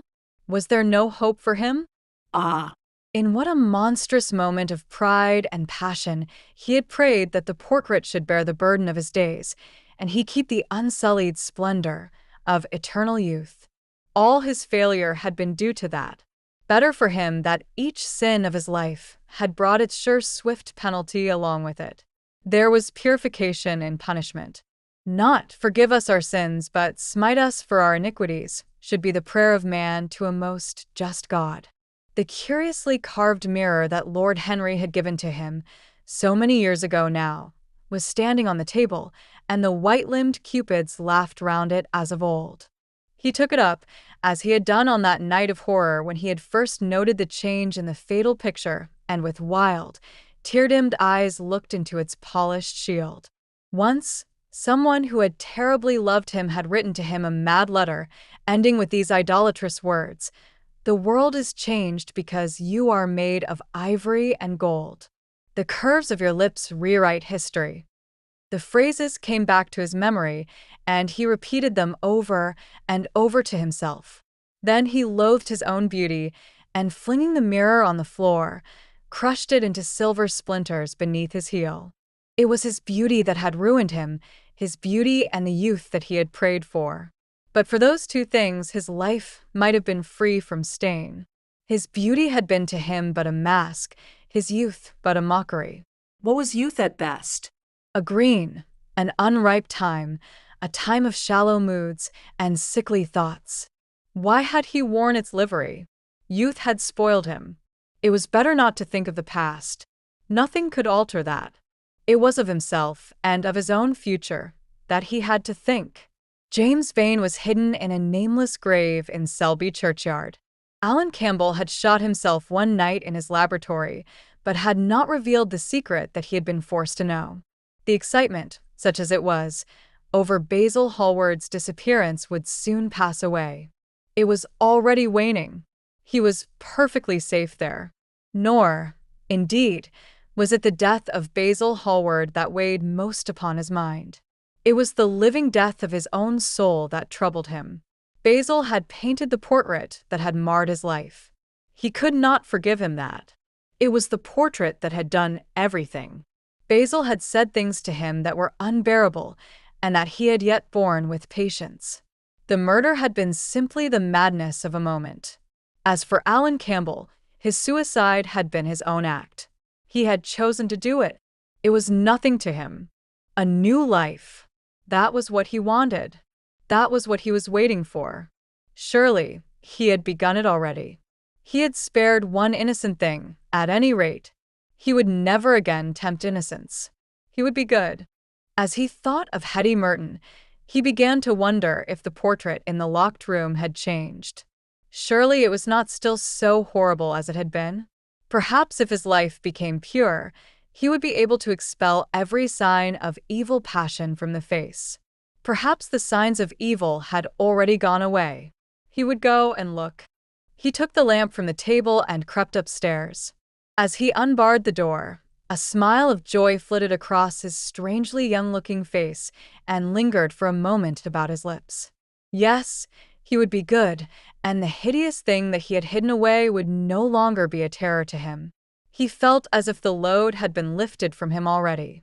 He went in quietly, locking the door behind him, as was his custom, and dragged the purple hanging from the portrait. A cry of pain and indignation broke from him. He could see no change, save that in the eyes there was a look of cunning, and in the mouth the curved wrinkle of the hypocrite. The thing was still loathsome, more loathsome, if possible, than before, and the scarlet dew that spotted the hand seemed brighter and more like blood newly spilled. Then he trembled. Had it been merely vanity that had made him do his one good deed? Or the desire for a new sensation, as Lord Henry had hinted, with his mocking laugh? Or that passion to act a part that sometimes makes us do things finer than we are ourselves? Or perhaps all these? And why was the red stain larger than it had been? It seemed to have crept like a horrible disease over the wrinkled fingers. There was blood on the painted feet, as though the thing had dripped, blood even on the hand that had not held the knife. Confess? Did it mean that he was to confess? To give himself up and be put to death? He laughed. He felt that the idea was monstrous. Besides, even if he did confess, who would believe him? There was no trace of the murdered man anywhere. Everything belonging to him had been destroyed. He himself had burned what had been below stairs. The world would simply say that he was mad. They would shut him up if he persisted in his story. Yet it was his duty to confess, to suffer public shame, and to make public atonement. There was a God who called upon men to tell their sins to earth as well as to heaven. Nothing that he could do would cleanse him till he had told his own sin. His sin? He shrugged his shoulders. The death of Basil Hallward seemed very little to him. He was thinking of Hetty Merton, for it was an unjust mirror, this mirror of his soul that he was looking at. Vanity? Curiosity? Hypocrisy? Had there been nothing more in his renunciation than that? There had been something more. At least he thought so. But who could tell? No. There had been nothing more. Through vanity, he had spared her. In hypocrisy, he had worn the mask of goodness. For curiosity's sake, he had tried the denial of self. He recognized that now. But this murder, was it to dog him all his life? Was he always to be burdened by his past? Was he really to confess? Never.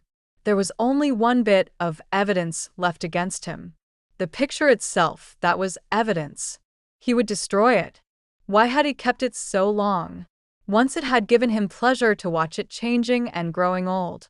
Of late he had felt no such pleasure. It had kept him awake at night. When he had been away, he had been filled with terror lest other eyes should look upon it. It had brought melancholy across his passions. Its mere memory had marred many moments of joy. It had been like conscience to him. Yes, it had been conscience. He would destroy it. He looked round and saw the knife that had stabbed Basil Hallward. He had cleaned it many times, till there was no stain left upon it. It was bright and glistened. As it had killed the painter, so it would kill the painter's work and all that that meant. It would kill the past, and when that was dead, he would be free. It would kill this monster soul life, and without its hideous warnings, he would be at peace. He seized the thing and stabbed the picture with it. There was a cry heard and a crash. The cry was so horrible in its agony that the frightened servants woke and crept out of their rooms. 2 gentlemen, who were passing in the square below, stopped and looked up at the great house. They walked on till they met a policeman and brought him back. The man rang the bell several times, but there was no answer. Except for a light in one of the top windows, the house was all dark. After a time, he went away and stood in an adjoining portico and watched. "Whose house is that, constable?" asked the elder of the 2 gentlemen. "Mr. Dorian Gray's, sir," answered the policeman. They looked at each other as they walked away and sneered. One of them was Sir Henry Ashton's uncle. Inside, in the servants' part of the house, the half-clad domestics were talking in low whispers to each other. Old Mrs. Leaf was crying and wringing her hands. Francis was as pale as death. After about a quarter of an hour, he got the coachman and one of the footmen and crept upstairs. They knocked, but there was no reply. They called out. Everything was still. Finally, after vainly trying to force the door, they got on the roof and dropped down onto the balcony. The windows yielded easily. Their bolts were old. When they entered, they found hanging upon the wall a splendid portrait of their master as they had last seen him, in all the wonder of his exquisite youth and beauty. Lying on the floor was a dead man, in evening dress, with a knife in his heart. He was withered, wrinkled, and loathsome of visage. It was not till they had examined the rings that they recognized who it was.